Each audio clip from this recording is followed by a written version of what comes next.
In a quiet Memphis cemetery, there's a gravestone for a respectable old woman named Frida Lincoln. But the woman buried there lived another life, under another name. 60 years before her peaceful death, she was known as Laura Bullion, the thorny rose of the Wild Bunch gang. They captured her not in a hailstorm of bullets, but in a respectable city boarding house, with a fortune in stolen banknotes hidden in her luggage. Was she a ruthless outlaw, the financial mastermind for America's most wanted criminals? Or was she just a desperate woman, forged in the dust of the dying West, trying to survive in a world that gave her no quarter? The truth, as it always is buried somewhere between the legend and the lore. Today, we're going to peel back the years, find the real woman behind the myth, and tell the ballad of Laura Bullion. Laura Bullion wasn't born in an Appalachian holler, but the world that made her was cut from the same rough cloth. Imagine West Texas in the 1870s. The Civil War had bled the country dry, and the land that was left was vast, empty, and unforgiving. This wasn't a place for quiet farmers and picket fences. It was a landscape of dust and desperation, where the line between the law and the outlaw was often just a puff of gun smoke. This was the world that welcomed Laura into it, a world where survival was the only sacrament. Her father wasn't a preacher or a politician. The whispers said he was a bank robber, a man with German roots who rode with his own small, forgotten gang. For young Laura, a life of crime wasn't a choice she made one day. It was the air she breathed. She didn't learn about honesty and hard work leading to prosperity. She learned that the straight and narrow path usually led straight to an early grave, and hard work just made you somebody else's mule. The lessons she learned at her father's knee weren't from any schoolbook. She learned the quiet language of a coded telegram. She learned the feel of a fast horse, the difference between the sound of a curious neighbor and a coming posse. Most importantly, she learned the cold, hard calculus of the outlaw world. That money, real money, wasn't something you earned by the sweat of your brow. It was something you took. There's no single documented event, no diary entry to point to, but you can feel it in the story of her life. You can imagine a young girl, no older than 10, looking a suspicious sheriff dead in the eye and lying with a placid calm that would make a saint sweat. A girl who learned to patch a bullet wound before she learned to properly mend a dress. She wasn't just taught this life, she had a talent for it. The ice in her veins ran colder than a winter creek. This is where her spirit finds its kin, in the Appalachian Mountains. The folks in those hills understood. They understood what it meant to be forgotten by the government, to be squeezed by the coal companies, to live by a code of family and survival that outsiders called lawless. Laura Bullion may have been a daughter of the Texas plains, but her soul was forged in that same fire of defiance. It was a fire that would soon catch the attention of the most dangerous men in the country. By the time she was a young woman, Laura Bullion was no longer just a bandit's daughter. She was a legend in the making. Her path crossed with William News Carver, a man as handsome as he was deadly, a core member of Butch Cassidy's Wild Bunch. In him, she found a partner, and in the gang, she found her calling. This was her prime. This was the time before the Pinkertons and the prison cells, a brief, glittering moment when she was the undisputed queen of the outlaw world. She wasn't just a camp follower who mended shirts and waited for the men to return. Laura was the gang's quiet genius. While men like Butch and Sundance were kicking in bank doors and blowing safes off trains, Laura was playing a far more delicate game. She was the one who could take a stack of scorched, blood-stained banknotes and make them clean. She was the expert scout, the ghost who could drift into a town, learn its rhythms, map its banks, and disappear without a trace. Her greatest skill was transformation. She could shed her identity like a snake sheds its skin. One week, she was a dusty figure in a remote Wyoming hideout. The next, a respectable cattleman's wife in a San Antonio hotel, turning stolen gold into legitimate currency. She was the calm eye in their hurricane of chaos, the cool-headed strategist who ensured their violent raids actually turned a profit. Without her, they were just thieves. With her, they were an empire. And with Will Carver, she had found her king. You can imagine them together, two dark-eyed, intelligent people who saw the world for what it was and decided to take their share. Theirs wasn't a romance of whispered poetry. It was a partnership forged in adrenaline and shared secrets, a bond of loyalty that was the only law they recognized. They were a team, moving seamlessly between the rugged outlaw underworld and the polite society they were bleeding dry. This was the world she had built for herself, a world of dangerous freedom, flush with money and devoid of rules. A life lived on her own terms, where her intelligence was her greatest weapon and her courage was her shield. She had respect, she had love, and she had a level of independence that most women of her time could only dream of. It was a life balanced on a knife's edge, but it was hers. But every legend has a crack in their armor, a single thread that, when pulled, can unravel everything. For Laura Bullion, it wasn't greed or a quick temper. It was a professional pride as cold and sharp as a honed knife. Her success wasn't just about the money. It was about proving she was smarter than the bankers she robbed, the lawmen who hunted her, and the Pinkerton agents who put her name in their ledgers. She didn't just want to win, she needed to dominate the game. For years, this pride was her greatest asset. It made her meticulous, patient. She would never rush a plan, never take an unnecessary risk. While the men of the Wild Bunch might get drunk and boastful, Laura remained a ghost in the machine, her movements precise and calculated. Her pride demanded perfection, and that perfection kept them all one step ahead of the gallows. It was her signature, this flawless execution. But things changed. Will Carver was killed in a shootout, a bloody end to her first great partnership. Her new man was Ben Kilpatrick, the tall Texan.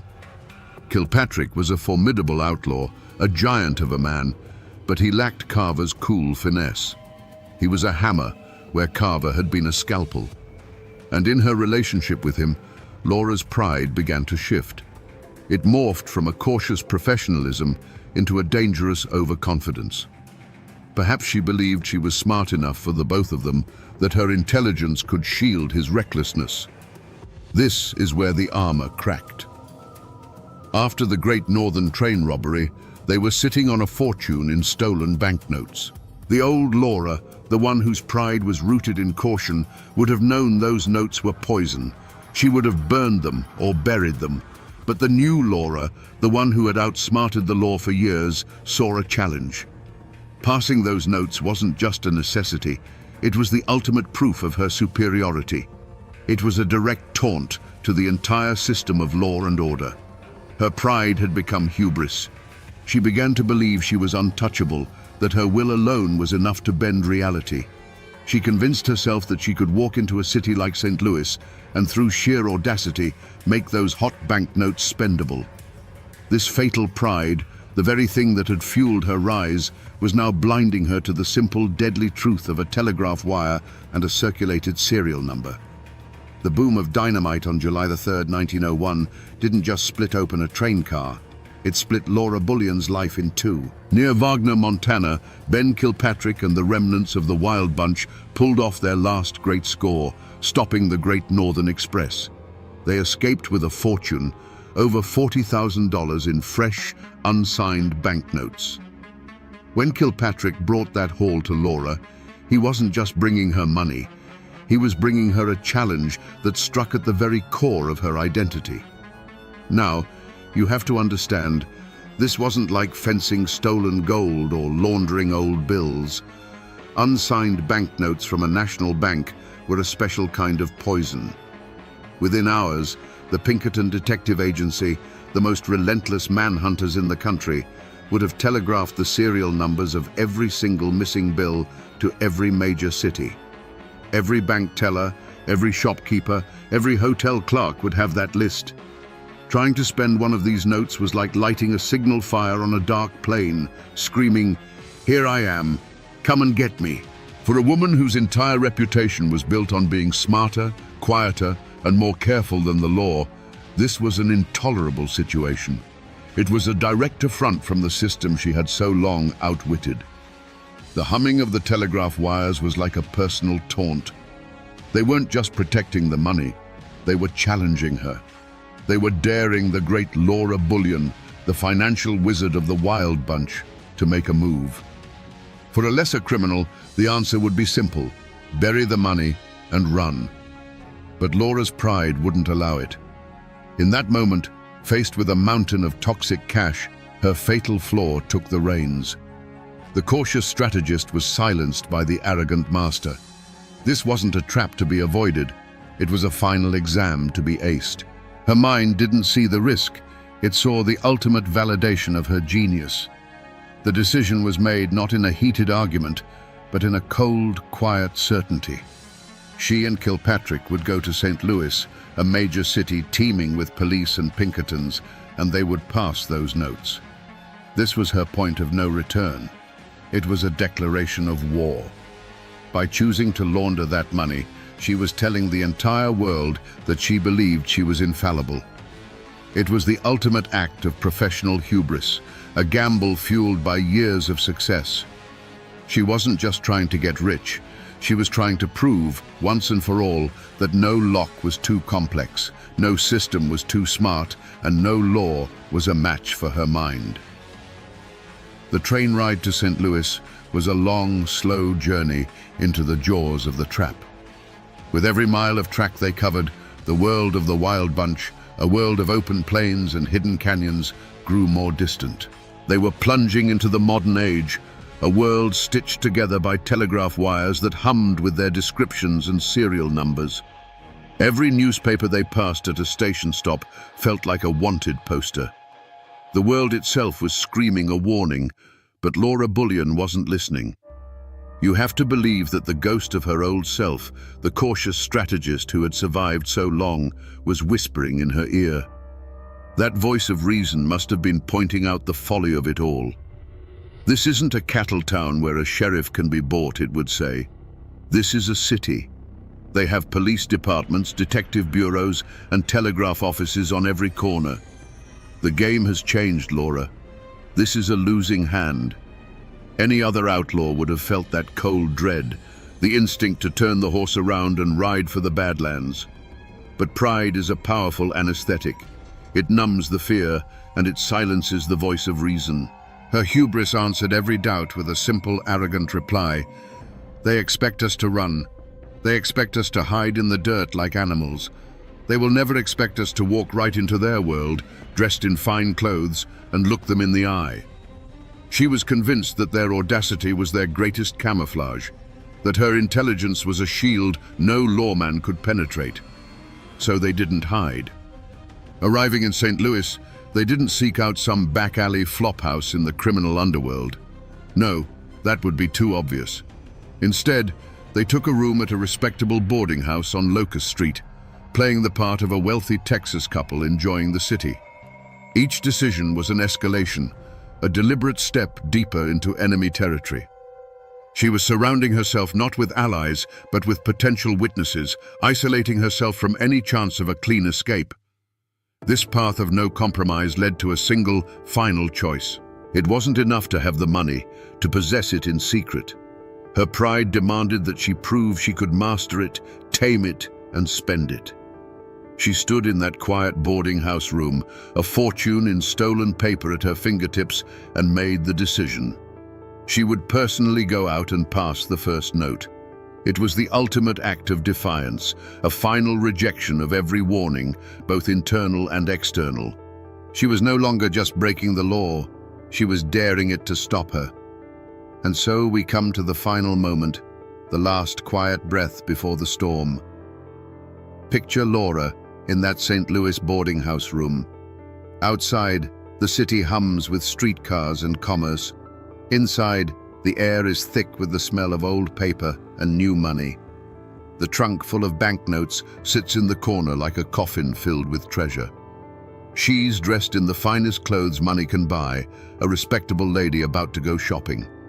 In her hand, she holds a single, crisp, stolen bill. This is the off-ramp.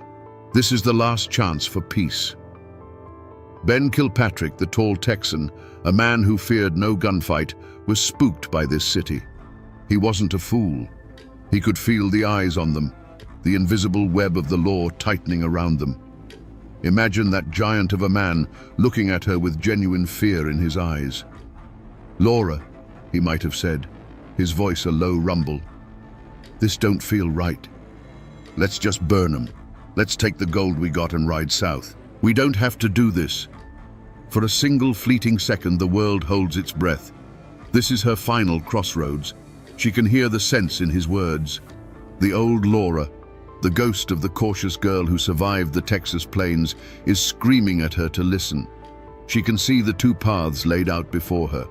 One leads south to Mexico, to a quiet, anonymous life, a life of survival. It's the smart play, the safe play.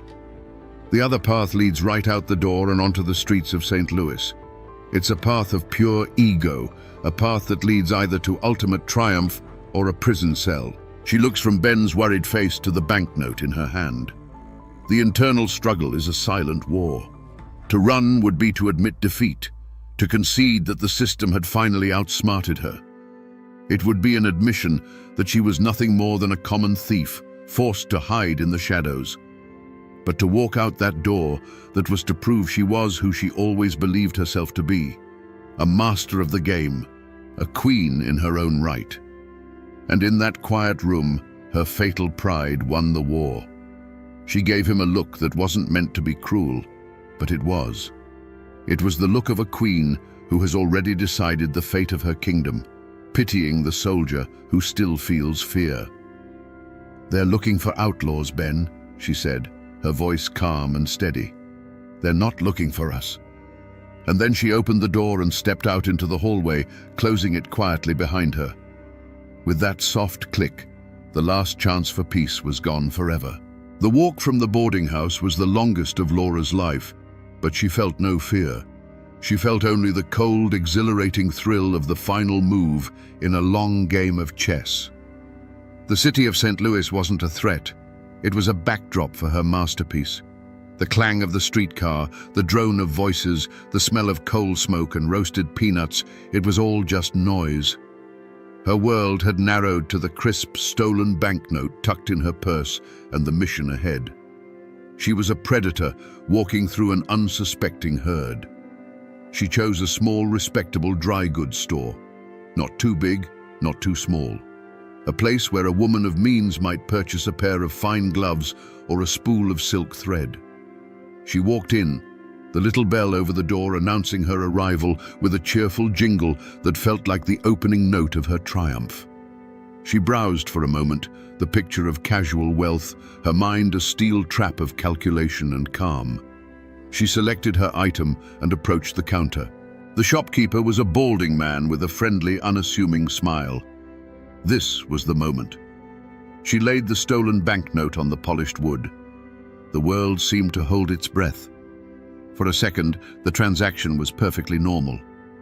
The man took the bill, his eyes registering its high denomination without a flicker of suspicion. A wave of pure, triumphant pride washed over Laura. She had done it. She had beaten them all. Then the world tilted. The man's friendly smile didn't disappear, but it froze on his face. It became a mask. He looked from the bill to her face, and for a fraction of a second, she saw something in his eyes that wasn't there before. Recognition. He mumbled an excuse, something about needing to get change from the back room, and disappeared behind a curtain. The cheerful jingle of the bell had become a warning. The air in the shop grew heavy, thick, and silent. The game was over. She knew it. The bell jingled again, but it wasn't the shopkeeper. Two men, large and dressed in plain, heavy wool coats, stepped inside. They didn't look like customers. They didn't draw their weapons. They didn't need to. Their presence was a cage that had just been locked. They moved with a quiet, practiced certainty that was more terrifying than any shouted command. Her heart, which had been so steady, began to beat a frantic, trapped rhythm against her ribs. One of the men stepped forward. He didn't speak her name, the one whispered in outlaw camps and Pinkerton offices. He spoke to the shopkeeper, who had reappeared from the back room, his face pale. "Is this the woman who tried to pass the note?" The words hung in the air, absolute and final. The world, which had been a vast chessboard for her to command, had shrunk to the space between her and these two men. Then came a sound, not loud, but it echoed louder than any gunshot. It was the quiet, metallic click of a pair of handcuffs being opened, then another as they closed around her wrists. The cold steel felt like a brand, a permanent declaration of her defeat. The argument she had been having with the entire world, her silent insistence that she was smarter and untouchable, was suddenly, permanently over. The thorny rose had finally been plucked. As the cold steel of the handcuffs locked around her wrists, there was no explosion of violence, no desperate struggle. There was only a cold, quiet finality. The intoxicating pride that had carried her out the boarding house door, that had felt like an impenetrable shield, simply vanished. In its place was a vast, hollow emptiness. The world, which had seemed so sharp and clear moments before, was now a dull, grey blur. In that instant, she saw her mistake with a clarity that was more painful than any bullet. It wasn't the law that had beaten her. It was her own damn self. They led her out of the shop into the afternoon light. A small crowd had gathered, drawn by the sight of the lawmen's coats. Their faces were a mixture of curiosity and judgment. But Laura Bullion did not look away. She held her head high, her back ramrod straight, and walked to the waiting police wagon. Her face was a mask of stone. This was her last performance. She would not give them the satisfaction of seeing her break. She would not let them see the terror and regret that was now a frozen lump in her chest. Her silence was the only weapon she had left. At the police station, the questions were inevitable. The lawmen weren't fools. They knew a score this big wasn't a solo job. They knew about the Wild Bunch, and they knew about Ben Kilpatrick. They laid it out for her in the dim light of an interrogation room. "Where is he, Laura?" For a moment, the old code of the outlaw, the code of loyalty, flickered inside her. But it was just an ember. The fire was out. The game was over. Protecting him now was pointless. It would only delay the inevitable by a few hours. For Laura, this was the last move on a board where she had already been checkmated. It was no longer a question of honor, but of cold, hard logic. The strategist in her, the part that had been silenced by hubris, made one final pragmatic calculation. With a voice devoid of emotion, a voice that sounded like a stranger's, she gave them the address on Locust Street. It was a simple statement of fact that ended an era. As she sat in a barren holding cell, the lock clicking shut, she knew what was happening across town. She could picture it with perfect, agonizing clarity. The quiet approach of the agents, the splintering wood of the boarding house door, the look of utter shock and betrayal on Ben Kilpatrick's face as he was caught completely unaware. Her capture hadn't just ended her freedom, it had been the Judas kiss that sealed his fate too. Her active role in the story was over. The thorny rose, the queen of the outlaws, was now just another name on a jailer's list. The first and most brutal ripple from Laura's capture slammed into Ben Kilpatrick. He wasn't caught in a gunfight or a desperate chase. He was caught sitting in a boarding house room, waiting for his partner to return from a shopping trip. The splintering wood of the door and the sudden rush of lawmen was an ambush he never saw coming. And in the cold silence that followed as they snapped the cuffs on his wrists, he must have understood the simple, devastating truth. She had given him up. The outlaw code, the bond of loyalty that was the only real law in their world, had been broken. Her pride didn't just cost her freedom, it cost Ben Kilpatrick his. But the wreckage spread further than one man's cell. With the capture of Bullion and Kilpatrick, the Wild Bunch, as a functioning entity in America, ceased to exist. Butch and Sundance were already ghosts on their way to South America. Will Carver was in his grave. Now, two more of its key figures were gone. It wasn't a spectacular end in a hail of bullets. It was a quiet, almost pathetic dismantling. Their capture was proof that the world had changed. Telegraphs and detectives had finally strangled the life out of the horse and revolver outlaw. The legend of the Wild Bunch died in that St. Louis boarding house, leaving behind nothing but a few scattered members who were now just ghosts haunting a dead campfire. The Bullion name itself became a kind of curse. Any family she had, distant cousins or even her shadowy outlaw father, were now tied to the sensational story of the outlaw queen. Her choice to live in the spotlight of infamy cast a permanent shadow over them. They would have to live with the whispers, the pointed fingers, the suspicion of every local lawman. She hadn't just sacrificed her own future. She had severed her own roots, making herself an orphan of her own creation and staining the name for anyone who had to carry it. And finally, there was the wreckage of the truth itself. The newspapers had a field day. They didn't tell the story of a complex, intelligent woman who made a fatal error in judgment. They told the story of a gunslinging queen, a caricature of a woman driven by greed and a lust for violence. The real Laura Bullion, the quiet strategist, the master of disguise, the woman who lived by a code of professional pride, was lost forever. She was replaced by a cheap headline. The tragedy wasn't just that her life of crime came to an end, but that the real story of who she was and why she did it was buried under a mountain of newsprint. When Laura Bullion stood trial, it wasn't just a woman facing a judge. It was a clash of two separate Americas. You can just imagine her, a creature of dust and wind, standing perfectly still in a polished St. Louis courtroom. Her world was one where justice was decided by a fast horse and a firm trigger finger. This new world was a sterile place of paper and ink, of lawyers in stiff collars speaking a language of statutes and precedents she neither knew nor respected. She faced the machinery of the modern legal system, and she did not flinch. The prosecution's case was a simple, brutal piece of clockwork. They had the stolen banknotes, they had the testimony of the shopkeeper, they had the arresting officers, and most damning of all, they had Ben Kilpatrick, captured because of the information she provided. They painted her as a parasite, a cold-hearted criminal mastermind who fed off the veins of honest society. To them, the case was black and white. A law was broken and a price had to be paid. But Laura's defense wasn't spoken by any lawyer. It was in her silence, in the cold, unblinking way she stared down the judge and jury. Her very presence in that room was an argument. She was a product of the outlaw code, a belief that the real criminals weren't the people who robbed the trains, but the railroad barons and bankers who had already stolen the country from the common man. Her silence screamed that their laws were a convenience, a set of rules made by the rich to protect their own spoils. She had simply played their game with a different set of tools. The press and the public couldn't get enough of it. They weren't seeing a common thief in the dock. They were seeing a legend. She was the outlaw queen, a dime novel heroine brought to life.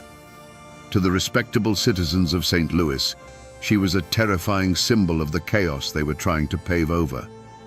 But to others, watching from the cheap seats or reading the breathless newspaper accounts, she was a symbol of something else. A wild, defiant freedom that was being systematically strangled out of the American West. She wasn't a martyr, not really, but she was a spectacle, a last, beautiful monster from a dying age. The verdict was never in doubt. The machinery of the law is not designed to understand different codes of honor. It is designed to crush them. The jury found her guilty. The judge, looking down at this unrepentant woman, sentenced her to 5 years in the Missouri State Penitentiary. The gavel fell with a sharp crack, like a rifle shot ending a long standoff. But was it justice? The law had been served, a criminal had been punished. But in that courtroom, one world had simply proven it was more powerful than another. The America of telegraphs and legal codes had finally, officially, conquered the America of open ranges and personal justice. Laura Bullion wasn't just sentenced for passing a stolen banknote, she was sentenced for being on the losing side of history. So what became of the great forces that Laura Bullion had provoked? What was the fate of her true antagonist? It wasn't a single man, but a vast, sprawling system.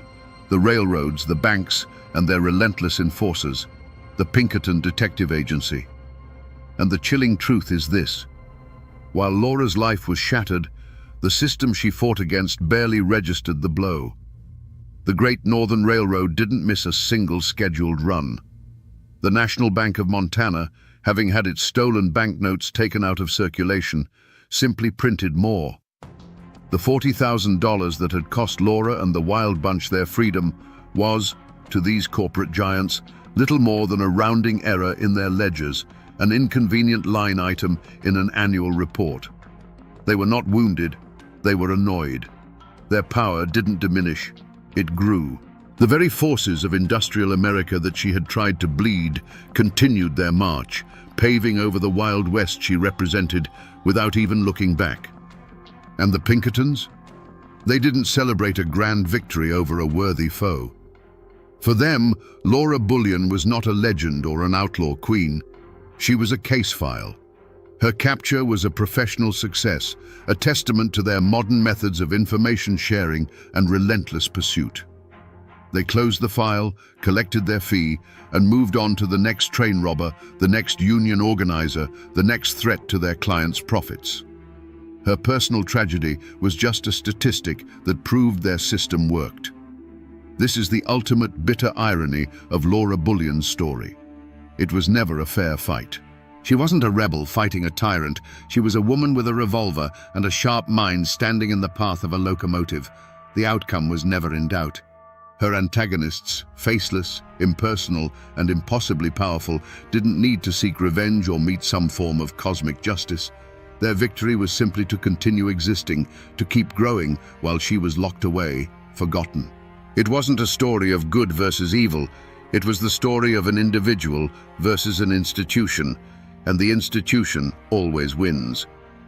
In 1905, after serving 3.5 years, a woman walked out of the Missouri State Penitentiary. She was 30 years old, but the fire in her eyes had been banked to a cold ember.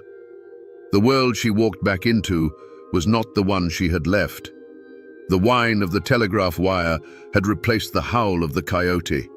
Automobiles were starting to appear on city streets. The Wild West, her Wild West, was not just dying, it was dead and buried. The ghosts of the Wild Bunch, her only real family, were scattered to the four winds. Butch and Sundance had vanished into South America, destined for a bloody end in a Bolivian village. Ben Kilpatrick was still languishing in prison, and when he finally got out, his old instincts would lead him straight to another train robbery and a grisly death by an ice mallet. The community she had once ruled hadn't rebuilt. It had been systematically exterminated. There was nothing left to go back to. Laura Bullion understood this with a cold, absolute clarity. Her name was now a permanent fixture in the ledgers of the law. To continue as Laura Bullion was to live as a hunted animal, a relic waiting to be put in a cage for good. So she made the most audacious choice of her life. It wasn't to rob a bank or a train, it was to commit the perfect murder, the murder of her own identity. Laura Bullion died sometime in 1905. In her place, a new woman was born, Frieda Lincoln. She moved to Memphis, Tennessee, deliberately choosing a quiet southern city far from the dust of her past. There, the outlaw queen, the financial genius of the Wild Bunch, became an interior designer and a seamstress. She lived a life of deliberate, crushing anonymity. She joined a church. Her neighbors knew her as a respectable, if quiet, widow. No one in her new life ever suspected that the polite woman who helped them pick out curtains had once counted scorched money for the most wanted men in America. Her past became a ghost that only she could see. Her legacy wasn't a family to carry on her name, but a silence she had to maintain every single day for over 50 years.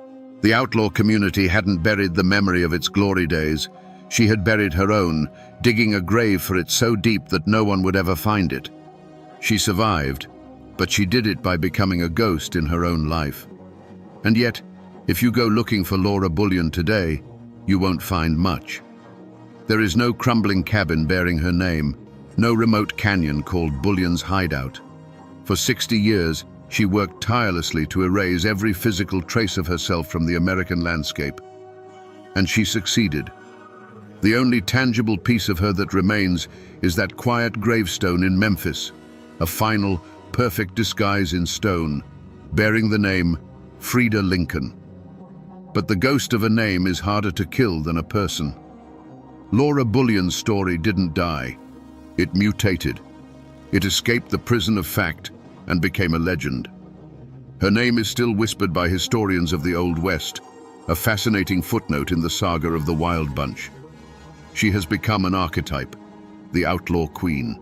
In this legend, she's often stripped of her true, quiet genius, her skill with numbers and disguises, and is instead reimagined as a pistol-packing hellcat, riding alongside the men with guns blazing. It's a more exciting story, perhaps, but it's a paler version of the truth. Her life has become a different kind of cautionary tale, one not told to scare children, but one that fascinates adults. It's a story about the awesome, terrifying power of self-reinvention. It asks the question, can you ever truly bury your past? Can a life of such thunderous rebellion ever find peace in the quiet hum of anonymity? For 56 years, she proved that it could. But her death and the rediscovery of her true identity proved that the past is never truly dead. It just waits. So while the woman is gone, her spirit does haunt the landscape of our history. She haunts the gaps in the story, the spaces where women were ignored or forgotten. She is the ghost that forces us to look closer at the old photographs of the West, to look past the famous men with their guns and mustaches, and to wonder about the silent, watchful women in the background. Her story is a crack in the glossy, romantic myth of the Old West, a reminder that behind every famous outlaw, there might have been a woman who was smarter, quieter, and far more dangerous than the history books ever let on. So in the end, we come back to the question we asked at the start. Was Laura Bullion a hero or a villain? The truth is, she was neither. She was something far more rare. She was a brilliant mind born into a world that had no place for her ambition.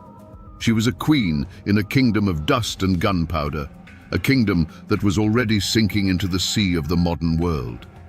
To call her a hero is to ignore the wreckage she left behind. But to call her a simple villain is to ignore the courage and genius it took to live the life she did.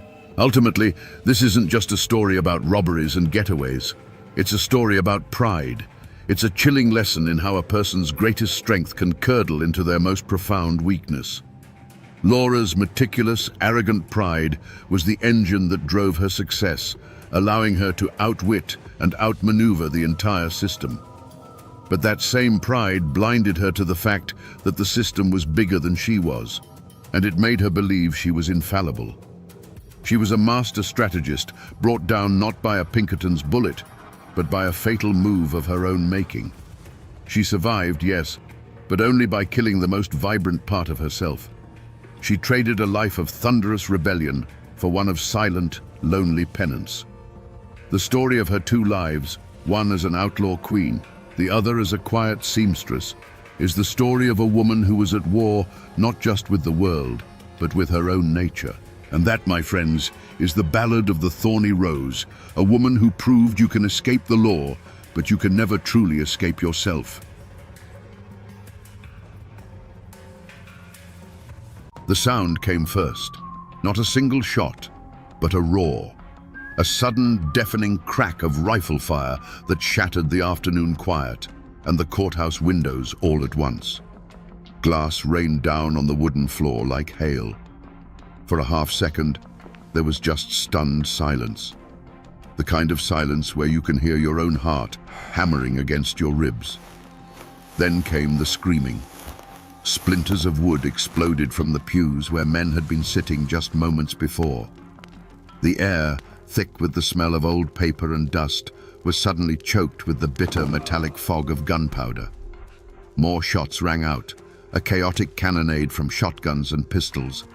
Men dove for cover, crawling over one another, their faces masks of disbelief and terror. The judge's gavel lay useless on its stand, a forgotten relic from a time of order that had ended precisely 90 seconds ago. This wasn't a battlefield in some far-off war. This was Statenville, Georgia, the Eccles County Courthouse, a place of law, a place where disputes were meant to be settled with words and reason. But on that day, reason had fled. And you have to understand, this wasn't a robbery. It wasn't a lone madman. This was an ambush, a coordinated military-style assault planned with cold-blooded precision. It was one family executing a sentence on another.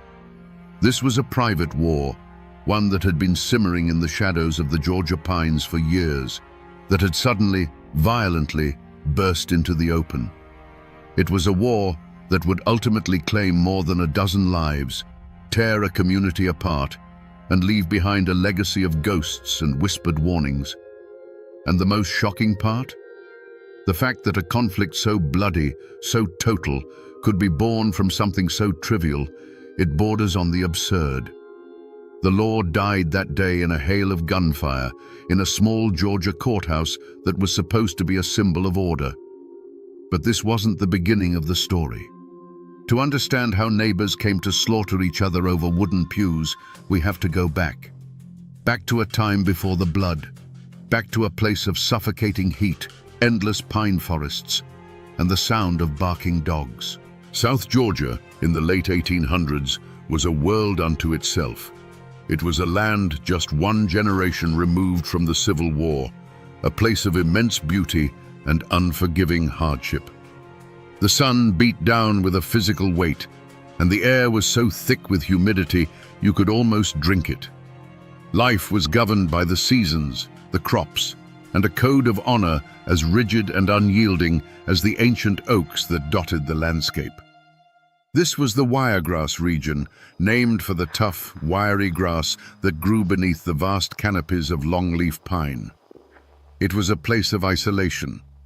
The nearest town was a day's ride away, and the law was a distant, often irrelevant concept. Here, a man's reputation was his most valuable possession. His word was his bond, and an insult, no matter how small, was a debt that had to be paid.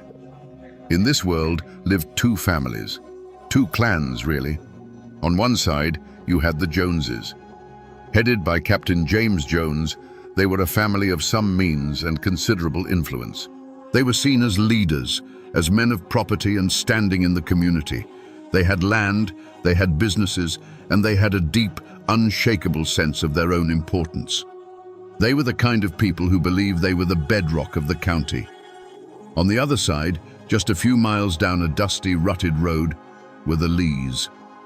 The Lees were different. They were frontiersmen, through and through. Led by their patriarch, Needham Lee, they lived closer to the earth. They were hunters, woodsmen, men who knew the swamps and forests like the backs of their hands. They didn't have the Joneses' money or their social standing, but they possessed a fierce, almost feral independence. They bowed to no one. They were proud, hard, and utterly self-reliant. For years, the two families coexisted. They weren't friends, but they were neighbors, bound by the unwritten rules of the rural South. They might cross paths at the general store or see each other at church on a Sunday. A polite nod, a tip of the hat, a quiet understanding. But beneath the surface, there was a difference in philosophy, a subtle friction. The Joneses saw the world as something to be owned and organized. The Lees saw it as something to be survived and conquered. They were men forged by the same hard land, living by the same codes of honor and self-reliance. And that was the problem. Because when two immovable objects are set side by side, it doesn't take a shove to create an earthquake. It only takes a spark. It only takes something small, something personal, to turn that friction into a fire. In this forgotten corner of Georgia, the Joneses and the Lees were like two sticks of dynamite lying dormant in the suffocating heat. All that was missing was the fuse. And in the fall of 1888, that spark was struck. It wasn't over land or money or politics. It was over something far more primal, the loyalty of an animal and the pride of its master. It started, as these things so often do, with a simple trespass. In the world of South Georgia hunting, a man's dogs were more than pets. They were his partners. They were his livelihood. A good pack of hunting dogs was the product of years of careful breeding and training, an asset as valuable as a herd of cattle or a plot of fertile land. And every hunter knew the cardinal rule: you do not interfere with another man's dogs. One autumn afternoon, Needham Lee and his sons were out hunting, their pack of prized hounds hot on a trail. The hunt was good. The dogs were in their element, their baying echoing through the pines. But the trail led them across an invisible line. It led them onto property owned by the Jones family. For the Lees, this was simply part of the hunt. The dogs go where the scent leads. That was the nature of the chase. But for the Joneses, it was a violation. Their land, their territory. Soon, a confrontation erupted. It wasn't Captain Jones himself, but one of his sons or farmhands who challenged the Lees. Imagine the scene. Two groups of men, armed, flushed with the adrenaline of the hunt. The air is tense. The dogs are whining, confused. The Jones party claims the Lees are poaching, that their dogs have no right to be there. The Lees, proud and defensive, fire back that no man can tell a dog where to run when it's on a scent. The argument grew heated. Voices were raised. It became less about the law and more about respect. To the Joneses, the Lees were acting like lawless vagabonds, ignoring the sanctity of private property. To the Lees, the Joneses were arrogant landowners, trying to impose rules on the ancient freedom of the hunt. It was a clash of worldviews played out on a patch of dusty ground. This is where the story could have ended. A shouting match, a few bruised egos, and an uneasy ride home. It should have ended there. But pride is a powerful poison. The Joneses, feeling their authority had been challenged, reportedly captured one of the Lees' dogs, holding it as a kind of collateral. This was a grave insult. Taking a man's dog was like taking a piece of his identity. When the Lees demanded the dog back, the Joneses allegedly set a price. A few dollars, maybe for a stray chicken the dog had killed, or perhaps just as a fine for the trespass. The amount was trivial, but the principle was everything. To Needham Lee, paying that fee was an admission of guilt. It was bowing down. It was admitting that the Joneses had the right to seize his property and dictate terms. His pride, his very identity as a free man of the woods, would not allow it. He refused to pay. Words were exchanged. Threats were made, half serious at first. But in this world, a man's word was his bond, and a threat was a promise waiting to be kept. A line had been drawn in the Georgia dirt, and someone was about to cross it. The days that followed were filled with a heavy, watchful silence. The kind of quiet that isn't peaceful, but pregnant with unspoken threats. The two families avoided each other, but the conflict simmered just beneath the surface, a pot of water slowly heating to a boil. The captured dog remained with the Joneses, a living symbol of the stalemate. For the Lees, every day it was gone was a fresh wound to their honor. Then, the Joneses made their next move. It wasn't loud or public. It was a quiet, deliberate act of cruelty designed to send an unmistakable message. One evening, the Lee family heard a familiar sound, the whining of their dog. It had been returned, but not as a peace offering. The animal had been brutalized. Some accounts say it had been beaten. Others, more chillingly, claim its ears were cropped or its paws were intentionally injured, ruining it for future hunts. The most extreme versions of the story say the dog was killed and its body left as a gruesome trophy for the Lees to find. Whatever the specific act, the intent was the same: to maim, to humiliate, to escalate. This was the true first shot of the war. Not with a gun, but with a calculated act of violence against a creature the Lees cherished. It was an attack on their pride, their livelihood, and their family identity all at once. The line that had been drawn in the dirt was now drenched in blood. Imagine Needham Lee and his sons standing over their wounded or dead animal, the setting sun casting long, dark shadows through the pines. There's no shouting now, no heated argument, just a cold, hardening resolve. The time for words was over. This was no longer a dispute. It was a blood debt. The Joneses had taken something from them, and the unwritten law of the Wiregrass demanded that the scales be balanced. You have to understand, killing a man's dog in this part of the country wasn't just destroying property. It was a message. It was a profound act of disrespect aimed directly at the heart of a family's honor. It was a formal declaration, more binding than any letter written on paper. It was an invitation to war, and the Lees were about to RSVP. The response from the Lees wasn't immediate. It was quiet, calculated. They didn't ride over to the Joneses' farmstead with guns blazing. That wasn't their way. They were woodsmen, hunters. They knew the value of patience, of watching from the shadows. They let the Joneses think the matter was settled, that their brutal message had been received, and that the Lees were too cowed to respond. But they were simply choosing their moment and their target. The target was Berry Jones. He wasn't the patriarch, Captain Jones, nor was he necessarily the most aggressive of the family. But he was a Jones. And in a blood feud, the name is all that matters. He became a symbol, a piece to be taken off the board. The Lees, masters of the swamp and forest, began to watch him.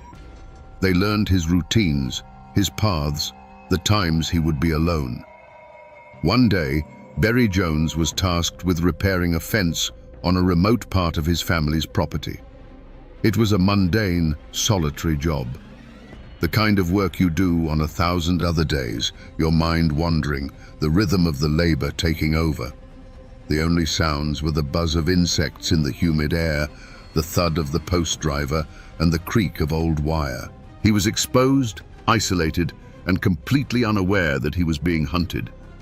From the dense cover of the Georgia pines, at least 2 figures watched him. They were patient. They waited for the perfect moment, when his back was turned, when his focus was entirely on the fence post in front of him. For the Lees, this wasn't murder in the heat of passion. This was an execution. It was the balancing of a scale, an eye for an eye, a life for a life. There was no warning, no final words exchanged, just the sudden, sharp report of a rifle shot that ripped through the quiet afternoon. The bullet struck Berry Jones, and the world dissolved into a universe of shock and pain. He likely never even saw his attackers. One moment, he was mending a fence under the Georgia sun. The next, the earth was rushing up to meet him. The shooters didn't linger. They melted back into the woods from which they came, leaving behind nothing but a wisp of smoke and a dead man lying in the wiregrass. Their message had been delivered. The debt in their eyes was paid. The discovery of Berry Jones's body sent a shockwave through the community. This was no longer a squabble over dogs. This was no longer about insults or property lines.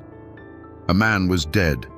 A husband, a son, a brother, gone.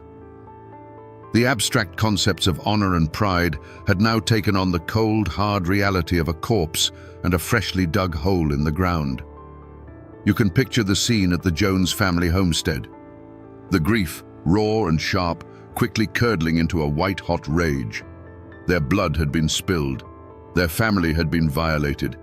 Any chance of de-escalation, any hope for a peaceful resolution, died with Berry Jones. The first grave was dug. It would not be the last. The murder of Berry Jones was a clear signal that the unwritten rules of community had been burned to the ground. Now, both sides would turn to the official law, but they would soon discover that the law was a hollow shield. In the immediate aftermath of Berry Jones's murder, there was a brief, flickering hope that the official instruments of justice might put a stop to the escalating violence. Warrants were issued. An investigation, such as it was in those days, was launched. Suspicion immediately fell upon the Lee family. It was no secret what had happened to their dog, And in a community this small, secrets were a luxury no one could afford. Needham Lee and several of his sons were arrested and charged with the murder. For the Jones family, this must have felt like a validation. The system was working. The wheels of justice were turning. They would present their case in the Eccles County Courthouse, that same building that would later become a war zone, and the law would punish the guilty. But the American frontier, and the rural South in particular, had a complicated relationship with formal law. Justice was often a matter of who you knew, who you were related to, and who the jury feared more. The trial of the Lees was less a search for truth and more a public test of power. The courtroom was packed. On one side sat the Joneses and their supporters, confident and expecting a conviction. On the other, the Lees, stone-faced and defiant, surrounded by their own network of kin and allies. The air was thick with tension. Witnesses were called to the stand, but their testimony was vague, contradictory. People who might have seen something suddenly couldn't remember. People who might have heard something had been conveniently out of earshot. This wasn't just forgetfulness, it was fear. To testify against the Lees was to paint a target on your own back. In a place where the sheriff was a day's ride away and your nearest neighbor was a mile down the road, you thought very carefully about whose enemy you wanted to become. The Lees' reputation as tough, unforgiving woodsmen served as its own form of witness intimidation. No threat needed to be spoken aloud, it was simply understood. The prosecution's case, built on circumstantial evidence and wavering testimony, began to crumble. The defense argued that there was no hard proof, no one who actually saw a Lee pull the trigger. They painted the Joneses as the aggressors, the ones who had instigated the whole affair by brutalizing a dog. In the end, the jury was faced with a choice: convict a dangerous family on flimsy evidence, or let them walk and keep the peace. They chose to keep the peace. The verdict came back: not guilty. All charges dismissed. The Jones family walked out of the courthouse not with a guilty verdict, but with a realization. There was no one coming to help them. No cavalry, no justice. The system they had put their faith in had failed them completely. If they wanted vengeance for Berry Jones, they would have to claim it themselves. And as they planned their next move, the Lees made a fatal miscalculation. Believing the acquittal had settled the score, Wiregrass Lee and his family tried to return to a normal life. They planned for the holidays. They bought presents. They didn't realize that for the Joneses, the war was just beginning. December 24th, 1889. Christmas Eve. A day that, even in the harshest corners of the world, carries a sense of peace, a promise of goodwill. For the Lee family, the acquittal at the courthouse felt like a closing chapter. They had faced the law and won. They believed the blood debt for their dog had been paid with the life of Berry Jones, and the scales were now balanced. One of the Lee sons, known as Wiregrass Lee, traveled to a nearby town that day with his own young boy, Hamp. They were on a festive errand, buying Christmas supplies, perhaps some candy or a small toy for the children. Imagine the scene. A father and son, their wagon loaded with provisions for the holiday, making their way home as the winter sun began to set. The air is getting crisp. They're likely talking about the morning to come, about family and food, and a rare day of rest. They were less than a mile from their own home, on a familiar stretch of road bordered by dense woods. It was a place they had passed 1,000 times without a second thought. But on this evening, the woods were not empty. The woods were watching. Members of the Jones clan and their allies had set up an ambush. They lay in wait, hidden in the brush, their patience cold and absolute. This wasn't a crime of passion. It was a strategic operation. They had chosen the time and place with chilling precision. They knew that on Christmas Eve, their target's guard would be down. They knew this act would inflict the maximum amount of pain, not just physically, but emotionally. As Wiregrass Lee's wagon creaked into the kill zone, the quiet evening was torn apart by a volley of gunfire. It was sudden, overwhelming, and utterly merciless. Lee was hit multiple times, killed instantly. The horses, terrified, bolted. The wagon crashed, but the shooters weren't finished. They emerged from the woods and approached the wreckage. There they found the boy, Hamp. He was wounded, terrified, a child caught in a nightmare he couldn't possibly understand. What happened next is a testament to how far the feud had descended into pure, nihilistic hatred. There was no mercy. The boy was executed. The Jones party left the bodies of the father and son lying in the road next to their spilled Christmas supplies. A final, grotesque statement. Killing a man was one thing. Killing a man and his boy on the eve of Christmas, that was something else entirely. It was an act of annihilation. The news of the massacre spread not like a fire, but like a frost, chilling the entire county to the bone. This act erased any remaining lines of morality or conduct. There were no more rules. There were no innocents. The Lees were now fighting not just for honor, but for survival. The Christmas Eve massacre plunged the Lee family into a state of grief and terror. They were being hunted. Their enemies were not just willing to kill them, but to exterminate them, children and all. In this desperate new chapter of the war, the Joneses unveiled their most terrifying weapon. And it wasn't a new rifle or a hired gun. It was a man of medicine, Dr. Jim Jones. He was a cousin to the main Jones family, a respected physician in the area. Imagine the trust a doctor commands in a small, isolated community in the 19th century. He was a man of education, of science.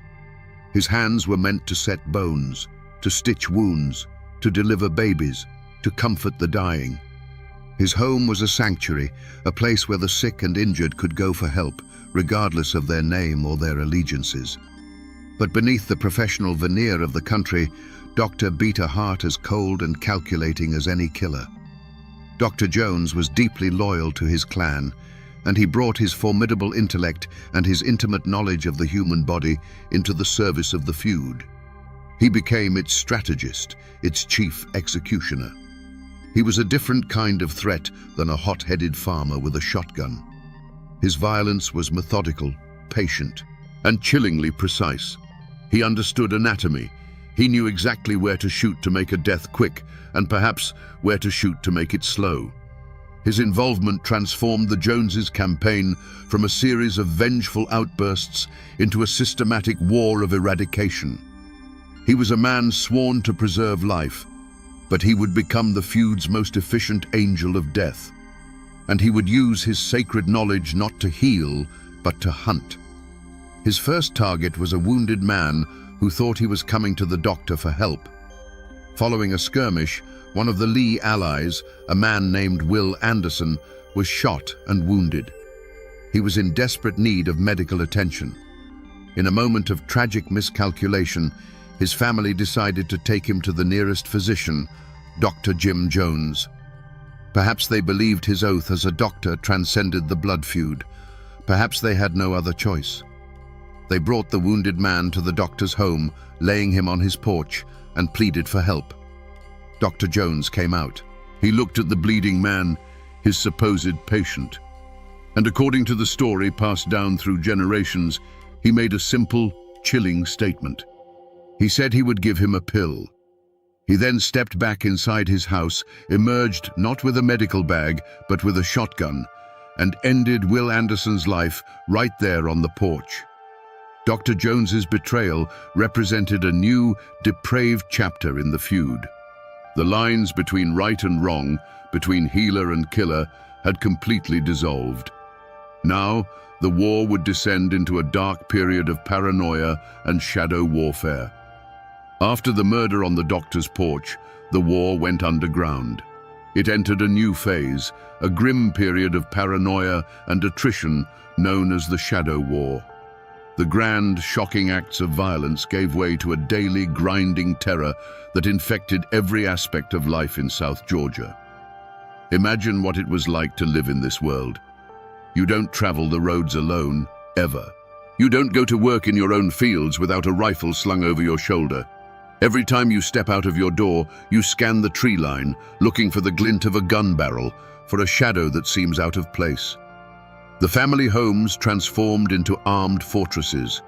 Windows were boarded up at night. Doors were barred. Men took turns standing watch, sleeping in shifts, their ears trained to catch the sound of a twig snapping outside or the nervous whinny of a horse. Children were taught to play indoors, their world shrinking to the four walls of a besieged house. This wasn't a war of battles anymore. It was a war of nerves. It was fought in whispers, with threats passed through third parties, with rumors designed to spread fear. It was a poison that seeped into the community. Neighbors were forced to choose sides, and neutrality was seen as a betrayal. Friendships that had lasted a lifetime were shattered by the question, are you with the Joneses or the Lees? The attacks became more insidious. A barn might mysteriously catch fire in the dead of night. A family's well might be fouled, their livestock sickened. These were acts that couldn't be proven, that left no witnesses, but everyone knew who was responsible. It was a way of bleeding the enemy, of wearing them down, of making their lives a living hell, day by day, inch by inch. There were still ambushes, of course. Sudden, frantic exchanges of gunfire on a remote logging trail that left men wounded, but not always dead. A lone rider taking a shot from the woods, the bullet tearing through his hat, a warning that could have just as easily been a death sentence. Each incident was another log on the fire, another reason to hate, another reason to keep fighting. Living like this takes a toll that is hard to comprehend. The constant stress, the lack of sleep, the ever-present fear, it grinds a person down, hollowing them out until nothing is left but the exhaustion and the hatred. The feud was no longer about a dog or even about the men who had been killed. It had become a self-sustaining engine of violence. It had a momentum of its own. This was no longer a series of duels. It was a campaign of extermination fought in whispers and shadows. Both families were bleeding men, money, and sanity. The pressure was building towards another public, explosive confrontation. It was time to return to the courthouse. And so we returned to that hot, violent afternoon in Statenville. We returned to the sound of shattering glass and the roar of gunfire inside the Eccles County Courthouse. But now, we see it not as a chaotic, random event, but as the inevitable, violent eruption of a pressure that had been building for years. The official occasion was a court hearing, another attempt by the state to intervene, to impose order on a conflict that had long since spiraled beyond the law's control. Members of both families were present, not just as defendants or witnesses, but as armed combatants waiting for a spark. They had come to court, but they had not come seeking justice. They had come seeking an opportunity. The Jones clan, led by the calculating Dr. Jim Jones, had a plan. They weren't there to win a legal argument. They were there to finish the war, right in the symbolic heart of their enemy's previous victory. They smuggled weapons into the courthouse, positioning their men in strategic locations. This was not a trial, it was a trap. When the shooting started, it was the Joneses who fired first. It was a coordinated, disciplined volley aimed at the Lee family and their key allies. Now, the screams and the splintering wood from the opening of our story make a terrifying kind of sense. We understand the hunted look in the eyes of the Lee men as they dive for cover. We understand the cold determination of the Joneses as they methodically fire, reload, and fire again. Joe Lee, a pivotal figure in the Lee clan, was one of the first to be hit. He was gunned down in a hail of bullets, his death a major blow to the family's morale and its ability to fight. Another Lee ally fell beside him. The courtroom, a place of order, had become an abattoir. But the Lees were not men who would die without a fight. Those who were still alive, still able, returned fire. Pistols were drawn, and a frantic close-quarters gunfight broke out among the pews and aisles. For several minutes, the courthouse was a scene of utter pandemonium.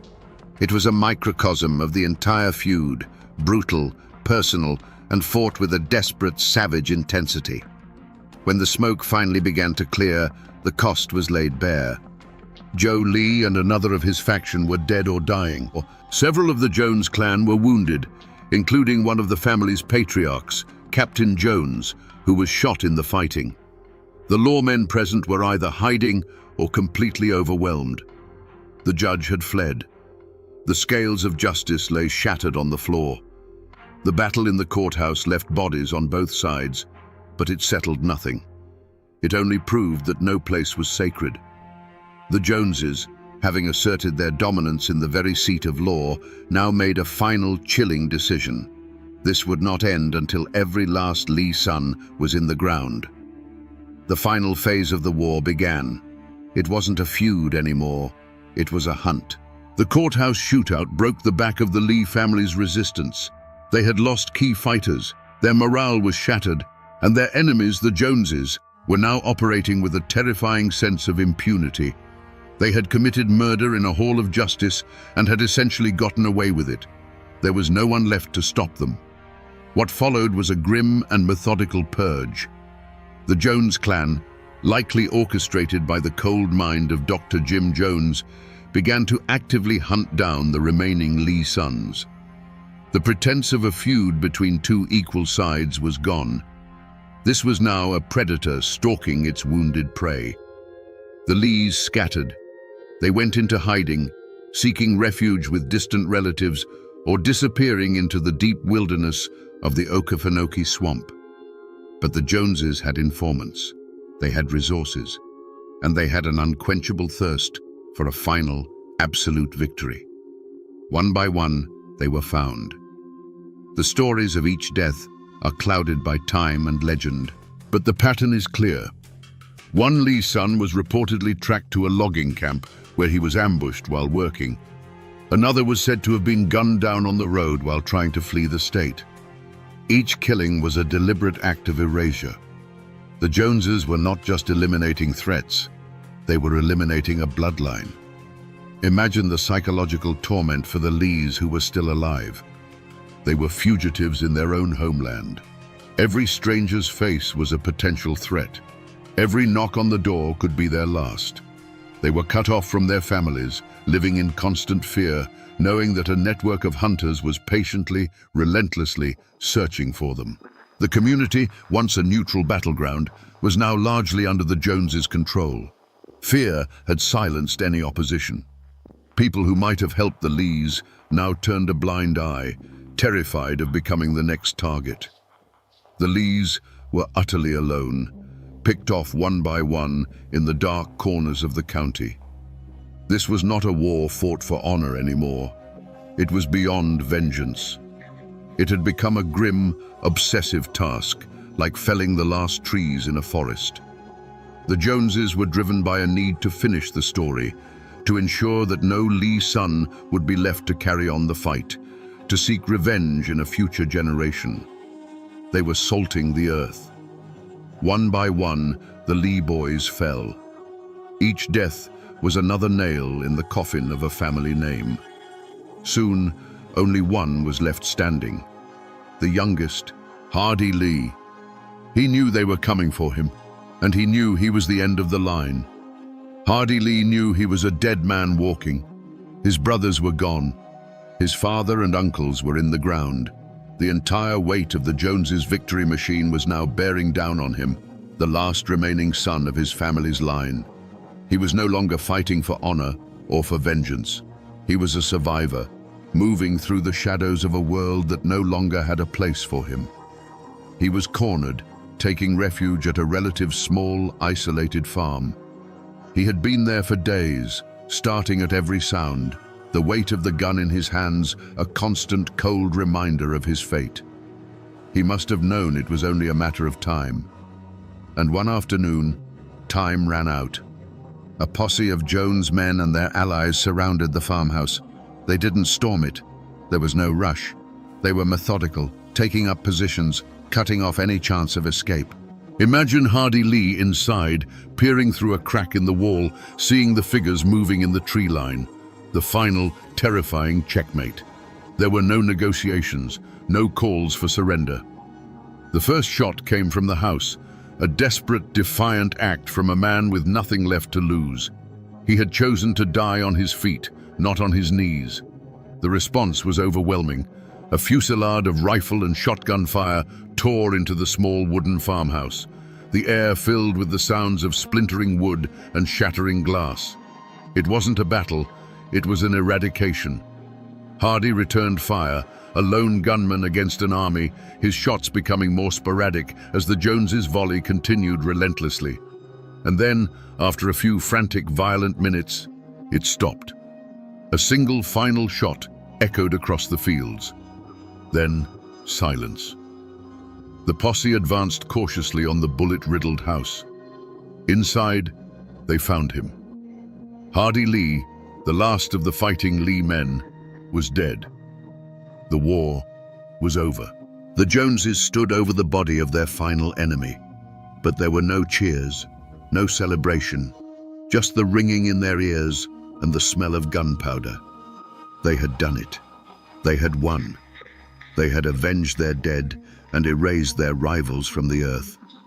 They had achieved everything they had set out to do. With the death of the last Lee brother, a silence fell over the pine forests of South Georgia. The Joneses had won. They had achieved total victory. So why didn't it feel like a victory at all? The shooting stopped. The ambushes ended. The war was over. But what happens the morning after? What do you do when the enemy you have dedicated your life to destroying is finally gone? Victory is supposed to feel like something. Relief, triumph, justification. But for the Jones family, in the quiet days that followed the death of Hardy Lee, there was only a profound and unsettling emptiness. The silence they had fought so hard to create was not peaceful. It was deafening. They had won the war, but they had lost the world. The feud had demanded a total commitment of their resources, both material and moral. Their farms had been neglected, fields left fallow as the men focused on ambushes instead of harvests. Their businesses had withered. The money that should have been spent on building a legacy for their children was instead poured into ammunition, legal fees, and the currency of violence. They were financially ruined, but the social cost was even greater. They were not celebrated as victors. They were feared. They were pariahs. In the nearby towns, people would fall silent when they entered a room. Old friends would cross the street to avoid making eye contact. They had made themselves the monsters in their own community's story. They had power, yes, but it was the power of a rattlesnake, something to be avoided, never embraced. And what of the men themselves? What does it do to a person to dedicate years of his life to the systematic destruction of another family? The hatred that had fueled them for so long was a fire that had burned away everything else inside them. Now that the fire was out, they were left charred and hollow. Think of Dr. Jim Jones, a man of science and healing. How does a man like that reconcile the lives he took with the oath he once swore? Does he wash his hands and see only blood? Does he lie awake at night, the faces of the men he killed replaying in his mind? The war might have ended on the outside, but for the men who did the killing, it would rage on within them for the rest of their days. Their singular purpose, the all-consuming goal of destroying the Lees, was gone. And in its place was a void. They had defined themselves by their enemy, and now, without that enemy, they had to face who they had become in the process. They were no longer just farmers or doctors or community leaders. They were killers. And that is a title that can never be unwritten. The men who fought were dead or broken. But what about the women? The mothers, wives, and daughters who watched their world burn? Their story is the unspoken tragedy of the feud. The story of a war is always written by the men who fight it, but the cost of a war is paid by everyone. For every man who fell in the Georgia pines, there was a woman who received the news, a wife who became a widow, a mother who buried her son. For the men, the war was fought in ambushes and courtrooms. For the women, it was fought in the kitchen, in the nursery, and in the long, dark hours before dawn, waiting for the sound of footsteps that might never return. Their battle was one of survival. They were the ones who had to quiet the crying children when the gunshots echoed in the distance. They were the ones who had to stretch the dwindling food supplies, trying to maintain a sliver of normalcy in a world gone mad. Imagine being one of the Lee women after the Christmas Eve massacre. One moment, you are preparing for a holiday. The next, your husband and your son are brought home, their bodies wrapped in bloody blankets. There is no trial. There is no justice. There is only the overwhelming physical work of grief, washing the bodies, preparing them for burial, and finding the words to explain to the other children what has happened. They became experts in the alchemy of grief, turning raw anguish into the quiet resolve needed to get through another day. They did this over and over again with each new death. While the men were consumed with taking lives, the women were desperately trying to nurture them, shielding their children from a hatred they were too young to understand. But the children saw. They heard the whispers. They felt the tension that hung in the air like smoke. They learned to live with fear as a constant companion. The feud stole their innocence, replacing it with a hard, premature understanding of violence and loss. A boy who should have been learning to farm from his father was instead learning how to load a shotgun. A girl who should have been playing in the yard was instead learning how to be invisible. After the final shot was fired and the last grave was filled, the men who survived were ghosts. But the women had to go on living. They were left to manage the broken pieces of their families, to raise fatherless sons and daughters in the shadow of a devastating legacy. They ran the ruined farms, faced the creditors, and held the family name together, whether it was one of victory or defeat. They couldn't fight, but they could remember. They became the keepers of the graves and the storytellers of the tragedy.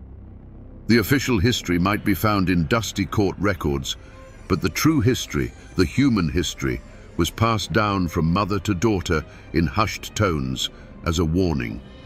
And in their memories, the feud never truly ended. Decades passed. The grass grew over the unmarked graves. The story of the Jones-Lee feud began to fade from history into local legend, a ghost story whispered to children.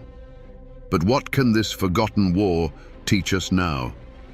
Today, if you travel to Eccles County, Georgia, you will not find any monuments to the Jones-Lee feud. There are no plaques, no statues, no tour guides pointing out the key locations. The war has been mostly reclaimed by the land and by the silence of time. You can drive down the old roads where the ambushes took place. They are paved now. The dense, threatening woods have been thinned by logging and development. The sun shines through the pines onto a peaceful, rural landscape. It is almost impossible to imagine these quiet roads as the site of so much bloodshed and terror. The screams have long since faded, absorbed by the earth. The courthouse in Statenville still stands, though it has been rebuilt and remodeled over the generations. It's just a small, unassuming county building now. People go there to pay taxes, to get a marriage license, to conduct the mundane business of an orderly society. The bullet holes are gone. The bloodstains were washed away more than a century ago. But if you stand there long enough, you can't help but feel the weight of what happened within those walls. The old homesteads are mostly gone too. The original houses have rotted away or burned down, their foundations now just overgrown clearings in the woods. You can still find old family cemeteries, small plots of land dotted with weathered, tilting headstones. The names are there, carved in stone: Jones, Lee. The dates tell a story of lives cut short.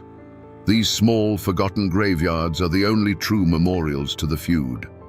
But the story itself persists, not in the history books, but in the local memory.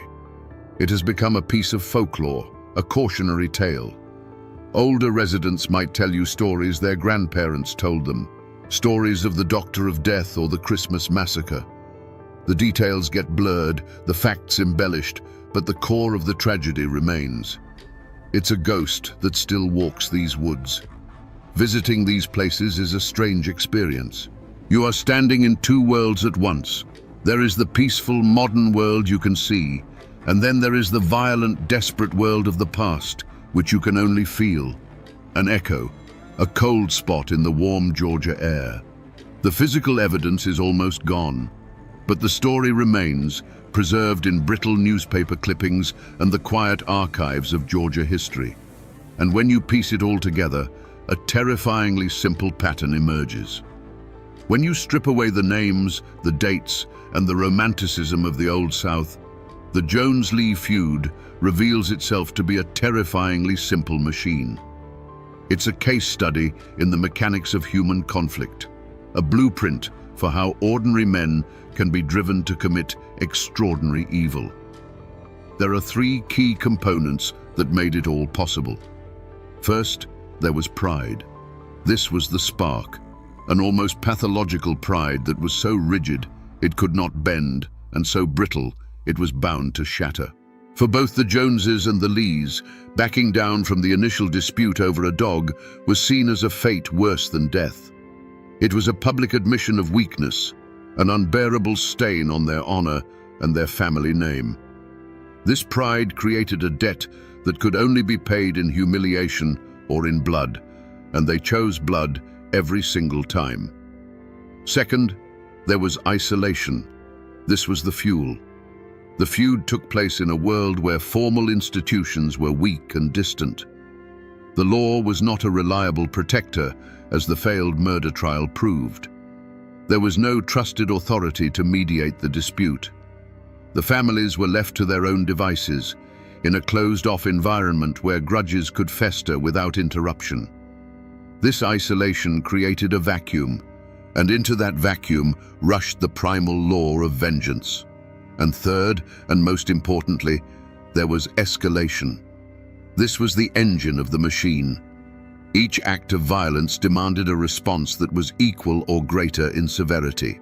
A trespass led to a threat led to the killing of a dog, the dead dog led to the murder of a man, the murder led to a massacre, the massacre led to a campaign of extermination.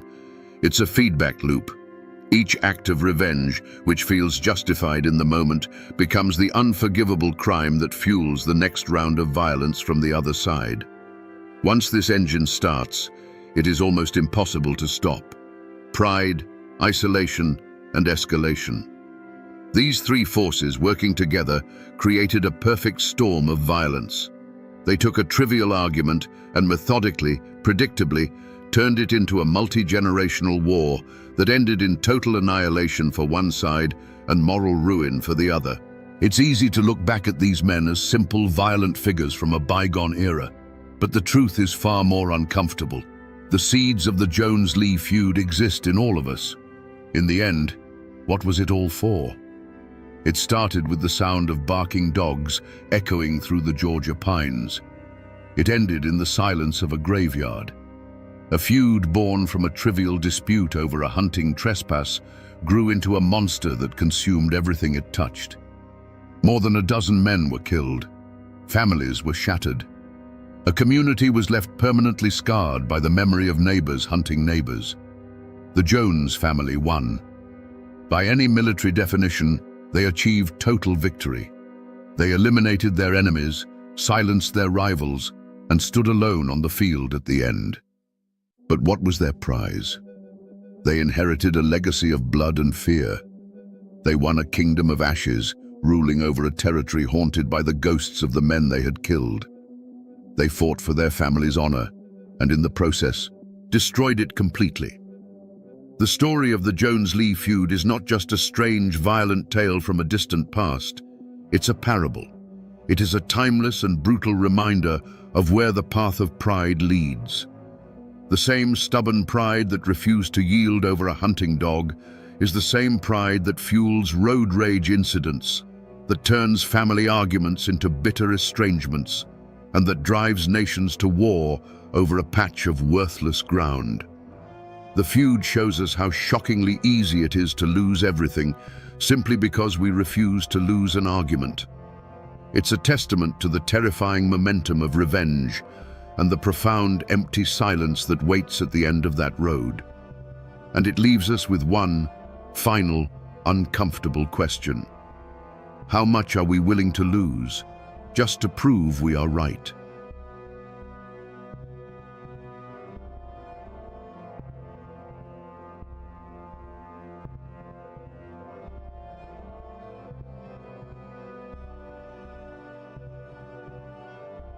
In the deepest folds of the Appalachian Mountains, there are valleys and hollows that have names. Names whispered by the old folks. Names like Moan Hollow. They say it wasn't the wind that gave it that name. It was the sorrow that soaked into the ground, a sorrow that belonged to one family, the Howards. For generations, their story was told not in letters, but in bruises and broken bones. A rage passed from father to son, as sure as their blue eyes and stubborn chin. The legends say it was a curse, a witch's dying breath, or a deal made with the devil in a dark coal mine. But what if the truth is something colder, something more terrifying than any ghost story? What if the monster wasn't a spirit from the woods, but a demon that lived right inside their own home, passed down like a family heirloom? Today, we will separate the rumors from the facts and find out what really happened to the men of the Howard family. Was it a curse that doomed them, or was it a chain of pain they forged themselves? Before it was called Moan Hollow, it was just a nameless fold in the earth, a sanctuary carved by a silver creek. The mountains rose up on all sides like silent green-robed giants, their peaks shrouded in a perpetual blue haze.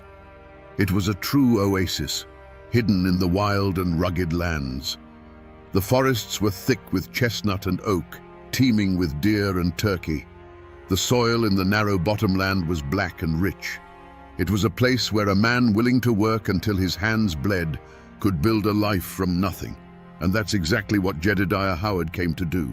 He was the first of them, a man who carried the chill of the Scottish Highlands in his bones and a fierce hunger in his heart. He'd left the old world behind, a world of landlords and famines, and saw in this untamed Appalachian wilderness a kingdom waiting to be claimed. He was a hard man, to be sure, with eyes as cold and clear as a winter stream, but his toughness was first turned against the land itself. He felled trees that were ancient when his grandfather was a boy. He broke the soil with his own back, and he raised a small, sturdy cabin stone by stone. For a time, there was peace in that hollow. Jedediah took a wife, a quiet woman named Elspeth, and soon the silence of the valley was broken by the cry of their firstborn son, Silas. Their life was a rhythm of seasons and survival. They were governed by the rising of the sun and the ache in their muscles. They feared the hard frost and the dry summer, but they feared little else. They were poor, but their barn was full. They were isolated, but they were self-sufficient. Jedediah had done it. He had carved out a piece of the world that was his, and his alone. But the mountains keep secrets. And the story the neighbors told was that this piece of the world hadn't been empty when Jedediah arrived. They said an old Cherokee woman had lived there, a healer who knew the secrets of the herbs that grew in the dark places of the woods. The official record says Jedediah bought the land fair and square, a simple transaction. But the whispers said something different. They said the deal was less of a purchase and more of an eviction. They said she didn't leave quietly, and so a shadow lingered at the edge of their hard-won peace. Sometimes, Elspeth would swear she saw a flicker of movement by the ancient oak at the edge of the property. At night, when the fire burned low, the wind blowing through the gorge would sometimes sound like a mournful voice, a lament. Jedediah Howard had built his home, but he didn't know that the foundation was laid on a grievance. He believed he had conquered the wilderness, but he hadn't yet learned that some debts aren't paid with money, but with blood. The storm was gathering, and it would bear his family's name. Now, in the mountains, a good neighbor is worth more than a good mule, but Jedediah Howard never found one. The closest family, the Suttrys, lived a mile down the creek, and they looked upon Jedediah's prosperity with a sour eye. The patriarch, Elias Suttry, was a man whose family had been hunting and trapping in these hills for 2 generations before the Howards arrived. He told anyone who would listen that the fertile bottomland Jedediah had claimed was promised to him, that he'd been on the verge of filing the deed himself. The Sutries felt the land had been stolen right from under them, and their resentment simmered like a pot left too long on the fire. The old wound festered over a property line. A small creek separated their lands, and after a spring flood one year, the water changed its course, carving a new channel that gave a few more acres of rich soil to the Howards. To Jedediah, it was an act of God. To Elias Sutry, it was theft by water and a sign of Howard's devil's luck. It came to a head at the crossroads store, where words, sharp and heavy as stones, were thrown. No punches were exchanged, not yet, but a line was drawn. Sutry swore that creek would one day run with more than just rainwater. It wasn't spoken of loudly after that, but memories in the mountains are as long as a winter's night. This bitter dispute was the dry kindling, and the legend of the Cherokee woman was the spark. The Sutries and their kin started repeating the story, adding their own dark embellishments. When one of Jedediah's cows took sick and died, it wasn't colic, it was the curse. When a late frost killed the Howards' apple blossoms, it wasn't the weather, it was the witch's revenge. The story of the curse became a social weapon, isolating the Howards and marking them as other. People who had once nodded a greeting now looked away. The Howard land, once seen as a testament to hard work, was now viewed as a place of bad blood. And so, the hollow became a pressure cooker. Inside the Howard cabin, the whispers from the outside world turned Jedediah's heart to granite. He saw enemies in every shadow. His wife Elspeth grew more withdrawn, her silence a constant, fearful prayer. And young Silas, he was being raised on a diet of resentment and suspicion. His father taught him to read the weather and to mend a fence, but the real lessons were unspoken. He learned that the world was hostile. He learned that a Howard trusts no one but another Howard. And he learned that any sign of weakness would be seized upon by your enemies. He was being forged in a crucible of suspicion and pride, being shaped into the perfect instrument to carry the family's legacy, whether it was a blessing or a curse. The harvest festival that year was supposed to be a time of truce. For one day, families set aside their grievances to celebrate the bounty of the land. There was music from a fiddle and banjo, the sweet smell of roasting meat, and the amber glow of moonshine being passed in a jar. And in that brief moment of peace, a dangerous seed took root. Silas Howard, now a young man with his father's solid build but his mother's quiet eyes, saw Sarah Sutry.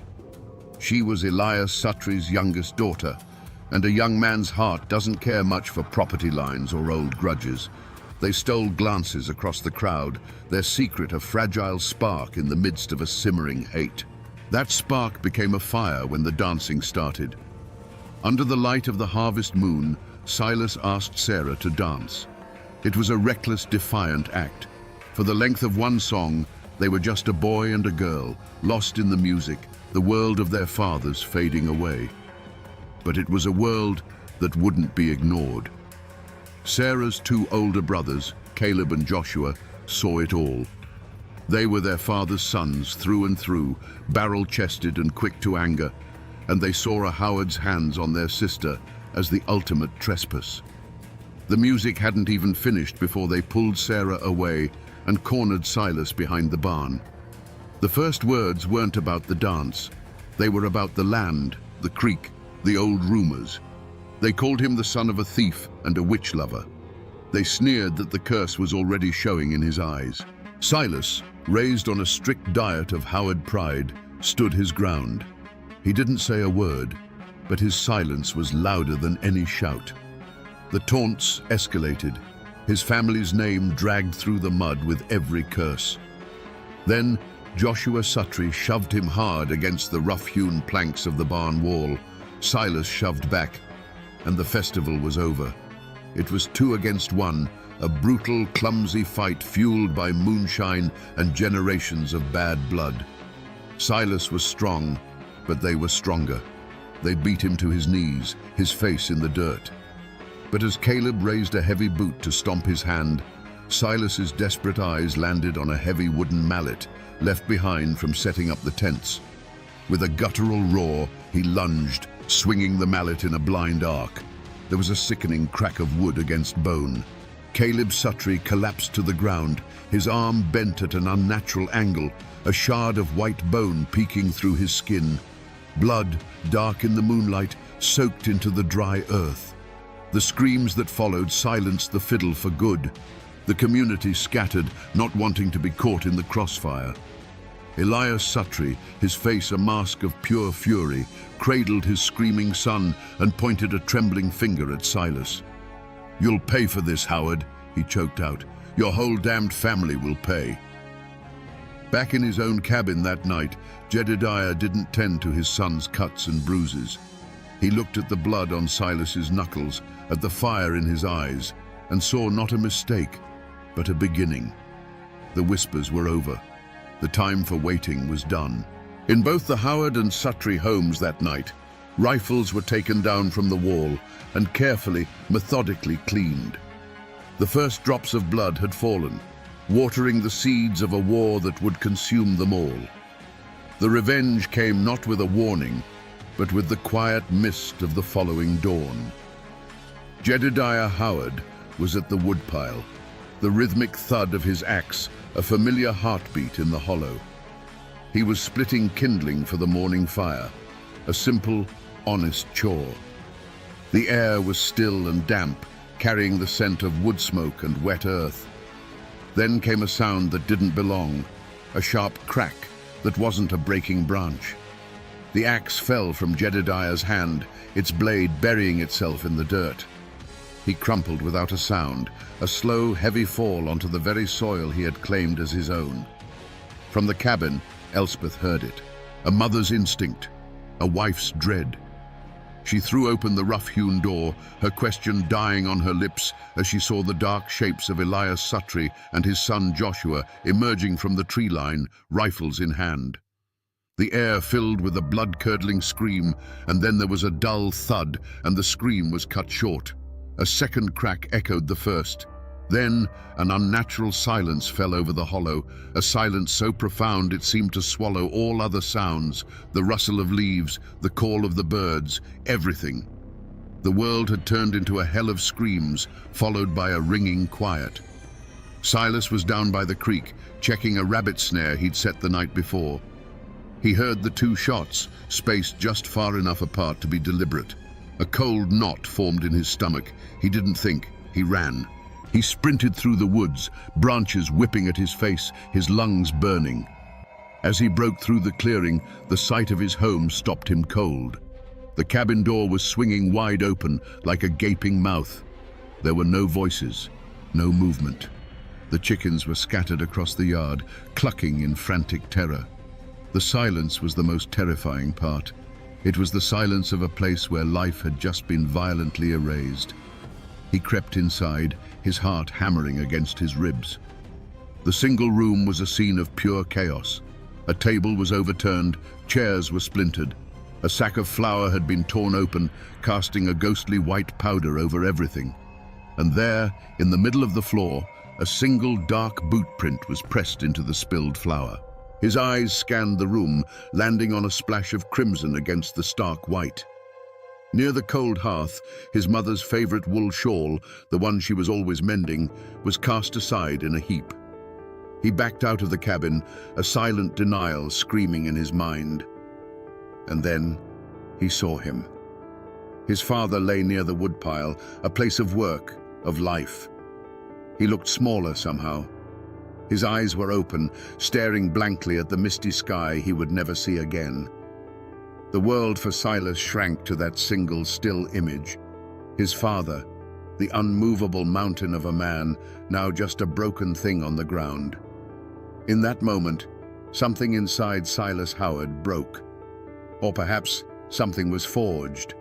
The fear, the grief, it was all there. But it was instantly flash-frozen by a rage so pure and cold it burned. The tears would not come. The boy who had danced with Sarah Suttree under the harvest moon was gone, buried in the ashes of his home.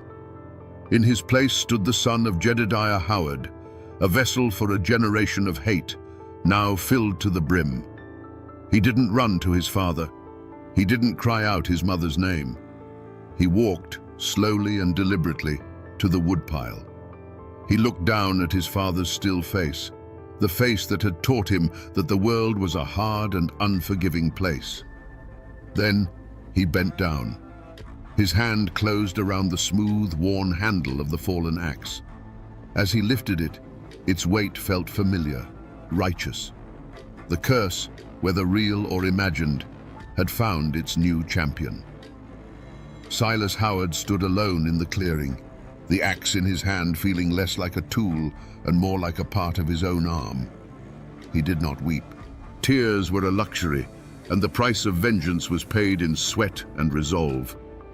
With a grim, mechanical determination, he went to the small barn and retrieved 2 shovels. He chose a spot under the old oak tree at the edge of the property, the one his mother had always admired. And he began to dig. For hours, the only sound in Moan Hollow was the scrape and thud of a shovel biting into the earth, a solitary, heartbreaking rhythm.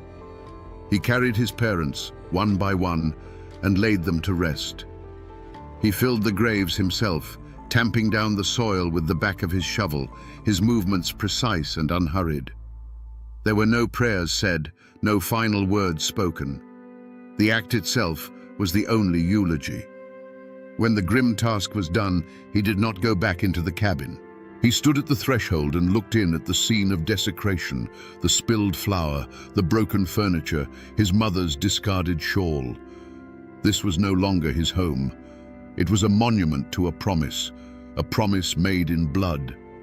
He turned his back on it, leaving the door to swing on its hinges, an open invitation for the wind and the rain to come in and reclaim the place. He took only his father's rifle from the wall, a pouch of shot, a powder horn, and the axe. He walked away from the hollow without a single look back, melting into the deep woods that bordered his land. The hollow fell silent again, but this time it was the silence of a tomb. Word travels slowly in the mountains, but it travels surely. A few days later, a traveling preacher making his circuit found the Howard homestead unnervingly quiet. He saw the 2 fresh mounds of earth under the oak tree and knew instantly what they were. He didn't linger. He spurred his horse and carried the news to the nearest settlement. The story spread like a fever. It wasn't the killing that shocked people. Feuds and violence were a known part of life. It was the manner of it. The killing of a woman. An ambush at dawn. It was an act without honor, and it struck a chord of fear in the scattered community. Families who had feuds of their own looked at their neighbors with new eyes. Locks were bolted that had never been used before. The county sheriff, a portly man named Abernathy, who preferred settling disputes with talk rather than a gun, eventually made the ride out to the hollow. He saw the graves, noted the abandoned cabin, and then paid a visit to the Suttree family. Elias and his sons met him on their porch, their faces like stone masks. They denied everything. They'd been tending their own land, they said, and hadn't seen a soul. With no witnesses and no bodies to examine, Sheriff Abernathy's hands were tied. He made some notes in a dusty ledger, issued a stern warning about mountain justice, and rode away. The law in those mountains moved with the speed of an old man walking uphill, and in this case, it had come to a dead stop. But the story wasn't over. The community knew it. The Suttrees certainly knew it. Silas Howard was gone, but he wasn't dead. He had been swallowed by the mountains, the same ancient, unforgiving wilderness that had forged his father. He was out there, somewhere in the endless ridges and dark ravines. The manhunt had begun, but it wasn't the law that was doing the hunting. A ghost was now stalking Moan Hollow, and Elias Suttree and his sons began to understand that the 2 shots they had fired at dawn were not an ending, but the beginning of a reckoning. Every snapped twig in the woods, every shadow that moved at dusk, now held a terrifying new possibility. Silas Howard was no longer a name, but a whisper on the wind. There was no posse. Sheriff Abernathy had declared the matter closed, a family tragedy best left to the ghosts and the mountains. The hunt that began was a far more personal and primal affair. Elias Suttree and his remaining sons, Joshua and the one-armed Caleb, became both the hunters and the hunted. Their farm became a fortress, and they became its prisoners. They barred the windows at night and took turns standing watch, rifles cradled in their arms, their gazes fixed on the dark, whispering tree line that separated them from their unseen enemy. They were hunting a ghost, a boy they had created and then unleashed. But Silas Howard was no ghost. He was flesh and blood, and he was perfectly at home. The mountains that the Suttrees now saw as a terrifying wall of shadow, Silas saw as his sanctuary and his accomplice. He had been raised in these woods. He knew the hidden game trails, the secret springs, the shallow caves where a man could disappear. The mountains had taken Silas Howard in, adopted him as one of their own. He moved like a deer, lived off the land, and his senses became as sharp as a hawk's. He became a roomer with a rifle, a phantom whose presence was felt in the cold dread that settled over the Suttree homestead. Silas did not launch a direct assault. He was waging a war not on their bodies, but on their minds. The torment began with small, deliberate cruelties. One morning, Elias found a freshly killed rabbit hanging from his porch rail, skinned with the same distinctive knife stroke his own father had taught him. A few nights later, a rock shattered the kitchen window in the dead of night, and when they rushed outside, there was nothing but the chirping of crickets. They started hearing things, the distant rhythmic sound of an axe splitting wood deep in the forest, a low whistle on the wind that sounded like a tune Silas used to favor. He was everywhere and nowhere, a constant, invisible pressure that began to fray their nerves raw. The Suttree brothers, once bold and arrogant, became twitchy and paranoid. Caleb, his useless arm a constant reminder of the feud's beginning, was consumed by nightmares. Joshua, the more hot-headed of the two, grew reckless with fury. He'd fire his rifle into the shadows at the slightest sound, his shouts echoing unanswered in the night. The forest that had been his backyard his entire life was now a deadly labyrinth with a monster at its center. The father, Elias, saw his sons unraveling and his own iron will turning to rust. The fear was a poison, and Silas was letting it work its way deep into their souls before he delivered the final blow. The breaking point came a month into the siege.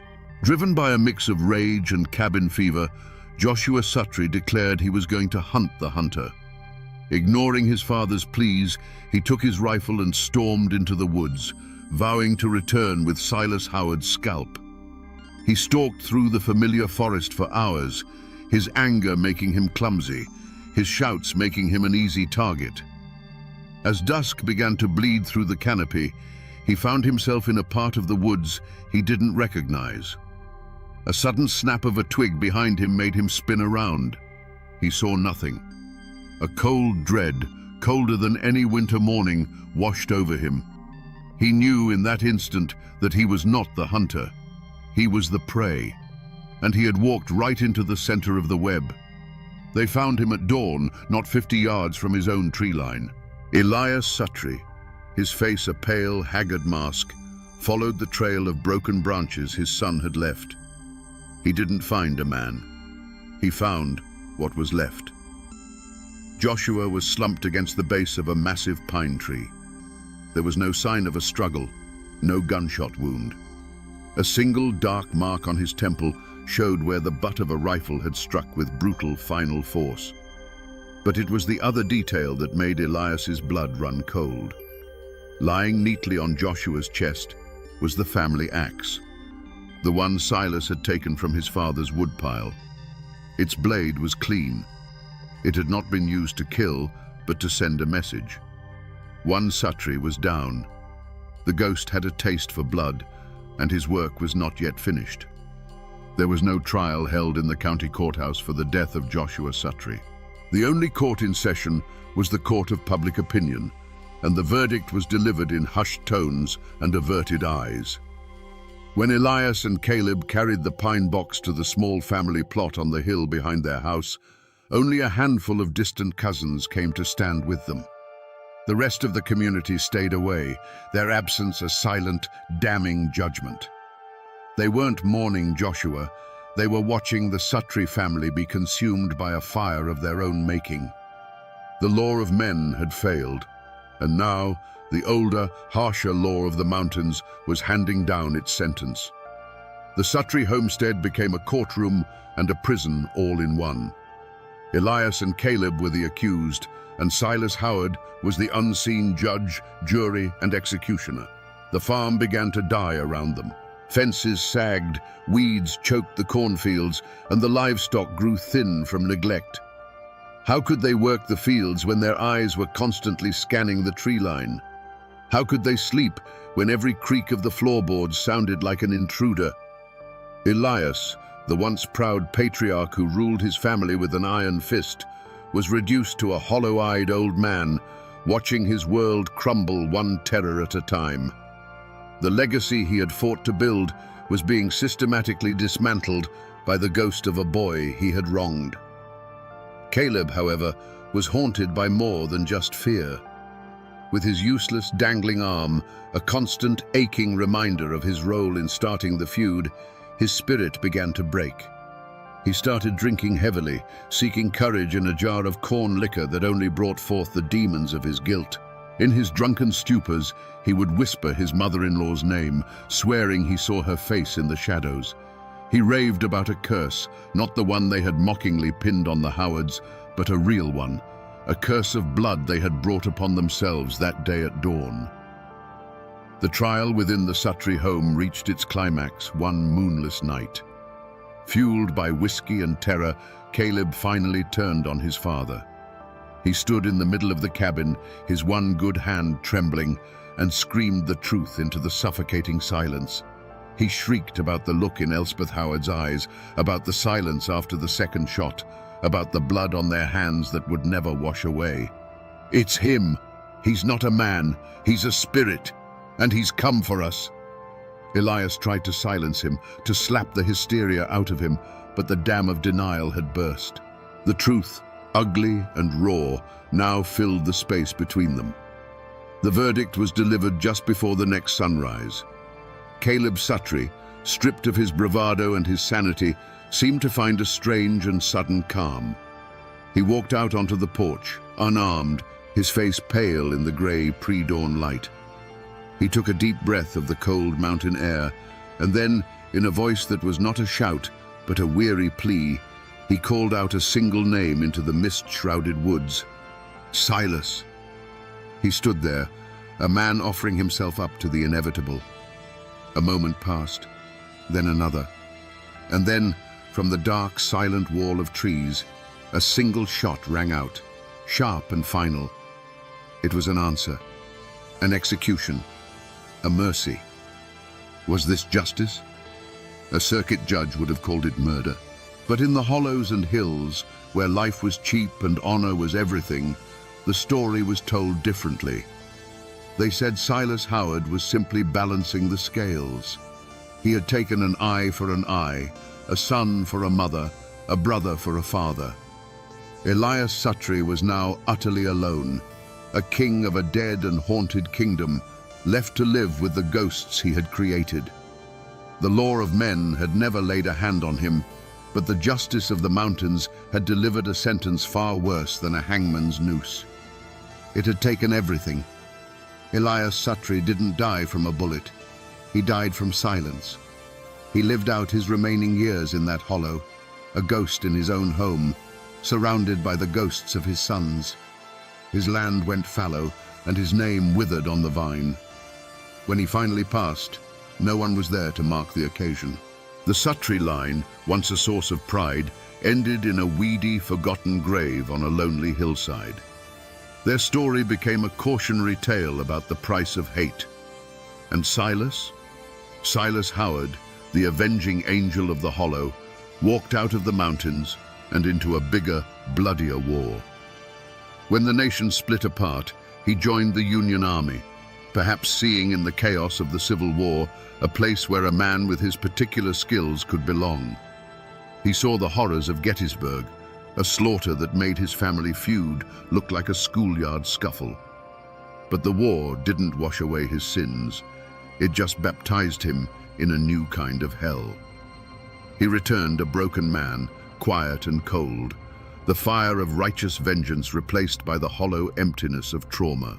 It was this Silas, the soldier with the haunted eyes, who would eventually take a wife and have a son of his own, passing down not a name, but a darkness. The curse had found its vessel for the next generation. If you were to go looking for Moan Hollow today, you wouldn't find it on any map. But the locals could point the way. The Suttree place is gone, reclaimed entirely by the forest, a place where people say the weeds grow a little too thick and the birds sing a little less sweetly. The Howard cabin was swallowed by the woods too. All that remains today is a pile of moss-covered foundation stones and a single stubborn chimney standing like a tombstone for a home. They call it the Howard Chimney now, a local landmark where teenagers dare each other to spend the night. And the 2 mounds of earth under the ancient oak tree? They are still there, sunken and subtle, almost invisible to the untrained eye. But they are there. The paper trail of this tragedy is thin, a few lines in a dusty county ledger about a land dispute. But the mountains have a longer memory. The story of the Howards and the Suttrees isn't written in ink. It's carved into the landscape itself, in the names people whisper, in the ruins they avoid after dark. Though most people have forgotten the details, the sorrow has soaked into the soil and the mountains remember everything. So we come back to the question that started it all, the question whispered around campfires in these mountains for over a century. Was the Howard family doomed by a supernatural curse? It's a powerful story, the idea of a witch's hex or a deal with the devil. It gives a name to an evil that feels too big and too relentless to be human. But the truth, as it often is simpler and somehow far more tragic. The real curse wasn't a whisper on the wind. The real curse was the silence between neighbors nursing old grudges, the silence of a man who can't speak his pain, and the ringing, final silence after a gunshot. This is a story not just of cruelty, but of the formidable, unyielding Appalachian spirit, a spirit forged in hardship and isolation. It's a story of the fierce pride that can build a life on a steep mountainside with nothing but bare hands, and the terrible pride that can tear that same life apart over a single insult. The Howards weren't monsters. They were men, trapped in a cage built by poverty, ignorance, and trauma. Each generation inherited the pain of the last, and the only tool they were ever given to deal with that pain was rage. Silas Howard didn't learn his violence from a demon in a mine.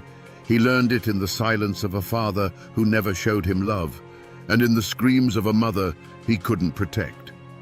The names on the headstones have faded, and the cabins have crumbled back into the earth, but the lesson of Moan Hollow remains, a quiet warning carried on the mountain breeze. It teaches us that the most terrible ghosts are the ones we create ourselves, the ones that live inside our own families. The story of the Howards is a bitter parable about how a man can escape a war, can escape a hollow, but can never truly escape the legacy of his father's hands. And now, my friends, you know the story of Moan Hollow. And you know why the old folks say, even on a still day, the wind in that valley still sounds a little like weeping. The air hung heavy and thick, cloying with the damp scent of pine and something else, something metallic, like fresh blood on cold earth. Mist, thick as a shroud, snaked through the hollows, clinging to the branches of ancient oaks, obscuring everything beyond a few feet. Then, from the distant ridge, came the sharp crack of a rifle shot, a sound that echoed through the hills and valleys of Appalachia, a sound that meant death. For generations, that sound was the heartbeat of the mountains. It was the language of the Hatfield-McCoy feud. It spoke of bitter grudges, of families pitted against families, a brutal symphony of vengeance and survival. And at the center of it all stood a figure carved from the very rock of those hills, William Anderson Hatfield, better known as Devil Anse. He was a patriarch, a warlord, a man whose name alone could curdle the blood in your veins. They said he was as cunning as a fox, as fierce as a bear, and as ruthless as the land itself. His power wasn't written in laws or treaties. It was etched in the fear he inspired, in the loyalty of his clan, and in the cold steel of the firearms they carried. Devil Anse ruled through sheer force, through intimidation, and by making it clear that his word was the law, enforced by lead and fire. His legend looms large, a testament to the raw, untamed power of the Appalachian frontier. He lived and died a king of the mountains, a symbol of brute strength and defiant independence. His story is one of the most famous, most violent, most American sagas ever told. But what if the most powerful Hatfield who ever lived wasn't the one holding the gun? What if he was the one counting the votes? The man who eclipsed the Devil's legend was his cousin, Ephraim Hatfield. And he was a different kind of animal entirely. He wasn't a mountain warlord. He was a political boss. He rarely carried a gun, and some say he never even raised his voice. He didn't need to. Where Devil Anse's power ended at the barrel of a Winchester, Eph's was just beginning. His kingdom was not a windswept mountain hollow. It was the Aracoma Hotel, a handsome brick building in the heart of Logan, West Virginia. And his throne was a simple, unassuming armchair in the lobby. Imagine the scene. Day after day, from morning until evening, Eph Hatfield would sit in that chair watching the world go by. He was a calm, almost placid figure, often dressed in a simple suit. He would read the newspaper, smoke a cigar, and greet men who approached him with a quiet nod. But don't let the stillness fool you. From that single chair, he was pulling the strings of an entire county. The men who came to see him were not weathered Klansmen seeking vengeance. They were sheriffs, judges, coal mine superintendents, and aspiring politicians. They would approach his chair, one by one, and speak in low, deferential tones. They weren't there to pass the time. They were there for a verdict. They were asking for a job for a relative. They were seeking a political endorsement. They were requesting a legal problem to disappear. Ephraim would listen patiently, his eyes missing nothing. A conversation might last minutes, or it might be just a few seconds. And then would come the decision. It wasn't a decree shouted from a mountaintop. It was a slight nod of the head, a quiet word, or just a dismissive wave of the hand. And that was it. A man's fate was sealed. The next county clerk was chosen, a contract was awarded, a deputy was appointed. He didn't need to raise his voice. In Logan County, a word from F. Hatfield could build a man's fortune or bury him without a shovel. This was the new face of power in Appalachia. The brute force of the feud had evolved, becoming something far more sophisticated and far more terrifying. It was the power of the system. To understand how one man could hold a whole county in the palm of his hand, you first have to understand the land that made him.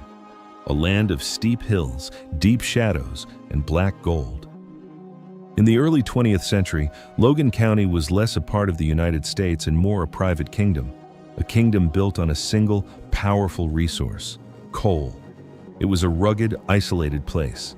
The mountains themselves were both a blessing and a curse, holding veins of the richest bituminous coal in the world, but also cutting the region off, creating a world unto itself with its own rules. And the first rule was simple. The coal company was God. Massive corporations from the north had swept in, buying up tens of thousands of acres. They built the railroads, they built the mines, and they built the towns. These weren't normal towns.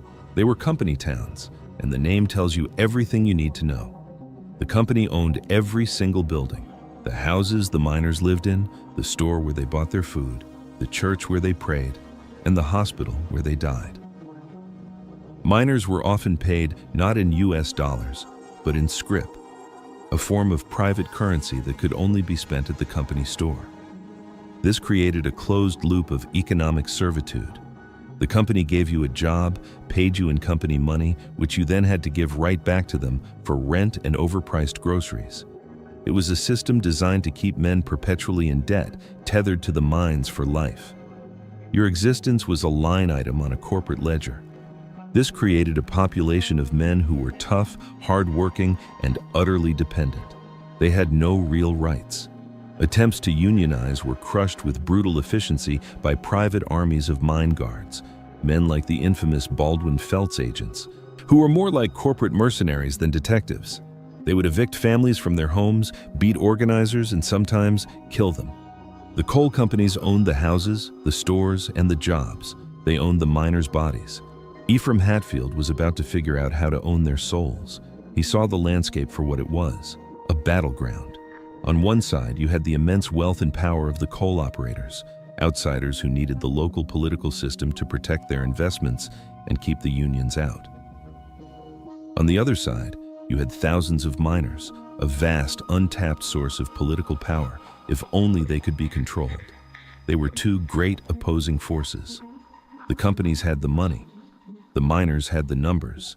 F. Hatfield realized he could be the bridge between them, and in doing so, become more powerful than either. Ephraim Hatfield's political machine wasn't built with speeches and rallies. It was built like an engine, piece by meticulous piece, in the back rooms and quiet corners of Logan County. It became known as the Logan County System, and it was a masterpiece of corruption. The fuel for this engine was the voter. But in Logan, your vote wasn't so much a right as it was a commodity. The first step was control of the voter rolls. F's organization would pay the poll taxes for thousands of miners and their families. On the surface, it looked like a generous act. In reality, it was a transaction. By paying your tax, they essentially owned your vote. You were now on their list, and you were expected to vote as you were told. The second part of the machine was control of the ballot box itself. This was achieved with brutal simplicity. The election officials in nearly every precinct, the people who counted the votes, were handpicked by F. These weren't impartial civil servants, they were loyal cogs in the machine. On election day, anything was possible. Ballot boxes would be stuffed with votes from people who were dead or had long since moved away. Votes for opposition candidates would simply vanish. Imagine you're a miner in a remote company town. The polling place is run by the mine foreman's brother. Everyone knows who you are, and everyone knows who the company supports. You're handed a pre-marked ballot and told to drop it in the box. What do? Do you risk your job, the roof over your family's head, for the principle of a secret ballot? Most people didn't. They did as they were told. Through this combination of economic pressure and outright fraud, F. Hatfield could deliver the vote of Logan County as a single, predictable block. He could guarantee any candidate thousands of votes, making him indispensable to anyone with statewide ambitions. But here's what made Ephraim a political genius, and what made his system nearly unbeatable. He didn't just pick the winner. In most elections, he picked both candidates. This strategy of controlling both sides of the aisle was the masterstroke. He built a two-headed political beast, and both heads answered to him. In the rest of America, politics was a war between Democrats and Republicans. In Logan County, it was a carefully staged play, and Ephraim Hatfield was the director, the producer, and the man who wrote the script. He understood a fundamental truth. True power isn't about winning the election. It's about controlling the choices. Here's how it worked. Logan County, like much of West Virginia, was traditionally Democratic. So, Ephraim consolidated his control over the local Democratic Party. He became the chairman of the county's Democratic Executive Committee. This position gave him immense power. He could dictate who got on the primary ballot, control the party's finances, and mobilize the party's resources. He would choose a candidate for sheriff, for judge, for county clerk, men who were loyal to him and the machine. His thousands of controlled voters would ensure they won the Democratic primary with ease. This part is simple enough. It's classic political boss behavior. But this is where Eph's genius for corruption came in. He didn't stop there. He looked across the aisle at the Republican Party. In Logan County, the Republicans were a permanent minority. They had no real chance of winning a general election. So Ephraim made them an offer they couldn't refuse. He went to the leaders of the local Republican Party and essentially put them on his payroll. He would provide them with money and influence. In return, he got to pick their candidates too.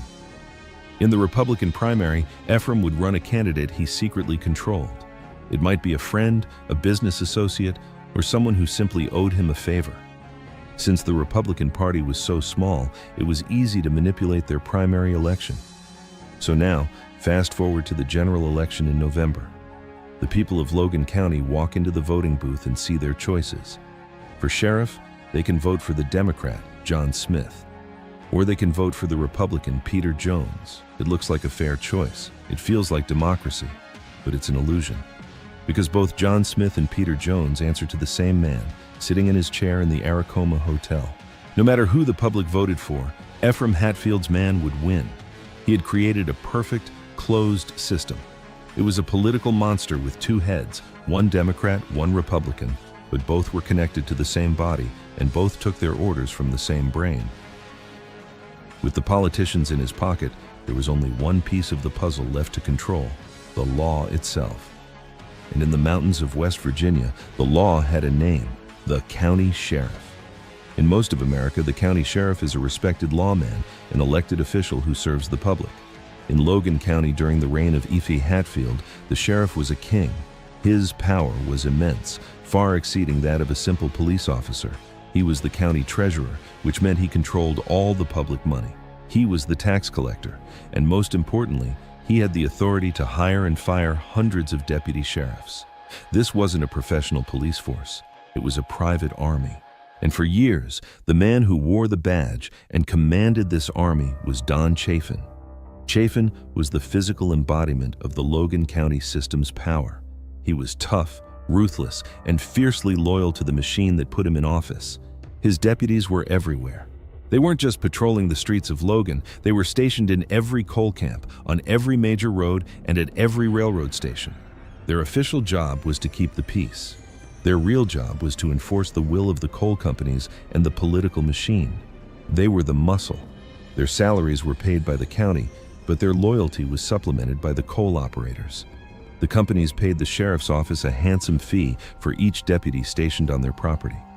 This created a perfect circle of corruption. The machine picked the sheriff hired the deputies, and the coal companies paid to keep them in their camps, crushing any sign of union activity.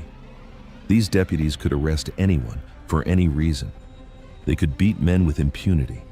They could stop and search travelers, turning away anyone they deemed an agitator or a union organizer. They created an iron curtain around Logan County, turning it into a fortress state. Fiercely resistant to any outside influence. Imagine a police force that doesn't answer to the public, but to a single man sitting in a hotel lobby. That wasn't a nightmare in Logan County. It was reality.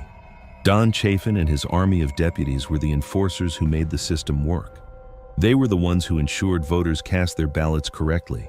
They were the ones who protected the ballot boxes from prying eyes.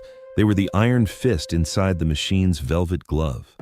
For years, this combination of political cunning and brute force seemed invincible. It was a perfect, self-sustaining ecosystem of power.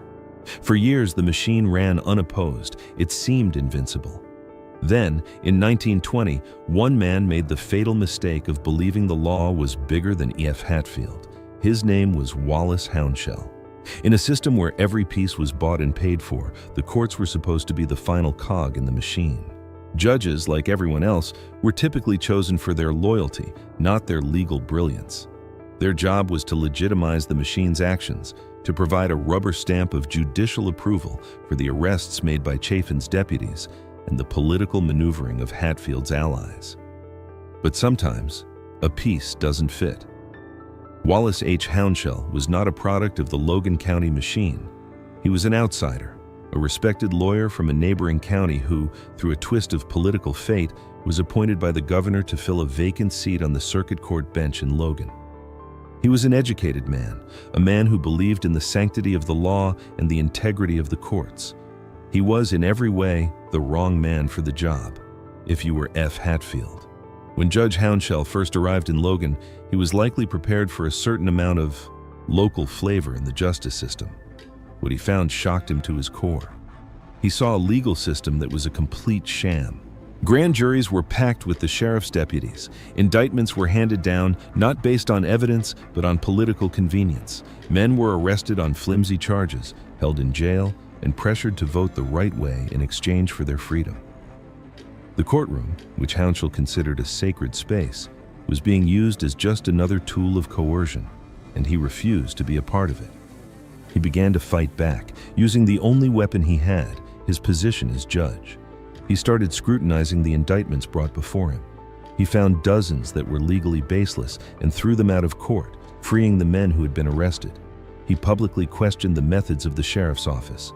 He began to block the machine's moves, using the letter of the law as his shield and his sword.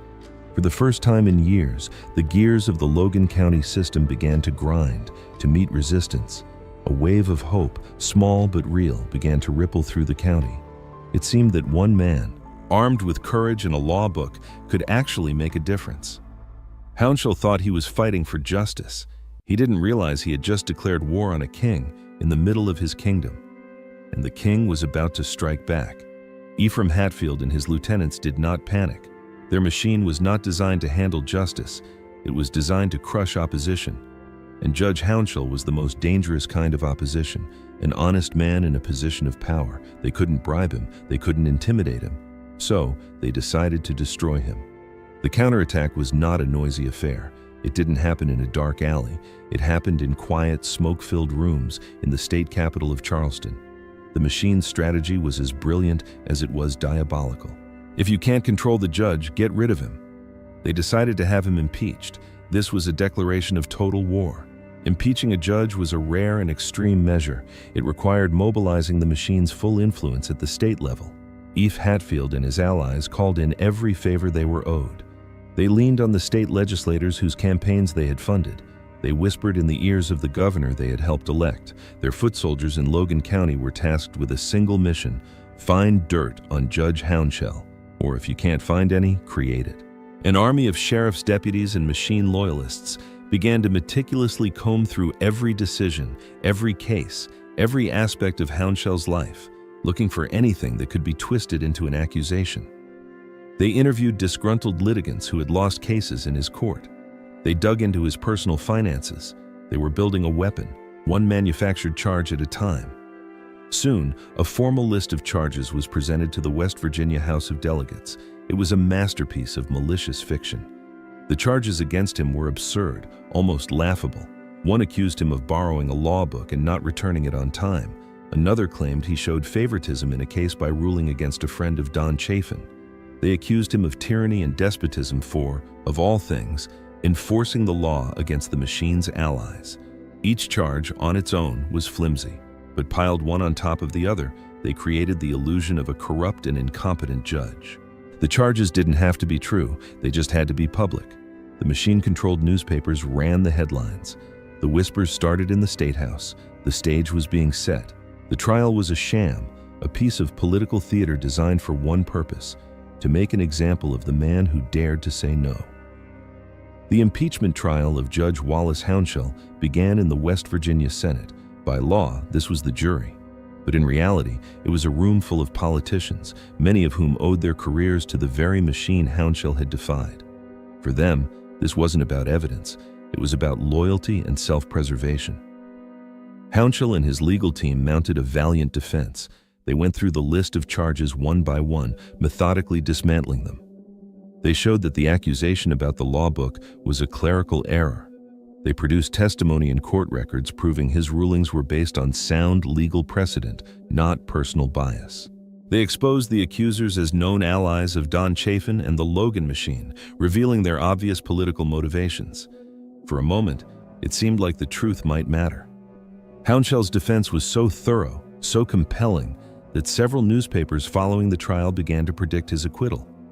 It seemed impossible that any impartial observer could look at the flimsy manufactured evidence and vote to remove a sitting judge. But the jury wasn't impartial. They weren't there to weigh evidence. They were there to follow orders. Behind the scenes, the machine was working tirelessly. Ephraim Hatfield's lieutenants were in Charleston, reminding senators of past favors. They were promising future support. They were subtly threatening political consequences for anyone who stepped out of line. The fate of Judge Hounshell wasn't being decided in the Senate chamber. It was being decided over dinner, in hotel rooms, and with quiet handshakes in the hallway. When the time came to vote, the outcome was swift and brutal. The senators, many of whom had likely barely paid attention to the testimony, cast their votes. Wallace H. Hounshell was found guilty. He was impeached and removed from the bench. His career, built on a lifetime of integrity, was annihilated in a single afternoon. He had walked into the state capitol a respected judge. He walked out a broken man, stripped of his office, his reputation in tatters, a public example of what happens when you challenge the established order. Ephraim Hatfield never laid a hand on Wally Hounshell. He didn't have to. He had shown everyone in West Virginia that he could kill a man's life, his career, and his honor with nothing more than a series of whispers and a stacked vote. The message was clear. Message was, the impeachment of Judge Hounshell wasn't just an attack on one man. It was a message sent to every single person in Logan County and beyond. It was a demonstration broadcast across the state of the machine's reach and its ruthlessness. The message was simple. We are in control. Do not cross us, ever. And the people listened. A quiet, suffocating fear settled over the region. Before, there might have been whispers of opposition, small acts of defiance. Now, there was mostly silence. Who would be brave enough to speak out when a respected circuit court judge could be publicly crucified with such ease? The consequences of dissent became brutally clear, and they weren't always as dramatic as a public trial. The machine's retaliation was often more subtle, a slow and quiet strangulation of a person's livelihood. If you were a small business owner who supported an opposition candidate, you might find yourself suddenly buried in a mountain of new regulations. Your license to operate might be delayed or revoked for a minor infraction that was previously ignored. Health inspectors might start showing up every week. Your business would slowly be bled dry. If you were a miner who was overheard speaking in favor of a union, your name would find its way to a blacklist. You'd be fired from your job. And because the coal companies all work together, you wouldn't be able to find work at any other mine in the county. You would have to pack up your family and leave, or watch them starve. Teachers who didn't support the machine's candidates for the school board found their contracts weren't renewed. Doctors who fell out of favor found their hospital privileges questioned. Even the location of a new road could be a political weapon, rerouted to bypass the property of a dissenter, isolating them and tanking their land value. This was the true genius of F's control. It wasn't just political, it was economic. To stand against him wasn't just to risk your vote, it was to risk the food on your family's table. He had fused political power and economic power into a single, terrifying weapon. He had achieved what his cousin, Devil Anse, never could. Devil Anse controlled a clan through loyalty and fear of violence. Eve Hatfield controlled an entire society through the quiet, pervasive fear of losing everything. With the county completely subdued, Ephraim's gaze turned higher. He wasn't just content being the king of Logan County, he wanted to choose the kings of West Virginia. With Logan County locked down, Ephraim Hatfield held a unique and powerful commodity in West Virginia politics, a guaranteed block of thousands of votes. In a statewide election where the margins of victory could be razor thin, the Logan County vote was the political equivalent of a royal flush. And Ephraim was the only man at the table holding it. Ambitious politicians from all over the state began making a pilgrimage to Logan. They weren't coming to give speeches or hold rallies. They were coming to the Aracoma Hotel to sit down with the quiet man in the lobby and ask for his blessing. They were candidates for governor, for the United States Senate, for Congress. And they knew the road to Charleston, or even to Washington, D.C., ran directly through F. Hatfield's territory.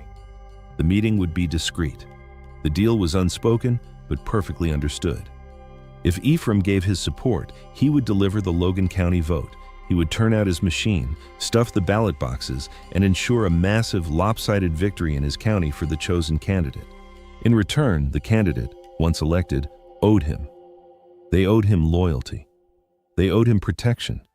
This arrangement provided the machine with a crucial shield of armor. If a pesky state prosecutor or an ambitious attorney general ever got the idea to investigate the rampant corruption in Logan, a quiet phone call would be made. The governor, remembering the thousands of votes that put him in office, would ensure the investigation stalled. State police would be told to stand down. Funding for the investigation would mysteriously dry up. Hatfield had bought himself statewide immunity. His influence became legendary. It was said that you couldn't get elected dog catcher in southern West Virginia without Eph's approval, let alone governor. He became known in whispers and newspaper columns as the Kingmaker. He didn't want to be the governor himself. That would mean being in the spotlight, being held accountable. Ephraim preferred to stay in the shadows, pulling the strings, choosing the men who would hold the titles and take the heat while he held the real power. For decades, the political landscape of West Virginia was shaped by his unseen hand. The course of the state, the laws that were passed, the men who led it, all were influenced by the quiet calculations of a man in a hotel lobby, 100 miles from the Capitol building. For decades, Ephraim Hatfield was a force of nature in West Virginia politics, as unmovable as the mountains themselves. But in the 1930s, a new force swept across America, one that not even the Kingmaker could control. Ephraim Hatfield's machine was built for a specific world, a world of isolation, corporate feudalism, and total economic dependency. For decades, that world seemed permanent. But then, the world broke. The stock market crash of 1929 and the Great Depression that followed sent a shockwave across the country that even the insulated kingdom of Logan County could not escape. The price of coal plummeted, mines shut down, thousands of men were thrown out of work, left with nothing. The system of control, which relied on the company providing for the miners, began to collapse. The company store couldn't extend credit forever. The private scrip in their hands became worthless paper. For the first time, the absolute power of the coal operators was shaken. And then came a voice from the radio. A calm, reassuring voice that promised a new deal for the American people. Franklin Delano Roosevelt. The federal government, which had been a distant, almost foreign entity, suddenly became a powerful presence in the lives of the Appalachian miners. New Deal programs like the Works Progress Administration, the WPA, started offering jobs that weren't controlled by the coal companies. Men could earn real U.S. dollars building roads, schools, and parks. Federal relief agencies started distributing food and assistance, creating a safety net that wasn't dependent on the local machine's approval. This was a seismic shift. Ephraim's power was rooted in his role as the gatekeeper of survival. He and the coal companies controlled all the jobs, all the money, and all the food. Suddenly, there was a new source of all three, and it answered to Washington, D.C., not the Aracoma Hotel. Perhaps the most significant change was the Wagner Act of 1935, which federally protected the right of workers to organize and join unions. This gave the United Mine Workers of America, the UMWA, the legal firepower they needed to finally break through the Iron Curtain around Logan County. Organizers, now protected by federal law, could no longer be beaten and thrown in jail by the sheriff's deputies with impunity. For the first time, the miners had a new boss to listen to, a voice from Washington, D.C. that spoke louder than the man in the hotel lobby.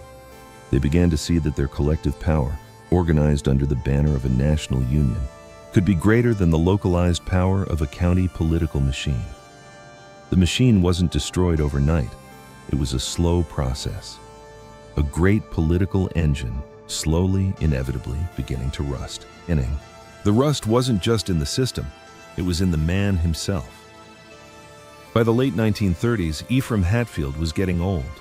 The world he had mastered, the world of backroom deals and absolute control, was changing faster than he could adapt. The quiet, unassuming man in the hotel lobby began to look less like a king and more like a relic. The tools of his trade were becoming obsolete. Outright ballot stuffing and voter intimidation were becoming harder to execute. The new presence of federal agencies and the watchful eyes of the now powerful unions meant that elections were being scrutinized like never before. The introduction of the secret ballot, a simple curtain pulled around a voting booth, was a revolutionary act in Logan County. It gave a miner a precious moment of anonymity, a chance to vote his conscience without the foreman looking over his shoulder. The two-headed beast he had created, his control over both the Democratic and Republican parties, began to weaken.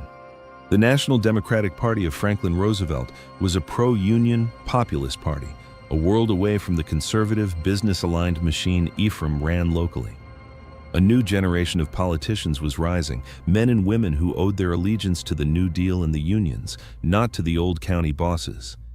His grip on the economic lifeblood of the county was also slipping. As the UMWA grew in strength, it negotiated contracts that gave miners better wages, benefits, and a degree of job security.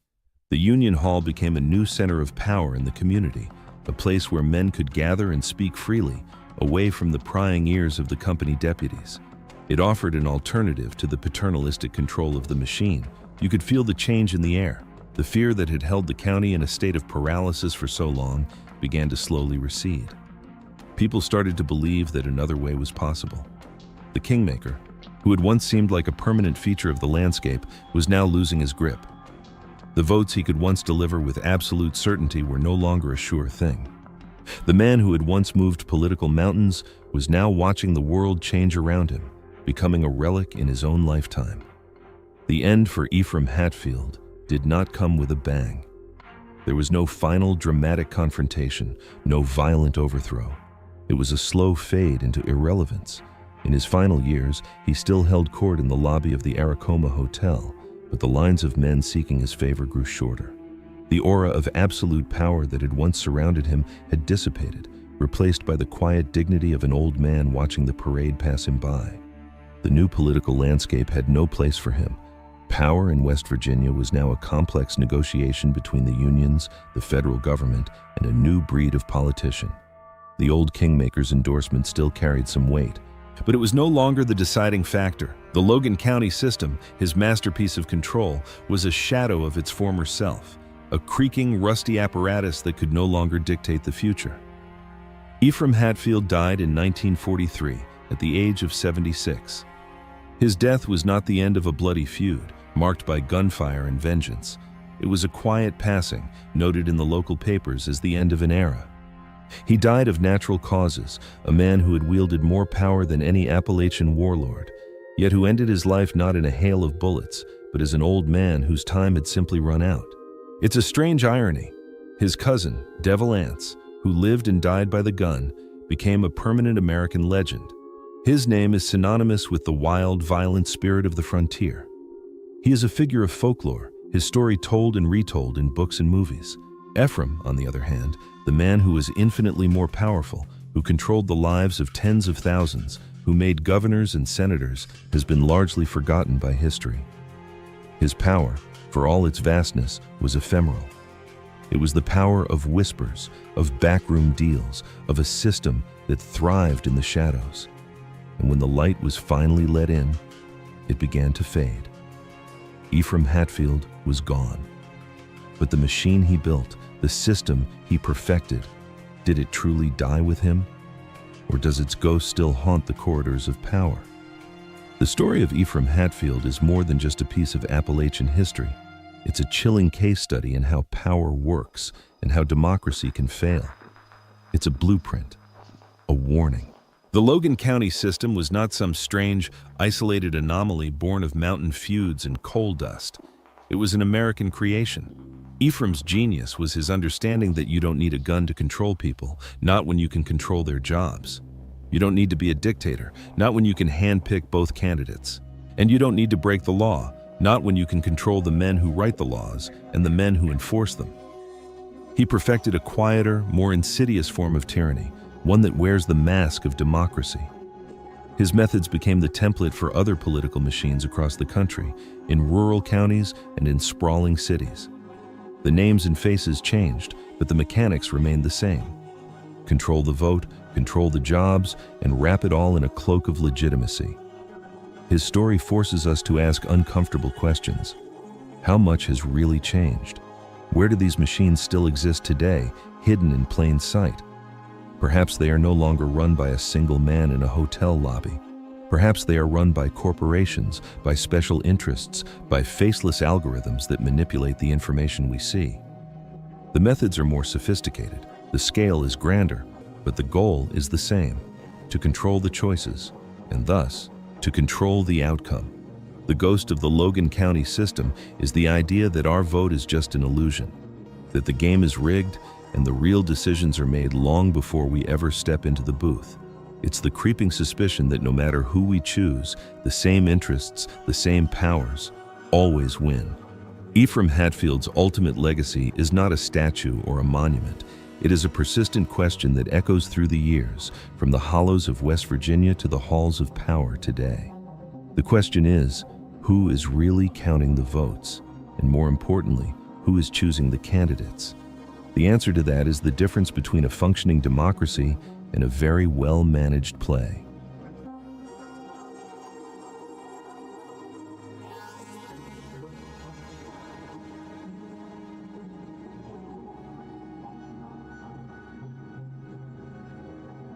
In 1835, one of the most famous men in America stood before the voters who had just ended his career and gave them a farewell that would echo for centuries. "You may all go to hell, and I will go to Texas." This wasn't just the sour parting shot of a defeated politician. This was a living legend, the bear-hunting congressman from Tennessee, turning his back on everything he knew. It was a self-imposed exile that would lead him, just a few months later, to his death in a dusty Texas mission. The question that chills the bone isn't how he died at the Alamo, but why he went there in the first place. How does a man at the absolute peak of his fame find himself so utterly alone, cast out by his own party, his own president, and his own people? The answer lies not in a battle with rifles, but in a brutal war of conscience fought on the floor of the US Congress, an act of political suicide that sealed his fate long before he ever crossed the Sabine River. Today, we will answer that question. We will find the real Davy Crockett. To understand the man who would defy a president, you have to understand the world that forged him. David Crockett was born in 1786 on the banks of the Nolichucky River in what is now East Tennessee. This was not yet America as we know it. It was a raw, unforgiving frontier, a world of misty mountains, deep forests, and a people as tough and unyielding as the landscape itself. Appalachia was a crucible, and it burned away everything that was not essential, leaving behind only grit, self-reliance, and a fierce independence. The people who settled these hills, largely Scots-Irish immigrants, brought with them a deep cultural memory. They remembered kings and landlords from across the sea, and they carried a profound distrust for any distant, centralized authority. Their laws were simpler, etched into their hearts rather than written in books. A man's word was his bond. Your loyalty was to your family, your clan, and your neighbor. Justice was swift and personal. This was the code Crockett grew up with, a worldview that saw the world in stark, clear terms of right and wrong, honor and shame. Crockett was the living embodiment of this spirit. He had almost no formal schooling, learning his letters, as he said, from the trees. His real education came from the wilderness. He wasn't just a hunter, he was a provider, a protector. His almost mythical reputation for hunting bears wasn't just a story for entertainment, it was a resume. Killing over 100 bears in a single season meant providing security and sustenance for the entire community. In a world where survival was a daily struggle, a man with those skills was a natural-born leader. His charisma was just as wild and untamed. He didn't speak in the polished tones of the Virginia aristocracy. He spoke the language of the common man, full of homespun humor, sharp wit, and captivating stories of his adventures. He could hold a crowd spellbound with a tale of tracking a bear through a blizzard or facing down a panther in the dark. He was one of them, a man who understood their struggles because he lived them every single day. But this very world, the source of all his strength, also contained a fatal vulnerability. Crockett's character was like Appalachian oak, strong, solid, and completely inflexible. He was governed by that simple frontier code of honor. He believed a promise was a promise, whether made to a white settler or a Cherokee chief. He believed that a man's integrity was his most valuable possession, worth more than land, title, or political power. This man, this living piece of the American frontier, was about to be transplanted into the serpentine world of Washington, D.C. He was taking his mountain code of honor into an arena of backroom deals, party loyalties, and brutal political calculus. He didn't know it yet, but the very principles that made him a hero in Tennessee would make him a target in the nation's capital. His own unshakable sense of right and wrong was the shadow that was beginning to gather, unseen and unspoken, over his entire future. When Davy Crockett arrived in Washington, D.C., he entered a wilderness far more dangerous than any he had known in Tennessee. This was a political swamp, thick with ambition, veiled threats, and hidden allegiances. And at the center of this swamp, a storm was gathering around one single, explosive piece of legislation: President Andrew Jackson's Indian Removal Act of 1830.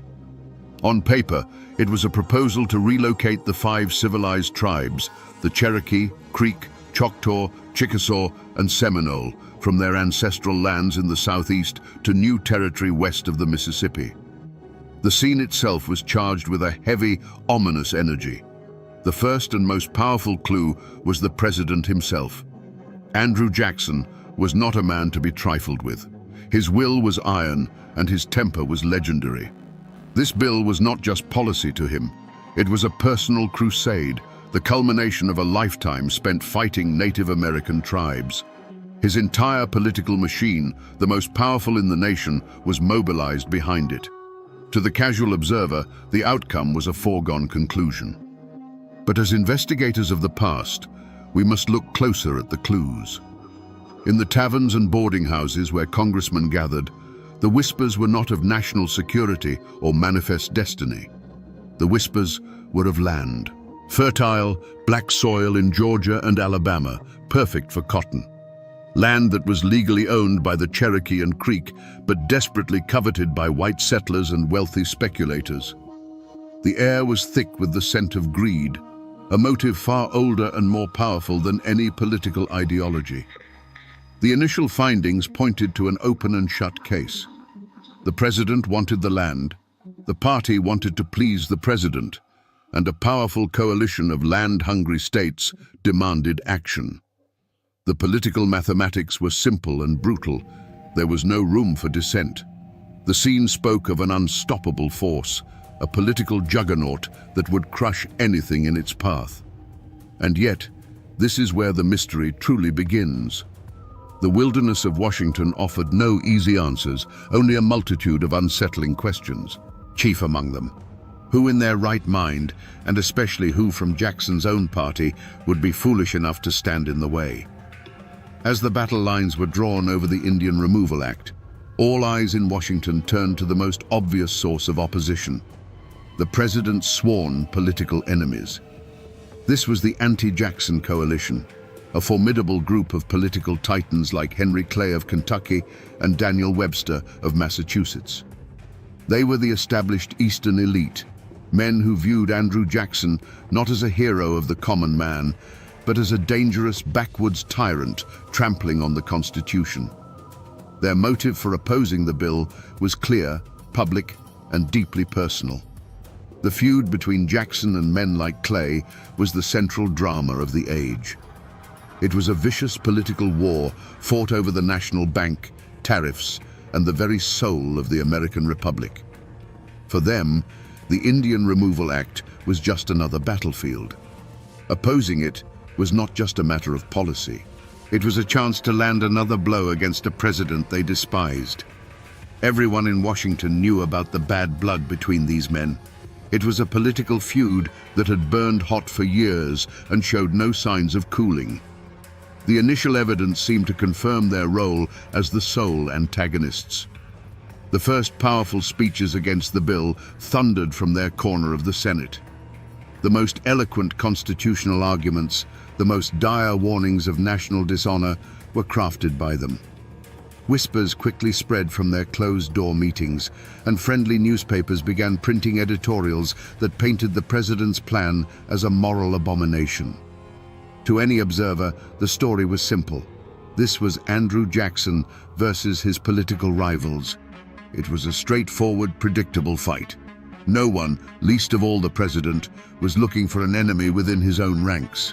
While President Jackson focused his fury on his political rivals, the real threat to his agenda was not in the Senate chambers of Henry Clay, but in the rough-hewn form of one of his own men. The most dangerous dissent, the kind that can break a cause from the inside out, came from a completely unexpected source. Congressman David Crockett of Tennessee. No one suspected him. He was a Jackson man, through and through, a fellow Tennessean, a veteran of the Creek War who had served under Old Hickory himself, and the living embodiment of the frontier spirit that had swept the president into office. He was trusted like a brother in arms. But Crockett carried a secret, a motive that was utterly invisible to the political operators in Washington. It wasn't greed, jealousy, or a hidden ambition for higher office. His motive was his conscience. He had lived too close to the land and the people Jackson sought to remove. He had seen the Cherokee Nation firsthand, with their farms, their written language, and their constitution. He had fought alongside Native Americans and against them, and he respected them as people, not as obstacles on a map. For Crockett, this wasn't about clearing land for cotton. It was about a promise being broken, a treaty being trampled, and an act of profound injustice being committed in the name of progress. Looking back, his party colleagues would have seen the signs. As the debate raged, Crockett grew quiet. His usual booming laughter and endless supply of tall tales were replaced by a grim-faced contemplation. He was seen speaking not with party bosses, but with missionaries who had lived among the Cherokee. His questions in the cloakrooms became pointed, not about political advantage, but about morality and honor. His grief, if you could call it that, wasn't theatrical. It was a deep, simmering anger that his colleagues mistook for backwoods confusion. They saw a simple frontiersman struggling with complex policy. They failed to see a man whose entire moral compass was screaming that his own side was wrong. Beyond the personal rivalries and internal betrayals, a third, far more powerful force was at play. This was not a single man or a political party, but a vast, impersonal economic juggernaut with an insatiable appetite, the Cotton Kingdom. The real pressure for Indian removal wasn't coming from the White House alone. It was coming from the relentless thrum of textile mills in Manchester, England, and Lowell, Massachusetts. A global revolution in industry had created an unprecedented demand for cotton, and the American South was its primary supplier. The motive was as simple and potent as profit itself. The old cotton lands of the Carolinas were becoming exhausted, and the planters looked westward with hungry eyes. The fertile, well-watered lands of the Cherokee, Creek, and Choctaw in Georgia, Alabama, and Mississippi were the prize. This wasn't a local squabble. It was a matter of economic destiny for the entire Southern establishment. The value of the land wasn't measured in tradition or ancestral right, but in dollars per acre and bales per season. This massive, faceless entity had a single, overriding interest: acquire that land by any means necessary. This external threat created a suffocating climate of inevitability. Long before the bill was debated in Congress, the pressure was being felt on the ground. Land speculators, the quiet agents of this economic empire, were already appearing in the valleys. They were not local men, and they carried an air of quiet menace. They brought maps and surveying chains, making offers that were more like warnings. Their presence sent a clear message to everyone, including the Cherokee and politicians like Crockett. This was no longer a negotiation. A tidal wave of money and power was coming, and it intended to wash away everything in its path. In the beginning, the opposition to the Indian Removal Act pursued what seemed to be a clear and righteous path. The first great charge was a legal one, led by the sharpest constitutional minds in the country. They brandished copies of treaties signed in good faith by the United States government that explicitly guaranteed the Cherokee and other tribes their lands forever. On the floor of the Senate, men like Daniel Webster laid out a powerful, logical case. A treaty was the supreme law of the land, and to break it was to break the nation's honor. This seemed like the most promising lead, a direct trail to defeating the bill. But they were tracking a ghost through a legal wilderness. The Jackson administration, with ruthless efficiency, argued that they were not dealing with truly sovereign nations, but with domestic dependent nations living within the borders of the United States. It was a brutal legal sleight of hand, a way of saying that all those promises, all those sacred oaths, could be erased by a simple act of Congress. The trail of constitutional law, which seemed so clear and bright, vanished into the thickets of raw political power. The opposition's most potent weapon had proven to be a dud. Another trail seemed far more promising, the path of simple human decency. Missionaries and religious leaders who had lived among the tribes came to Washington, painting a vivid picture of the civilization Jackson sought to destroy. They spoke of the Cherokees' alphabet, their written constitution, their neat farms and Christian churches. Surely, they argued, a moral nation could not uproot a people who had done everything asked of them to assimilate. This appeal to conscience was aimed directly at the heart of the American people. But this lead, too, evaporated like morning mist on a hot summer day. Against the deafening roar of progress and the siren song of free land for white settlers, the quiet voices of conscience were drowned out. The narrative of the savage Indian, holding back the tide of civilization, was a far more powerful story for many Americans. The moral high ground turned out to be a swamp of public indifference and racial prejudice.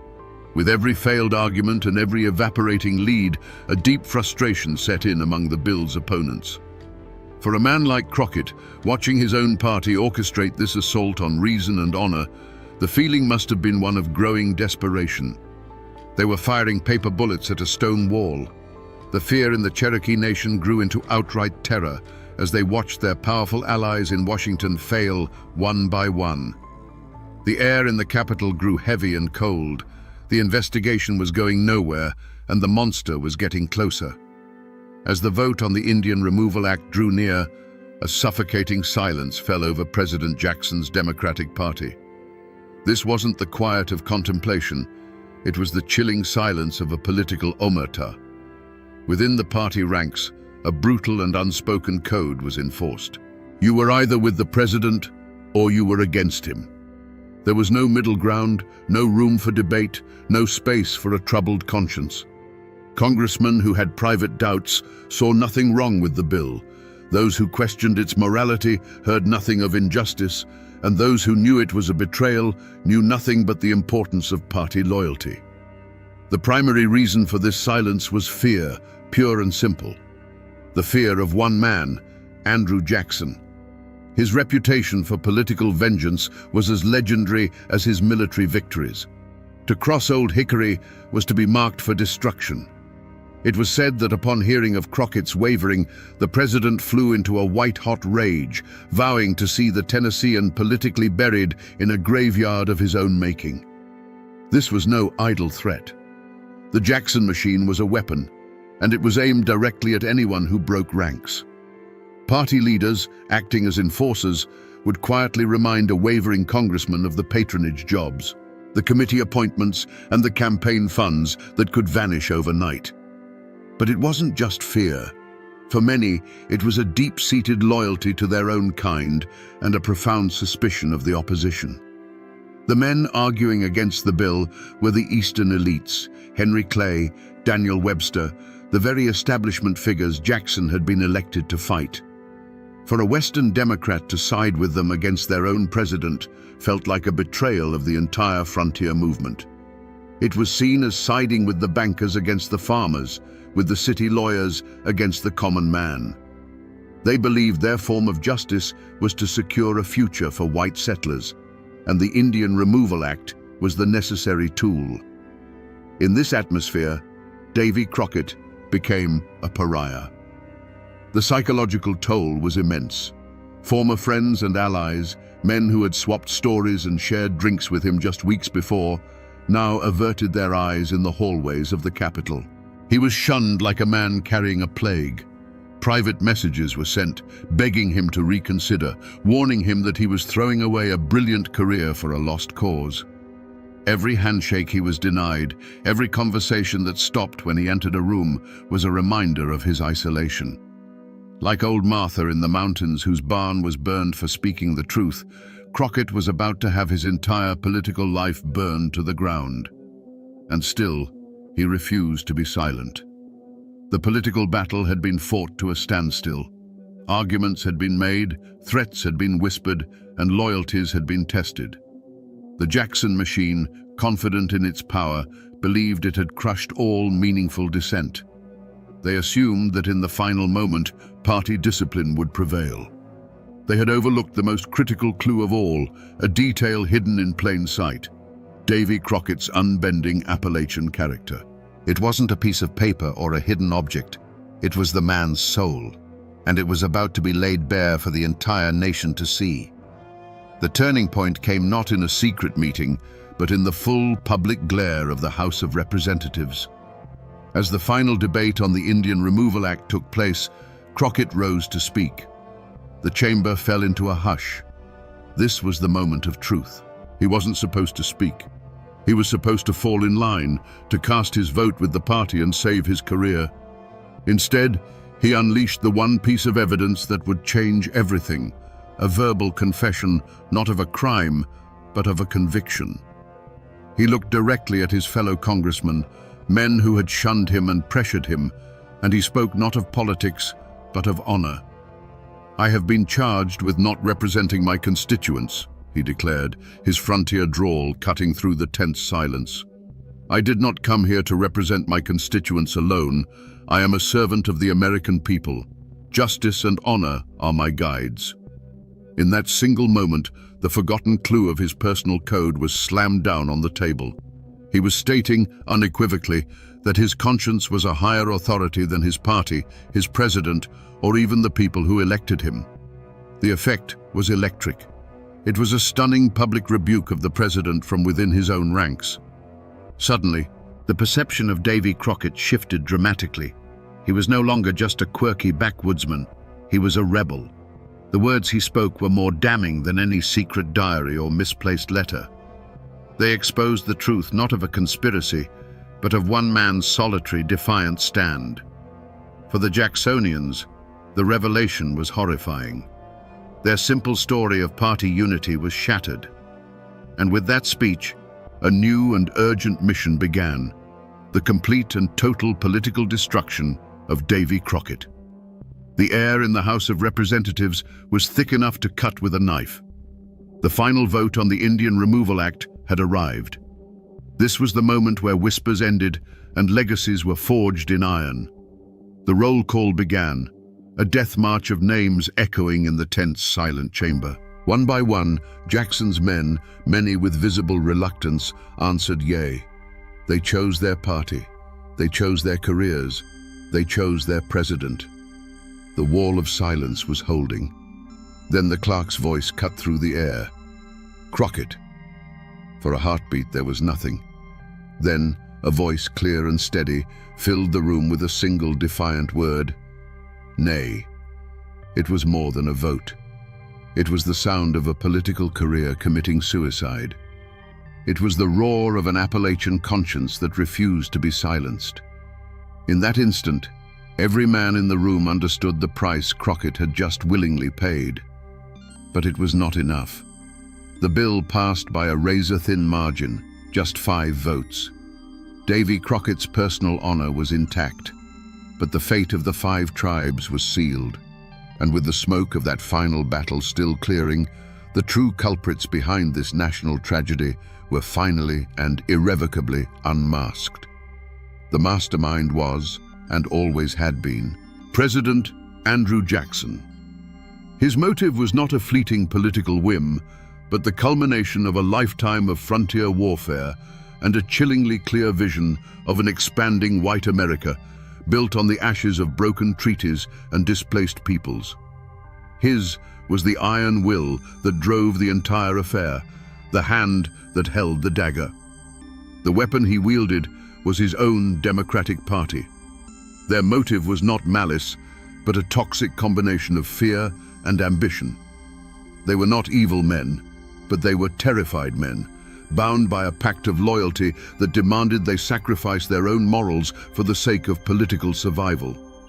They were the ones who held the victim down, their silence the most damning testimony of all. But the true dark heart of the matter, the motive that fueled both the president's vision and the party's fear, was the vast, impersonal hunger of the Cotton Kingdom. It was not a feud, not a personal vendetta, but the cold, relentless logic of profit.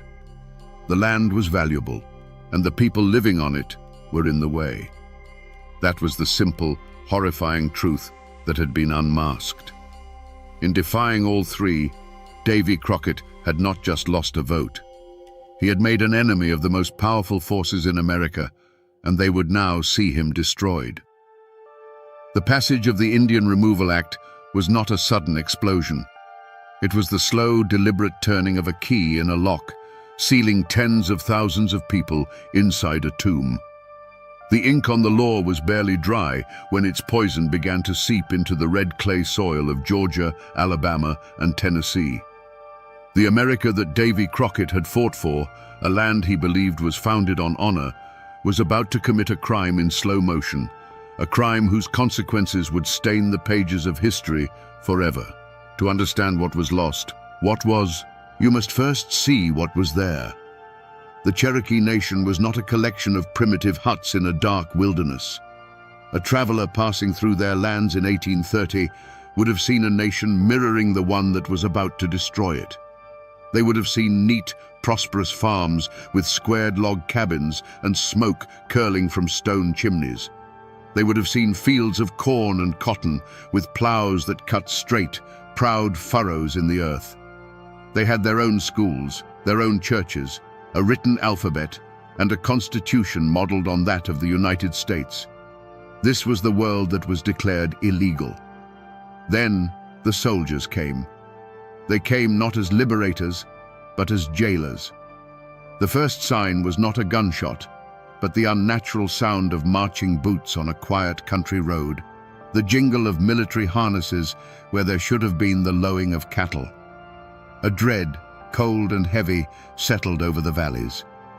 The world of the Cherokee began to shrink, compressed into small, guarded stockades, a prelude to the long journey ahead. The roundup itself was a scene of quiet, systematic heartbreak. Imagine a family sitting down to dinner, the smell of cornbread in the air. Then, the sound of a heavy boot on the porch, a door kicked open without a word. There was no battle, only the chilling finality of an order given. The family would be forced to stand up and walk away, leaving the food to grow cold on the table, leaving a Bible open on a mantelpiece, leaving a child's doll lying forgotten in a corner. The children, frozen in terror, saw only the grim faces of the soldiers and the tears in their mothers' eyes. They covered their ears, but it didn't help. The world had turned into a hell of sudden orders, followed by a ringing, ghostly silence as home after home was emptied. Then came the march. History calls it the Trail of Tears, but it was a river of sorrow flowing west. It began with the shuffling of thousands of feet, the creak of overloaded wagons, and the crying of children that never seemed to stop. The biting wind of the winter cut through their thin blankets. The freezing rain turned the trail into a thick, sucking mud that pulled at their moccasins and stole the strength from their legs. The old and the sick, unable to keep up, would simply lie down by the side of the trail, their passing marked only by a shallow, hastily dug grave. Davy Crockett was not there to witness this. He was in Washington, a political ghost haunting the halls of the Capitol. But this horrifying procession was the physical embodiment of his every warning. This was the vision that had kept him awake at night, the nightmare he had sacrificed his entire career to prevent. Each snap of a twig under a soldier's boot was an echo of the speaker's gavel. Every shallow grave dug in the frozen earth was a testament to the votes cast against him. This was the national dishonor he had screamed about, now written not in ink, but in the frozen tears of a people betrayed. Davy Crockett's trial did not take place in a courthouse of brick and mortar. His courtroom was the dusty town squares and stump-speaking platforms of West Tennessee during the election of 1835. The charge, laid out in venomous ink by every Jackson-friendly newspaper, was political treason. The prosecution was the full, terrifying weight of the president's political machine, which had sent money, organizers, and a hand-picked candidate, Adam Huntsman, to see Crockett destroyed. The jury was the very people he had once called his friends and neighbors. The atmosphere was electric with tension. This wasn't a campaign, it was a political blood feud playing out in public. The prosecution's case was simple and brutal. Crockett had betrayed them. He had sided with the Eastern elites against their president, their party, and their own interests. His vote on the Indian Removal Act was painted not as an act of conscience, but as a direct assault on the dreams of every poor farmer who wanted a piece of that land. They branded him an arrogant traitor who had forgotten the common man. Crockett's reaction to these charges was not one of remorse or quiet defense. He showed nothing but defiant, thunderous contempt. He didn't plead his case, he prosecuted his accusers. He climbed onto the stump and spat his defiance at the Jackson machine, mocking the president as King Andrew I and daring the voters to cast their ballots for a man who would be a mere puppet. He didn't run from his vote on the Indian Removal Act, he owned it. He held it up as a badge of honor, a symbol of his integrity, and he challenged the jury of his peers to show that they valued honor as much as he did. On election day, the verdict came in. David Crockett was found guilty. He lost the election to Huntsman by a narrow margin. The Jackson machine had succeeded. The bear-hunting congressman had been politically executed, cast out into the wilderness by his own people. But this was not justice. It was a political assassination. The verdict was a product of a trial utterly corrupted by outside influence, a result bought with a flood of presidential power and money. It was a verdict that would spark arguments in those hills for generations to come, a bitter debate over whether a representative's first duty is to his own conscience or to the immediate desires of the people who elect him. In the end, Davy Crockett did not accept the verdict quietly. He stood before the people who had condemned him and delivered his own final judgment, the legendary farewell that would become his epitaph. "You may all go to hell, and I will go to Texas." He had lost the trial, but he walked away a free man, finally unshackled from the system that had tried to break him. For David Crockett, the verdict of the 1835 election was not just a political defeat, it was a spiritual severing. It cut the taproot that connected him to the people and the land that had defined his entire existence. He was a man without a tribe, a legend who had been voted into irrelevance. This rejection haunted him far more than any bear or political rival ever could. His journey to Texas was not merely a search for new adventure, it was a desperate flight from a world that no longer had a place for his code of honor. He went west, looking for a new frontier where a man's word still meant something, a place where he could fight for a cause he believed in without being branded a traitor. His political death in Tennessee was the direct cause of his physical death at the Alamo just a few months later. One fate was inextricably tied to the other. The victors, President Andrew Jackson and his party, also found their destinies forever altered. They had won.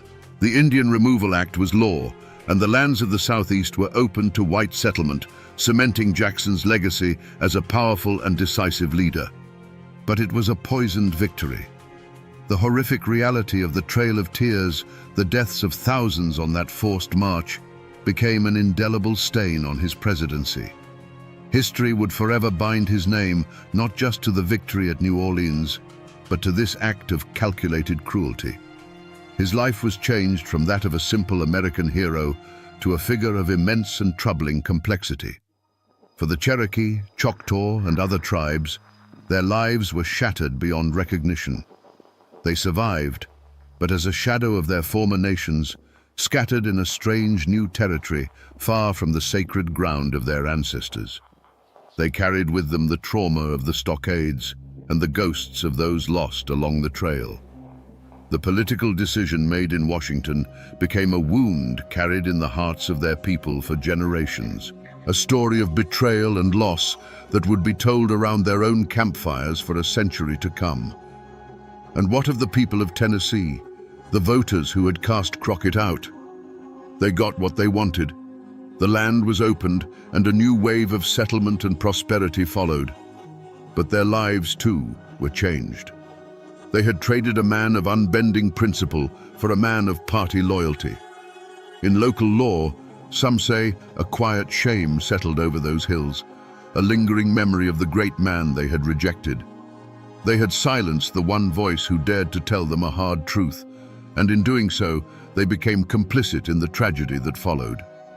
No one, from the president in the White House to the smallest farmer in a Tennessee holler, escaped the consequences of that fateful vote. Even now, nearly 200 years later, the echoes of this story are not hard to find. The name Davy Crockett is carved into the American landscape. You can walk through his replica birth site cabin in East Tennessee, a humble structure of rough-hewn logs that feels charged with the energy of his spirit. Statues in his likeness stand in town squares, often depicting the mythical hero, rifle in hand. But the most powerful and most tragic, tangible remnant of this era is the land itself. The Trail of Tears is now a national historic trail, a scar of memory that stretches for more than 2,000 miles. It is marked by quiet roadside plaques, preserved segments of old roads, and lonely, often unmarked graves that lie just beneath the surface of the modern world, silent witnesses to an epic of sorrow. Culturally, the story has been told in two vastly different ways. One is the roaring campfire legend of Davy Crockett, king of the wild frontier. It's a story immortalized in song and on screen, a comforting myth of a simple, grinning hero in a coonskin cap. That legend, powerful as it is a shadow. The true story, the one we have told today, is the one whispered in the halls of Congress and preserved in the dry, brittle pages of the official record, the story of a man's lonely, costly stand for his own conscience. For the descendants of the 5 tribes, the story is not a legend.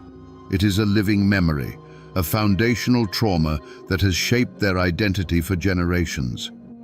It is told not in folk songs for entertainment, but in their own languages, passed from grandparent to grandchild as a testament to their resilience and survival. It is the story of who they are, where they came from, and what they overcame. It is a fire that has never gone out. The world might remember the cartoon, but the Appalachian mountains themselves hold the memory of the man. His story is etched into the very character of the place, a permanent reminder that deep within these hills, a code of honor can sometimes grow that is stronger than politics, more unyielding than a president's will, and more enduring than a man's own life. The mountains remember the man who stood alone, and they do not forget. So we return to the question that started it all. Why did one of the most famous men in America turn his back on his country and march toward his own death in Texas? The answer, we now know, is far more complex than a simple thirst for adventure. Davy Crockett didn't just go to Texas.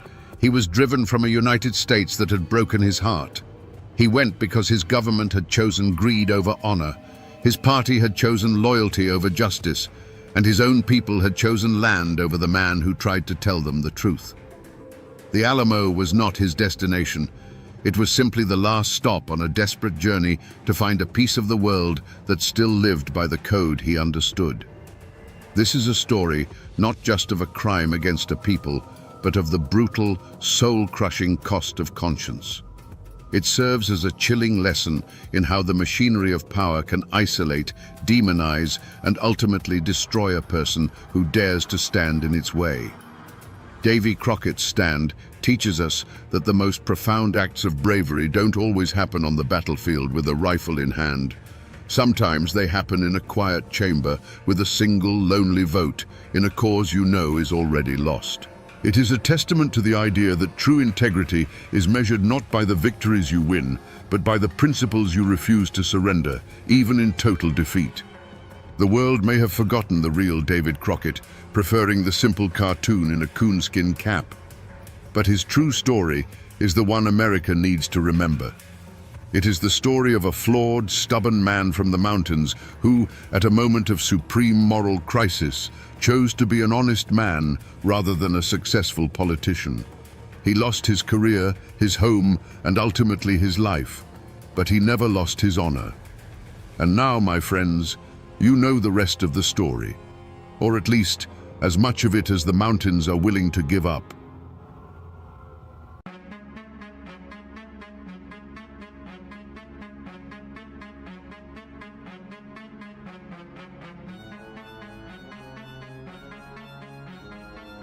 The streets of Morehead, Kentucky, were a slaughterhouse. For 2 terrifying hours, the town echoed with the roar of Winchesters as over 100 armed men laid siege to a hotel. When the gun smoke finally cleared, the most powerful man in the county, Craig Tolliver, lay dead in the dirt, his body riddled with bullets. The newspapers called it the end of a brutal feud. But what if it wasn't a feud at all? What if it was the final bloody battle of a war fought over politics, power, and the very soul of a county? Today, we separate the folklore from the facts and uncover the story of the Rowan County War.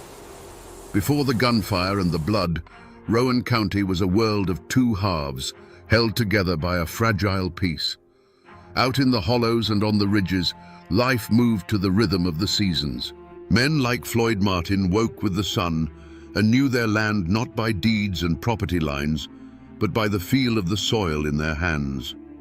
They were farmers, patriarchs of large families, their wealth measured in livestock, healthy children, and the respect of their neighbors. Their world was one of hard work, self-reliance, and a fierce independence born from the isolation of the mountains. To them, the law wasn't written in a book down at the courthouse. It was a code of honor passed down through generations. Then there was the town of Morehead. It was the county's beating heart, and its pulse was controlled by one man, Craig Tolliver. His kingdom wasn't made of dirt and timber, but of influence and fear. From the bar of his Monarch saloon or a suite in his Galt House hotel, he orchestrated the county's politics. He was handsome, always dressed in fine clothes that stood out against the town's mud and dust, but his smile never quite reached his eyes. He was the democratic boss, the man who could make another man rich with a handshake or ruin him with a whisper. He saw Morehead not as a home, but as a chessboard, and every person in it was a pawn. These 2 worlds brushed against each other on market days. The Martin clan and their Republican allies would ride into town, their faces weathered by the sun, their conversations quiet and watchful. They'd trade their crops, buy supplies, and endure the smirks of Tolliver's men who ran the town. In the saloons, Democrats and Republicans drank at separate tables, the air thick with an unspoken history. Everyone knew who had worn the blue and who had worn the gray, or whose father had. It was a peace, but it was the kind of quiet you get in the woods just before a storm breaks. Every handshake was a calculation. Every glance held a question. The people of Rowan County were living on a fault line, a deep crack in the earth left by the Civil War, and everyone could feel the ground trembling beneath their feet. They were proud people, both in the town and in the hills, and pride in Appalachia is a dangerous thing. It can build a home, but it can also burn one to the ground with everyone still inside it. And on the horizon, an election was coming. It was August of 1884. To the rest of America, it was just another local vote. But in Rowan County, it wasn't about choosing a representative. It was a referendum on power itself. It was the spark falling toward a powder keg that had been filling for 20 years. Little did they know, this day of voting would not be settled with ballots, but with blood, and the world they knew was about to be lost forever in a haze of gun smoke. The hatred that fueled the Rowan County War wasn't born in a saloon brawl in 1884. Its seeds were sown 20 years earlier in the blood and fire of the Civil War. Kentucky was a state torn in half, a borderland where loyalties were not to a flag, but to family and to the ground beneath one's feet. Brother fought against brother, and neighbor took up arms against neighbor. When the war ended, the soldiers returned to their farms and towns, but they brought the conflict back with them. They laid down their rifles, but they never truly laid down the fight. In the rugged hills of Rowan County, these old battle lines hardened into political identities. To be a Republican, like the Martins, was to align with the Union, with the federal government that had preserved the nation. It was the party of Lincoln, a symbol of victory and order to some, but of occupation and overreach to others. To be a Democrat, like Craig Tolliver and his faction, was to carry the banner of the old Confederacy, of states' rights and resistance to that same federal power. It was a politics of pride and grievance, a burning resentment that the world had been turned upside down. This wasn't about policy debates, it was about memory. It was about which side your father fought on at Perryville or Shiloh. It was about remembering the Union patrols or the Confederate raiders who had passed through these very hollows. The land itself held these memories. For the Martins and their allies, their farms were a testament to their own hard work and independence, a legacy carved from the wilderness. For Tolliver, the town of Moorhead was a different kind of territory, a center of power to be controlled, its commerce and law to be bent to the will of his party, his faction, his cause. In these mountains, a family name is a heavy thing. It's a coat of arms and a burden, all at once.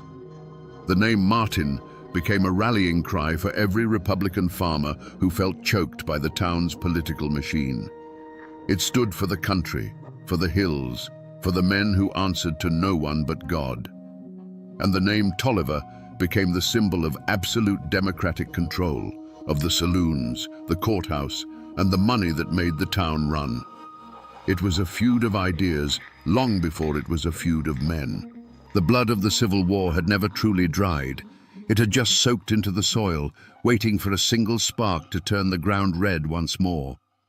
The conflict in Rowan County didn't live in grand declarations, but in the quiet, poisonous whispers that spread from house to house.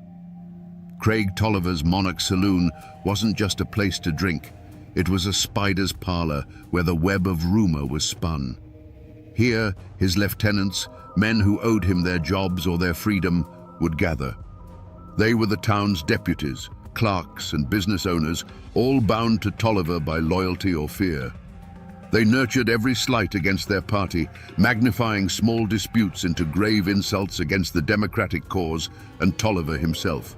The Martin alliance was quieter, forged not over whiskey, but over shared meals and silent nods of understanding on the steps of a country church. Theirs was a sprawling network of kin and fellow Republicans, families like the Coopers and the Hoggers, who saw Tolliver's grip on the courthouse as a tyranny that was slowly strangling them. They were men who had been denied loans, lost court cases on technicalities, or had their businesses squeezed by Tolliver's allies. Their support for Floyd Martin wasn't just political, it was a matter of survival. The ground was already salted with old wounds. Just a few years prior, a sheriff's election had been decided by a handful of questionable ballots, installing a Tolliver man and leaving the Martins and their supporters feeling cheated and disenfranchised.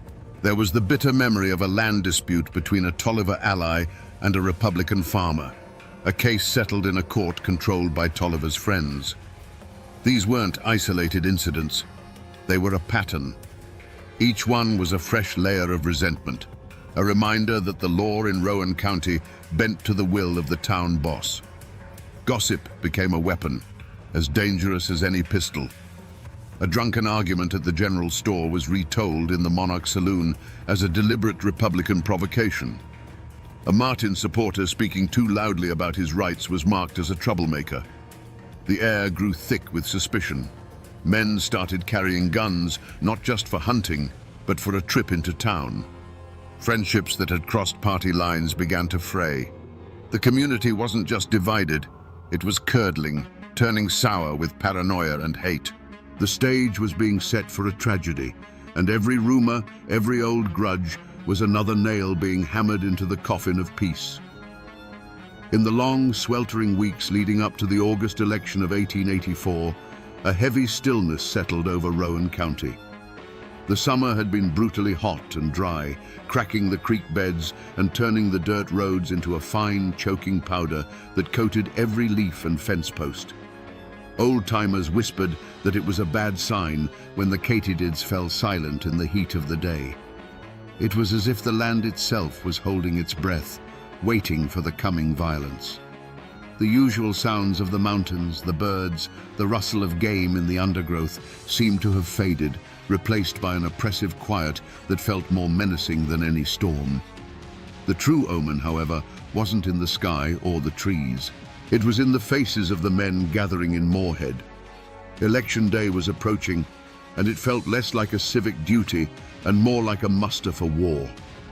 The flow of whiskey, always a tool of political persuasion in those days, began to run more freely than usual, loosening tongues and sharpening tempers. Craig Tolliver's men walked the town's boardwalks with a certain swagger, their hands resting near their hips, while the Martin men who rode in from the country were grim-faced and watchful, their eyes scanning every alley and doorway. A deep sense of dread, a cold knot in the gut, became a shared secret among the people of Rowan. Wives watched their husbands clean rifles that hadn't been fired since the last deer season, a silent question hanging in the air between them. Men who had been neighbors their whole lives now passed each other on the road with a curt nod, the old bonds of communities straining under the weight of political hatred. This wasn't just another election. It felt like a final reckoning was at hand. They couldn't have known what was coming, not exactly, but they could feel the pressure building, a charge in the air that promised not rain, but lightning. Election day, August 4th, 1884, dawned hot and suffocating. At a polling place just outside Moorhead, the air was thick with more than just summer humidity. It was charged with whiskey and years of bottled-up hatred. Men from both factions gathered, their political affiliations worn like uniforms. Votes were being bought with liquor, and every conversation was a low growl of intimidation or defiance. This wasn't democracy in action. It was a standoff, a test of nerve where everyone was waiting for the first man to flinch. The spark came in the form of a drunken slur. John Martin, Floyd Martin's own son, got into a heated argument with a fervent Tolliver supporter named Solomon Bradley. The exact words were swallowed by the noise and the heat, but they were likely the same insults that had been traded for years. Taunts about the war, about family, about honor. But this time, fueled by cheap whiskey and the tension of the day, words were not enough. Shouts turned to shoves, and shoves exploded into a vicious, desperate brawl. It was over in a flash of chaotic violence. The crowd surged, men yelled, but no one dared to intervene. In the midst of the scuffle, in the dust and the confusion, Solomon Bradley fell to the ground, mortally wounded. Whether a knife flashed in the sun, or if he was simply beaten to death, the accounts would forever conflict. But the result was brutally clear. Bradley lay dying, and John Martin stood over him, his knuckles raw, the grim reality of his actions beginning to dawn on his face. The cheering and the jeering died instantly, replaced by a stunned, horrified silence. The news ripped through the county faster than a telegram. For the Martin clan, it was a tragedy, but a defensible one. They called it a fair fight, a drunken brawl that went too far, provoked by Tolliver's men and their liquor. John Martin was arrested, and his family prepared for a legal battle. But for Craig Tolliver and his faction, this was no accident. This was a declaration of war. It was the son of their political enemy striking down one of their own on election day. They saw it as a calculated act of aggression, an assassination meant to send a message. The law might have had John Martin in a cell, but the code of the mountains now demanded a different kind of justice. The political quarrel had been baptized in blood. It was no longer about who would control the courthouse, it was about vengeance. The first drop of blood had hit the dry Kentucky dirt, and a war was about to bloom from it. There was no going back now. What followed was not an open war, but a slow, creeping plague of violence that lasted for 3 years. The law of the gun replaced the law of the land, and Rowan County became a place of shadows and fear. Death could come from anywhere, at any time. A man might be ploughing his field, the only sound the harness creaking and the birds singing, when the tree line would suddenly erupt with a volley of gunfire. He would simply fall, another life erased without a word. A riderless horse returning to a barn at dusk became a common and dreaded sight, a silent messenger of another ambush. The first major act of retribution was aimed directly at the head of the Martin clan. As Floyd Martin rode along a quiet country road, a section of woods he'd passed 1,000 times before, the trees themselves seemed to explode. A hail of lead tore through the air, and Martin was thrown from his horse.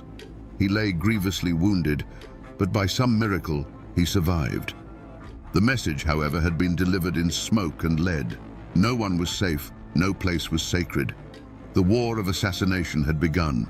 This shadow war culminated on a blistering summer morning, June 22nd, 1887. The Martin faction, now an army of over 100 determined men, descended from the hills and laid siege to Moorhead. The morning calm was shattered by a sound like rolling thunder, a sound that sent townspeople scrambling for their lives, diving into cellars or hiding behind anything that could stop a bullet. For hours, the air was filled with a constant, deafening roar as hundreds of rounds were fired. It was a storm of lead. The high-pitched whine of bullets was everywhere. Wooden storefronts splintered, sending shards of timber flying through the air. The windows of the Galt House Hotel, where Craig Tolliver and his men were cornered, shattered one by one. Through the thick haze of gunsmoke, you could see the muzzle flashes from doorways, from rooftops, from behind wagons. The Martin men weren't brawling. They were conducting a methodical extermination, tightening a noose of rifle fire around the heart of Tolliver's power. Then came the final, desperate act. Trapped, his men falling around him, Craig Tolliver made a run for it. He burst from the hotel, a flash of motion against the chaos. It wasn't a single shot that answered him, but a deafening, instantaneous chorus of rifles firing as one. The unstoppable town boss, the man who had ruled Rowan County with an iron fist, simply collapsed in the middle of the street. And in the moment his body hit the dirt, the thunder of the guns stopped. A deafening silence fell over Moorhead, broken only by the ringing in men's ears and the sight of the dead man lying in the dust. The war was over. To understand the 3 years of terror that followed, we must try to look at the world through Craig Tolliver's cold, calculating eyes. In his own mind, he was no villain. He was a king, and Moorhead was his kingdom. The Galt House Hotel was his castle, the Monarch Saloon his throne room. He believed in order, but it was his order. He provided jobs, settled disputes, and kept the peace, all so long as his authority was never questioned. He didn't see the Martins and their allies as a political opposition. He saw them as rebels, as a disease threatening the body of his carefully controlled world. When Solomon Bradley was killed on election day, Craig Tolliver didn't see a drunken brawl gone wrong. He saw an assassination. He saw the son of his chief rival striking down one of his loyalists in a blatant act of defiance. To him, this was an insurrection, a declaration of war against his rule. A king cannot allow such a challenge to go unanswered, or the throne itself will crumble. The moment he heard the news, a switch didn't flip from anger to rage. It flipped from political maneuvering to calculated extermination. The Martins had chosen the weapon, and he would simply prove he was a master of it. The decision to ambush Floyd Martin wasn't made in a fit of passion. It was a cold, strategic move, a piece being moved on a chessboard. Tolliver would have seen it as a regrettable but necessary act of statecraft. In his logic, removing the head of the rebellion would cause the movement to collapse. After the ambush failed, he wouldn't have felt frustration or panic, but a grim resolve. It was simply a problem that now required a more thorough solution. For 3 years, as the bodies fell on both sides, it's unlikely Tolliver felt guilt. Each report of another Martin supporter shot from ambush would have been received not with glee, but with a sense of grim satisfaction. It wasn't murder, it was management. It was the slow, methodical process of cutting a cancer out of his county. He was the only man, in his own view, strong enough to do what needed to be done. This is what makes his evil so chilling. It was not the product of madness, but of a terrible, unwavering certainty that he was the hero of his own story. When the final volley of shots faded, a silence fell over Moorhead. It was a silence so deep and heavy, it felt louder than the gunfire that had preceded it. A thick, acrid haze of gun smoke hung in the humid summer air, burning the eyes and throat. For a long moment, nothing moved. The only sign that the world hadn't ended was the sight of Craig Tolliver's lifeless body lying in the dusty street, a final stark punctuation mark at the end of a bloody 3-year sentence. Slowly, cautiously, the town began to emerge from its hiding places. Cellar doors creaked open. Shopkeepers peered out from behind barricaded windows. The faces of the townspeople were pale with shock, their eyes wide as they took in the scene. The main street looked like a battlefield. Bullet holes pocked nearly every building. Windows were shattered, and the ground was littered with spent shell casings. The bodies of Tolliver and his lieutenants lay where they had fallen, silent testament to the terrible finality of the fight. The Martin faction, victorious, did not flee back to their hollows. They were no longer an invading army. They were the new power in Rowan County. They stood in the open, rifles held loosely in their hands, their faces grim and streaked with sweat and gunpowder. They had come to Moorhead to kill a king, and they had succeeded.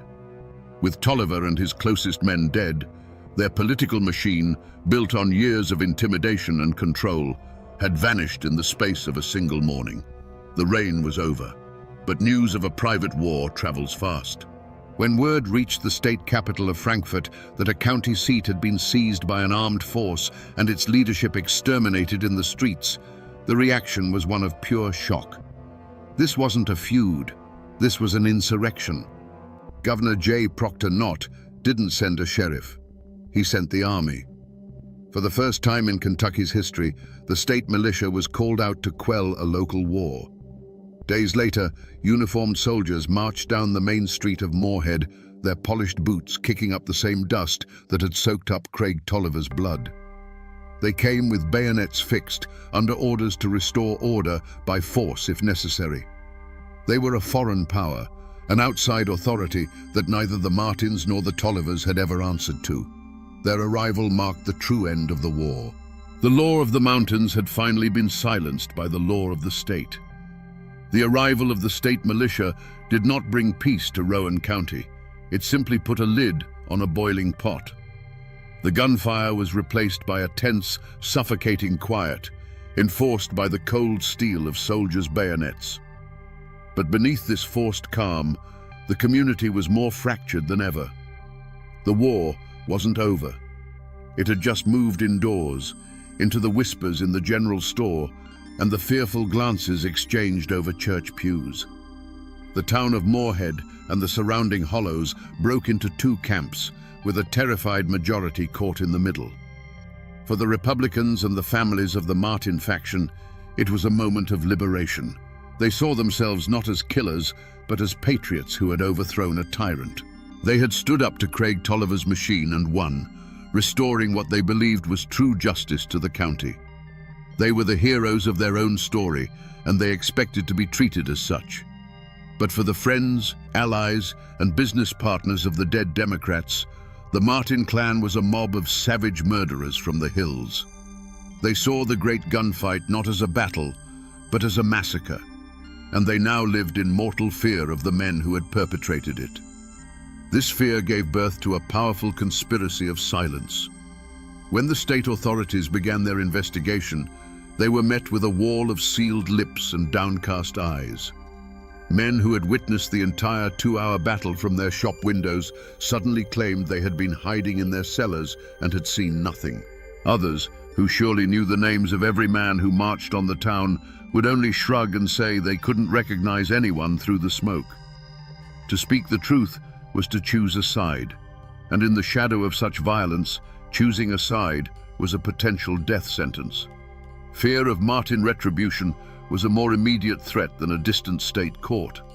Yet, in this atmosphere of terror, small acts of courage and cowardice defined the true character of the people. A former Tolliver deputy who once walked with a confident swagger would now cross the street to avoid meeting the gaze of a Martin man. But a doctor who had been a friend of Tolliver's would still ride out to a Martin farm to tend to a sick child, his oath as a healer overriding the politics of hate. A widow of a slain Tolliver man might find a sack of flour left on her porch in the dead of night, a silent offering from a neighbor who dared not show support in the daylight. The war had moved from the streets into the hearts of the people, and every small decision, who to trade with, who to talk to, who to help, became a declaration of allegiance in a conflict that was far from over. The hunt for the killers of Craig Tolliver was not a chase with hounds and rifles through the dark hollows. The killers weren't hiding. They were walking the streets of Moorhead in broad daylight, confident and victorious. The hunt that followed was a different kind of pursuit altogether, a methodical and dangerous game of wits waged by outsiders in a land that guarded its secrets jealously. The posse was not made of vengeful neighbors, but of state prosecutors and detectives from Frankfurt, city men who wore stiff collars and carried law books instead of Winchesters. Their prey was an entire faction, over 100 men bound by blood, politics, and the shared secret of the final gunfight. The mountains that had once hidden Tolliver's ambushes now served a new purpose. They hid the truth. The state's men rode from one isolated farm to the next, asking questions that were met with blank stares, convenient memory loss, and a steadfast, unnerving silence. The people of the hills, loyal to the Martins or simply terrified of them, created a fortress of ignorance.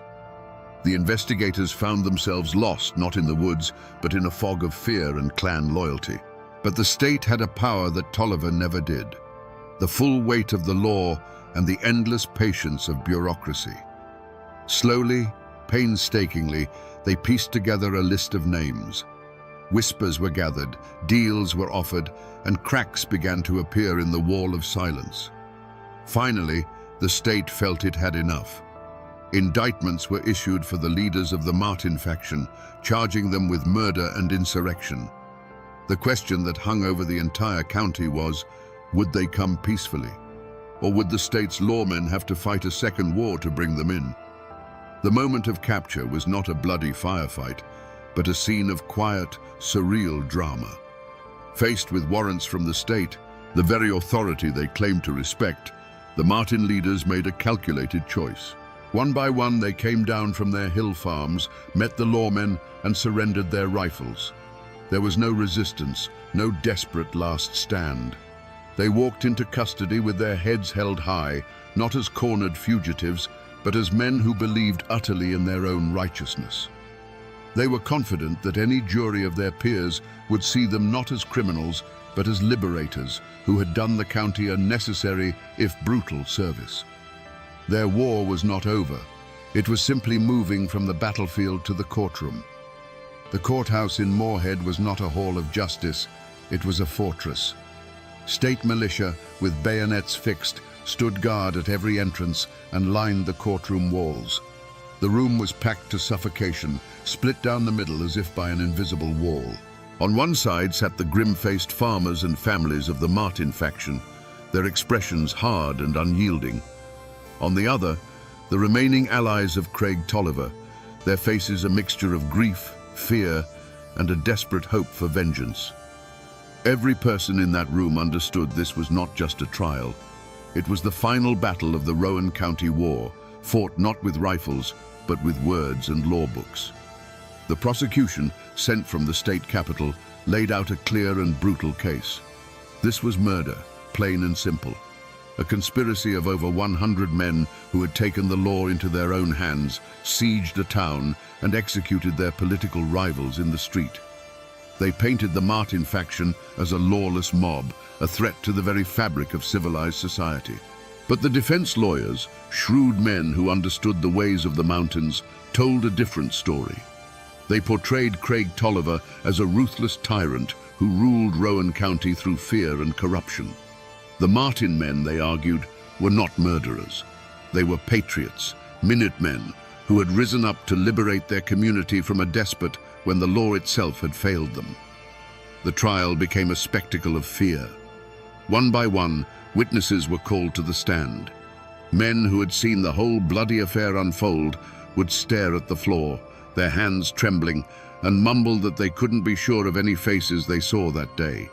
The smoke, they'd say, was too thick. The chaos was too great. And you can imagine, my friends, the pressure in that room.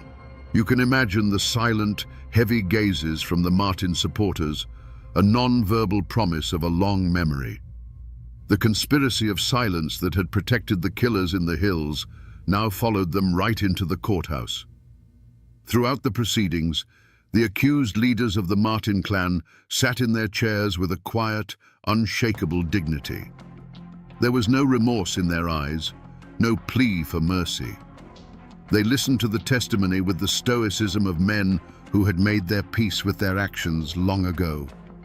They had done what they believed was necessary, and they put their faith not in clever lawyers, but in a jury of their peers, men who knew the land, who understood the grievances, and who had lived under the shadow of Craig Tolliver's rule. Finally, the day of the verdict arrived. The jury, 12 men from Rowan County, filed back into the silent, tense courtroom. They avoided the eyes of everyone, their faces pale and unreadable. The foreman stood, a single piece of paper trembling in his hand. He cleared his throat and spoke the words that would echo through those mountains for 100 years. On the charge of murder, on the charge of insurrection, the verdict for every single man was the same: not guilty. A roar erupted from one side of the room, a wave of triumphant relief. On the other side, there was only the dead silence of disbelief and defeat. The Martin men walked out of the courthouse as free men, acquitted by a jury of their neighbors. The law of the state had spoken, but was it justice? Or was it fear, wearing a judge's robes? The Martin men walked free from the courthouse, but the war had left a scar on every soul in Rowan County. For the allies of Craig Tolliver, the verdict was not just an acquittal, it was an eviction notice. Their leader was dead, their power was shattered, and the men who had killed him now held all the cards. There was no future for them in a county run by their mortal enemies. A quiet, grim exodus began. One by one, they sold their businesses and their land for whatever they could get, packed their families into wagons, and disappeared from the county, seeking a life in a place where their name was not a mark of defeat. For the victorious Martin faction, life after the verdict was not a simple return to peace. They had won the war, and in the following years, they took control of the courthouse and the sheriff's office, just as they had set out to do. But their victory was a heavy crown. They were no longer simple farmers. They were the men who had laid siege to a town and killed its leader. They were respected by their allies, but forever watched with fear by others. They had to live with the ghosts of what they had done, and the silence of their neighbors was a constant reminder of the blood that had been spilled. They had freed Rowan County from a tyrant, but in doing so had become figures of awe and terror themselves. The community, caught in the middle, made a silent pact to forget. It was a wound too deep to be discussed, a memory too painful to be preserved. The bullet holes in the storefronts were patched with new wood. The Galt House Hotel, the blood-soaked epicenter of the battle, stood empty and decaying for a time, a grim monument to the war, until it eventually burned to the ground, taking its ghosts and stories with it in the smoke. People stopped talking about the feud. A generation grew up knowing only a sanitized version of the story, or perhaps none at all. The great gunfight became the county's dark secret, a history that everyone knew, but no one dared to speak aloud. For the sake of peace, Rowan County buried its own past under a thick, heavy blanket of collective silence. If you walk the streets of Moorhead, Kentucky today, you won't see the scars of a battlefield. You'll see the campus of a bustling university. You'll see traffic and commerce, a modern town moving at a modern pace. The old wooden storefronts are gone, replaced by brick and pavement. The thunder of the 1887 gunfight has been replaced by the everyday sounds of life. It would be easy to think that the Rowan County War was just a tall tale, a ghost story whispered by old men. But if you look in the local phone book, you will still find the names Martin and Tolliver. The descendants of the men who fought and died in that war still live on the same land, still walk the same streets. The blood has thinned, the old hatreds have cooled into a shared, complicated history. They are no longer armies, just families. A Martin and a Tolliver might work together. Their children might sit next to each other in school, most of them knowing little of the war their great-grandfathers waged for the soul of this very ground. The physical landmarks of the war are nearly all gone. The Galt House Hotel is a ghost, its location now just a spot on a modern street. But if you know where to look, you can find the final chapter. In the Old Town Cemetery, you can find the grave of Craig Tolliver. There is no grand monument to mark the resting place of the man who was once the untouchable king of Rowan County. There is only a stone, weathered by more than a century of Kentucky rain and sun, his name slowly being erased by time. It's a quiet, humble end for a man whose life was so loud and violent. People have tried to forget. For generations they buried the story, hoping silence would heal the wounds. But in Appalachia, the land has a memory longer than any person's. The mountains that surround Moorhead stood as silent witnesses to the ambushes and the final bloody siege. The waters of Triplet Creek still flow as they did when they ran dark with rumor and fear. The buildings are gone, the guns are rust, and the men are dust, but the mountains remember everything. So we return to the question we asked at the very beginning around this digital campfire. Was this a feud, or was it a war? The story of Rowan County gives us a clear and chilling answer. This was not a petty squabble between families. It was the final bloody battle in a political war that had been simmering since the end of the Civil War. It's a brutal lesson in what happens when the law serves one man instead of all men, and when an entire community feels it has no recourse but the rifle. The great tragedy of the Rowan County War is that there were no simple heroes. To defeat a tyrant like Craig Tolliver, who had wrapped the law around himself like a shield, the Martin faction had to become a mirror of his own ruthlessness. They had to abandon that very law and become an army, delivering a verdict with a volley of lead because they believed a jury never would. This story forces us to confront an uncomfortable truth, that the line between a liberator and a killer can sometimes be as thin as a puff of gun smoke. This is a story of the indomitable and sometimes terrifying Appalachian spirit. It is a testament to a code that says a man's honor is his own to defend, and that power taken by force can be taken away by force. It is a dark and violent chapter in our history, but one we must remember, for it reminds us that beneath the quiet surface of our towns and our histories, there are sometimes wars that have never truly ended. And now, my friends, you know the rest of the story.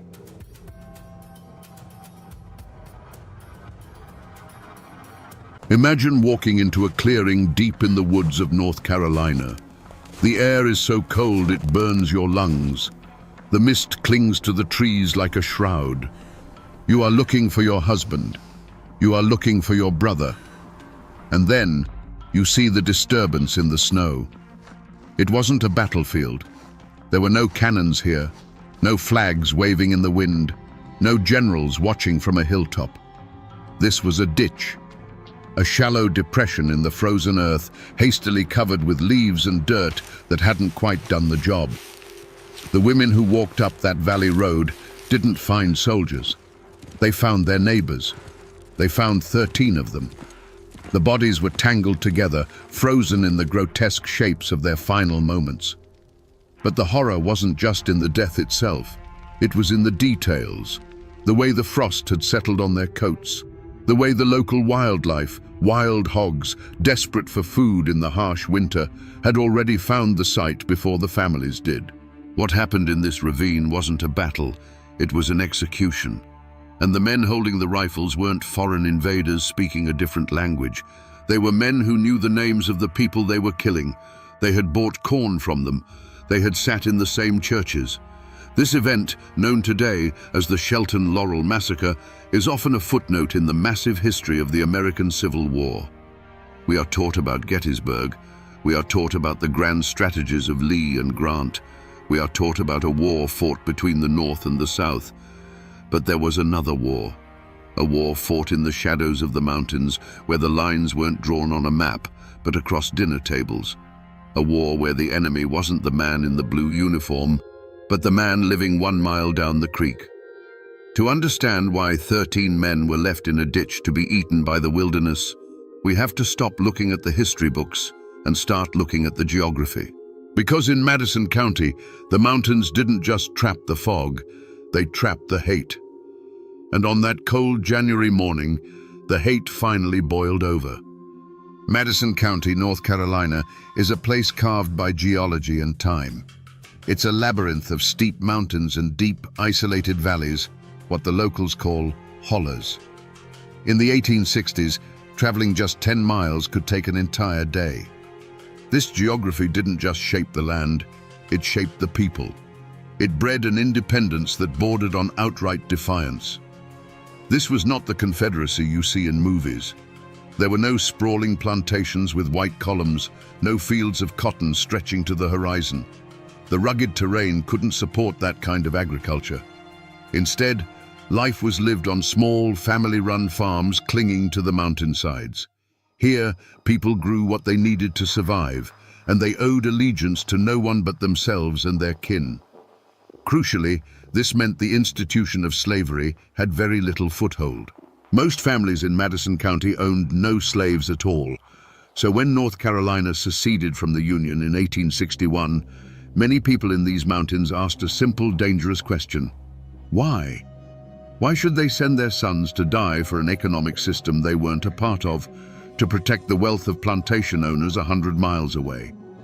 Their loyalty wasn't to a flag sewn in Richmond, it was to the soil under their feet and the Union their grandfathers had fought for. And so, Madison County became a pocket of resistance deep within enemy territory, a pro-Union island in a sea of Confederate gray. To the Confederate government, this was more than an annoyance. It was a strategic threat. Union sympathizers here could guide escaped prisoners, spy on troop movements, and raid supply lines. This pocket of rebellion had to be crushed. And so, the war came to them. Not with grand armies marching in formation, but with whispers, ambushes, and nighttime raids. It became a war of lists. Names of Union men were passed to Confederate home guards. Names of Confederate sympathizers were given to Unionist guerrillas. While the rest of the country fought North versus South, these people were fighting house against house, road against road, brother against brother-in-law.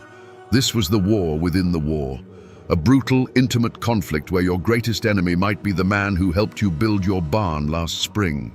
A place where a political disagreement wasn't settled with an argument, but with a rifle shot echoing through the trees. The mountains that had protected their independence for generations were about to become their cage.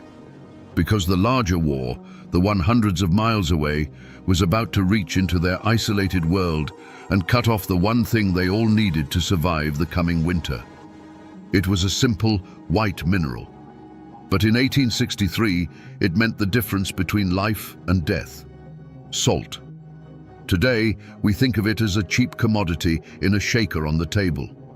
We're told to consume less of it. But in the 19th century, salt was life. It was the only reliable way to preserve food through a long winter. It was, in a very real sense, the refrigerator of the 1800s. And in the fall of 1862, it was disappearing.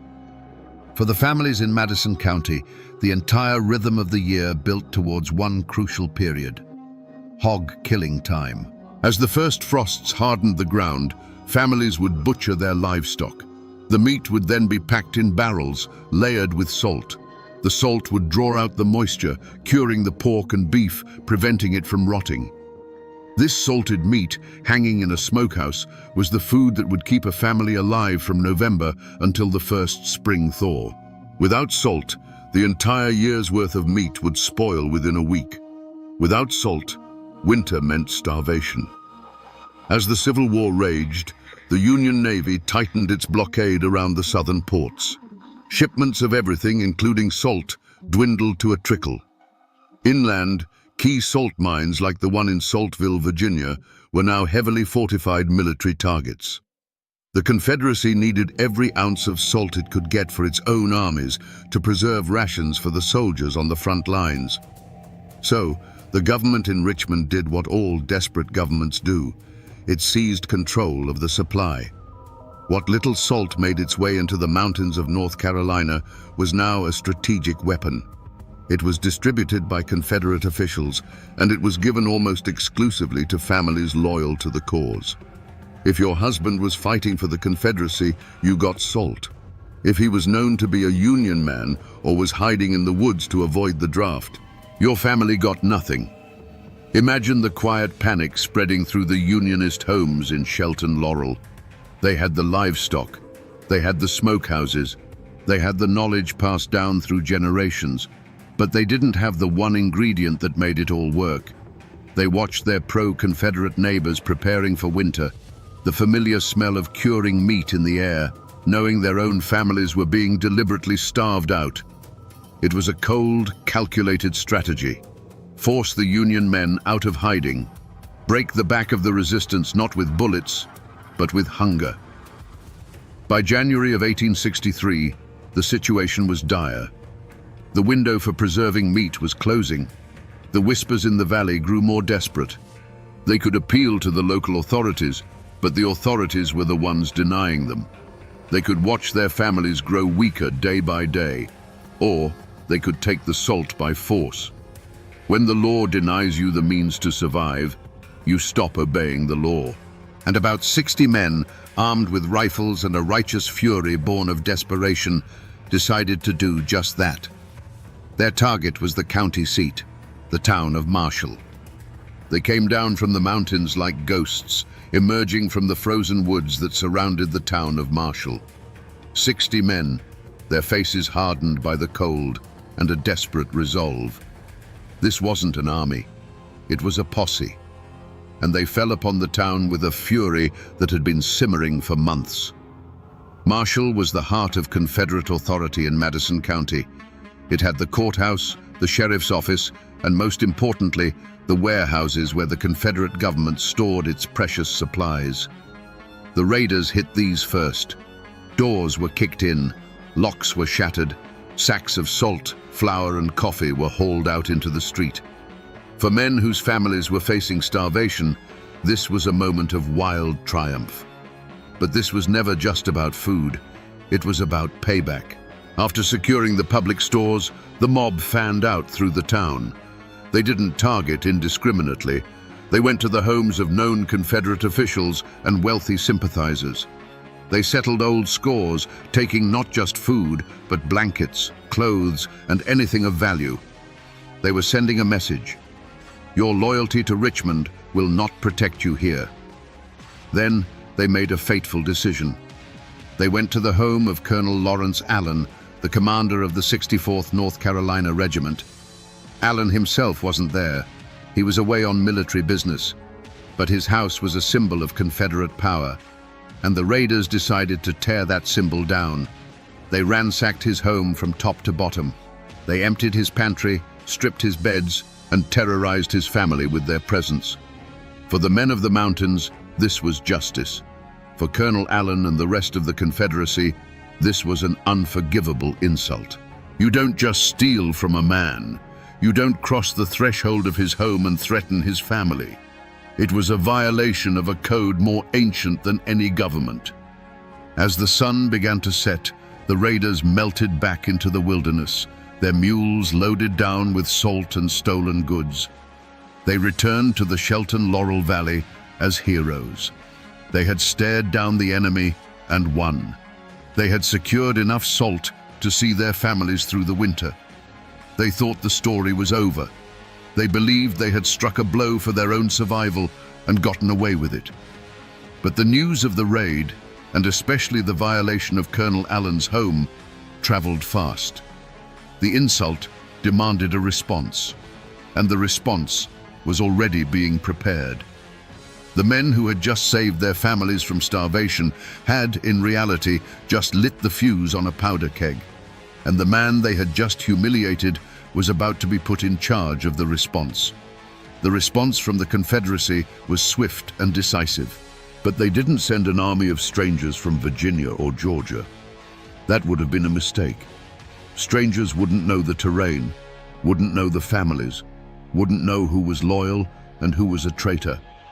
No, to hunt men in the mountains of Madison County, you needed mountain men. So they sent the 64th North Carolina Regiment. The 64th was a unit composed almost entirely of men from western North Carolina and eastern Tennessee. Many of them knew Madison County like the back of their hand. They knew the hidden paths, the remote cabins, the family names. They also knew the politics. This wasn't an abstract mission to them. They were Confederates who held a deep, personal animosity for their Unionist neighbors. They called them Tories, traitors, and bushwhackers. They saw them as a cancer that needed to be cut out. And the man they put in charge of the operation was none other than Colonel Lawrence Allen, the very same man whose house had been ransacked. The mission was now personal. Joining Colonel Allen was Lieutenant Colonel James Keith. Keith had a reputation for brutality. He was a man who believed in total war, who saw any sympathy for the Union as treason deserving of the ultimate punishment. Under the command of these two men, the 64th wasn't just a military unit. It was a weapon of vengeance. Word spread through the pro-Confederate communities that the army was coming to clean house, and suddenly people were eager to help. They didn't send strangers to restore order. They sent the neighbors, and they sent them with a list of names. As the several hundred soldiers of the 64th marched towards Madison County, they weren't just following orders. They were on a mission to settle a blood feud. They were empowered by the Confederate government to use any means necessary to suppress insurrection and restore order. It was a blank check for violence. The men in Shelton Laurel, who had celebrated their successful raid a few days earlier, now heard the rumors. The army was coming. Not just any army, but Allen's men, Keith's men. They knew what that meant. The salt they had fought for suddenly felt like a curse. Many of them fled, disappearing deeper into the caves and forests of the Blue Ridge, places they had known since they were boys. They thought that if the soldiers couldn't find them, their families would be safe. It was a fatal miscalculation, because the 64th wasn't just coming for the raiders. They were coming for everyone. The invasion began not with a battle cry, but with the quiet, methodical tramp of boots on frozen ground. The soldiers of the 64th Regiment poured into the Shelton Laurel Valley, their grey uniforms a stark, unnatural presence against the winter landscape. They moved with a grim purpose, splitting into smaller units, each with a list of names and a map of the local homesteads. They found what they expected to find.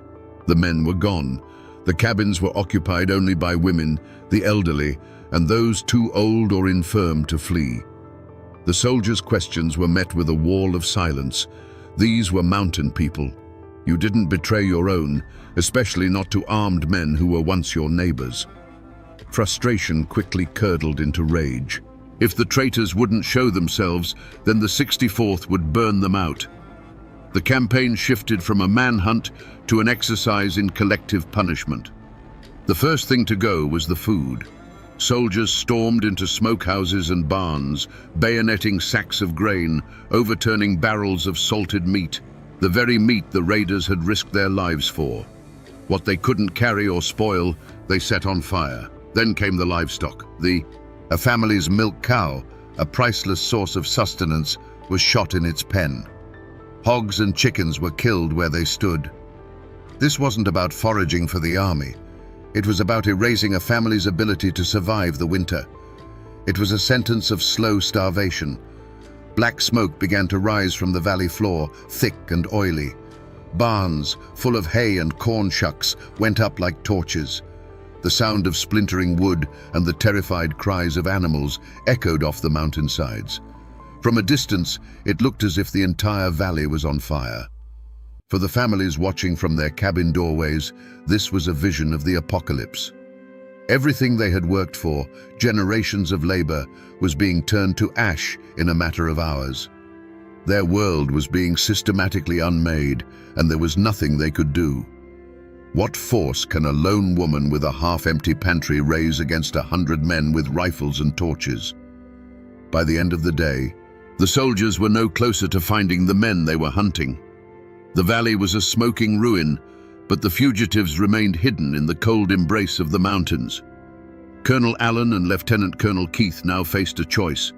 They could admit defeat and leave the valley, having inflicted only material damage, or they could escalate. They could change their tactics. They still believed the women knew where the men were hiding.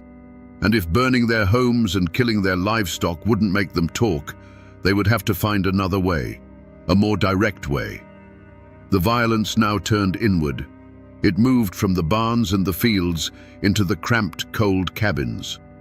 The soldiers of the 64th, their faces smeared with soot and their patience worn thin, began a new phase of their operation, the interrogation. They didn't ask questions politely.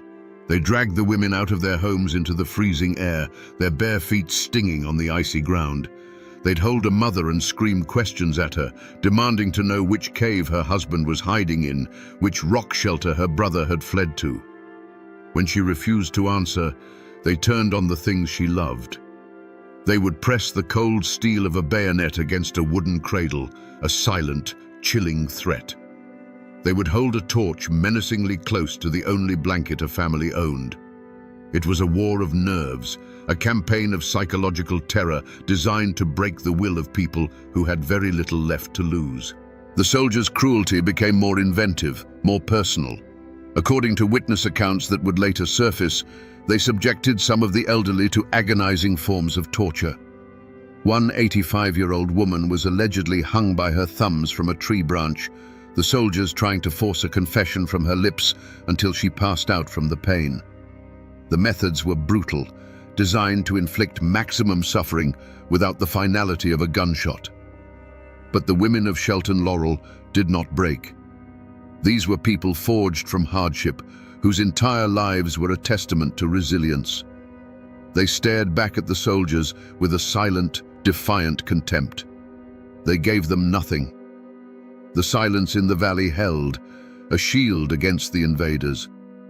For the men hiding in the mountains, the sounds of this new phase of the invasion were an agony worse than any physical threat to themselves.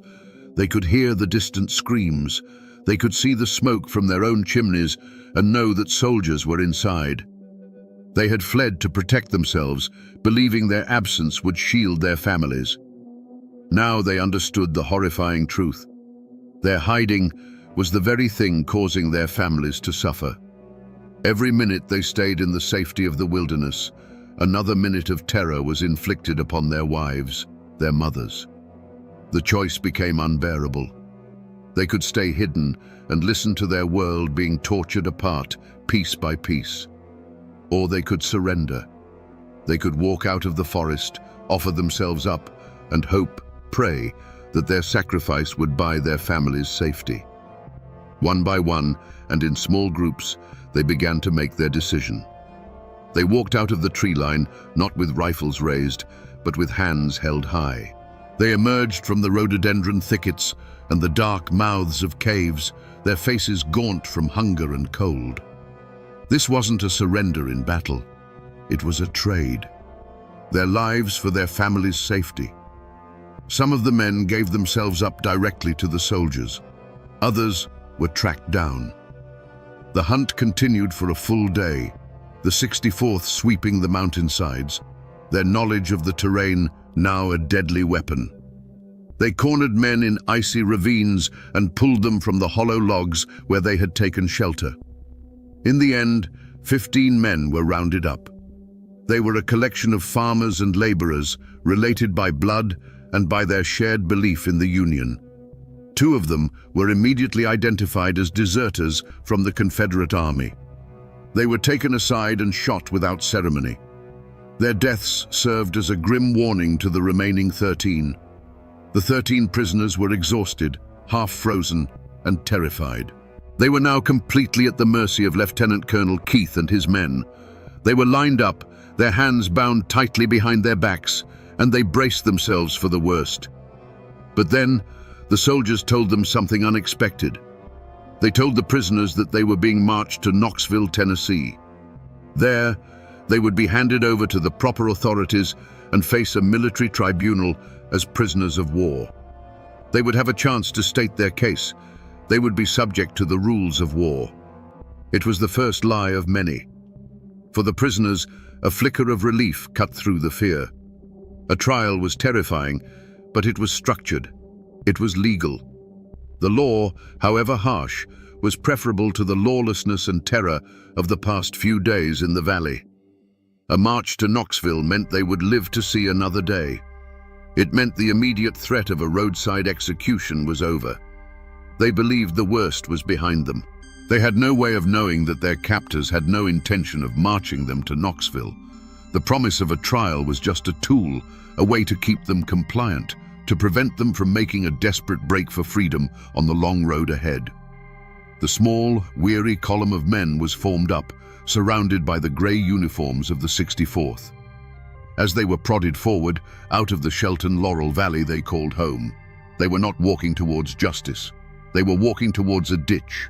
They just didn't know it yet. The march began. 13 prisoners, their hands bound, stumbled through the snow, surrounded by a company of armed soldiers. Every step took them further away from their homes and deeper into the hostile, frozen wilderness. The only sounds were the crunch of boots on the icy trail and the biting wind whistling through the bare trees. The journey was brutal. The prisoners were already weak from days of hiding with little food. They had no warm coats, no proper boots. The cold seeped into their bones, a relentless, aching misery. The soldiers offered them no comfort, no rest, no water, no food. They were prodded along with rifle butts, forced to keep a punishing pace. Imagine being one of those men. You are walking, but you don't know your true destination. You are surrounded by men who, just yesterday, were burning your home and terrorizing your family. You try to read their faces, searching for a sign of mercy or a hint of their true intentions, but you find nothing but a cold, hard indifference. With each mile, the landscape grew more remote, more desolate. They left the familiar paths of Shelton Laurel and entered a wilder part of the mountains. The psychological game was as exhausting as the physical march. The soldiers' promise of a trial in Knoxville was a single fragile thread of hope the prisoners clung to. It was the only thing that kept them from collapsing in the snow, from giving up. At one point during the march, a captain on Colonel Allen's staff, a man named Bascom Deaver, rode up to the column. He looked at the weary, shivering prisoners. He later claimed he told Lieutenant Colonel Keith that these men were prisoners of war and must be treated as such. He insisted they be taken to the proper authorities. Keith allegedly nodded, assuring him they would be. It was another layer to the deception. But the soldiers in the ranks knew better. They whispered among themselves. They knew Keith. They knew the rage that had been building in the regiment since the raid on Marshall. They knew this was not a march of justice. It was a funeral procession. As the day wore on, the sky grew dark, the clouds hanging low and heavy. The column reached a fork in the road. One path led west, towards Tennessee and the promise of Knoxville. The other path led deeper into the woods, towards nothing. The soldiers stopped. An order was given, and the column of men was herded down the wrong path. The fragile thread of hope finally snapped. At that crucial fork in the road, the command structure of the 64th Regiment fractured. Colonel Lawrence Allen, the man whose home had been ransacked and who had led the initial invasion, was not present for this final act. He had ridden ahead, leaving the prisoners in the sole custody of his second-in-command, Lieutenant Colonel James Keith. This moment is critical. With Allen gone, the thin veneer of official military conduct vanished. Colonel Allen, for all his anger, was a man who still seemed to operate within a certain framework. He was a politician, a man conscious of appearances and the rules of engagement. Lieutenant Colonel Keith was a different kind of man entirely. By all accounts, Keith was a hardliner, a zealot. He was a man who viewed the Unionist mountaineers not as misguided countrymen, but as vermin to be exterminated. He saw the rules of war as an inconvenience, a weakness that prevented true justice from being done.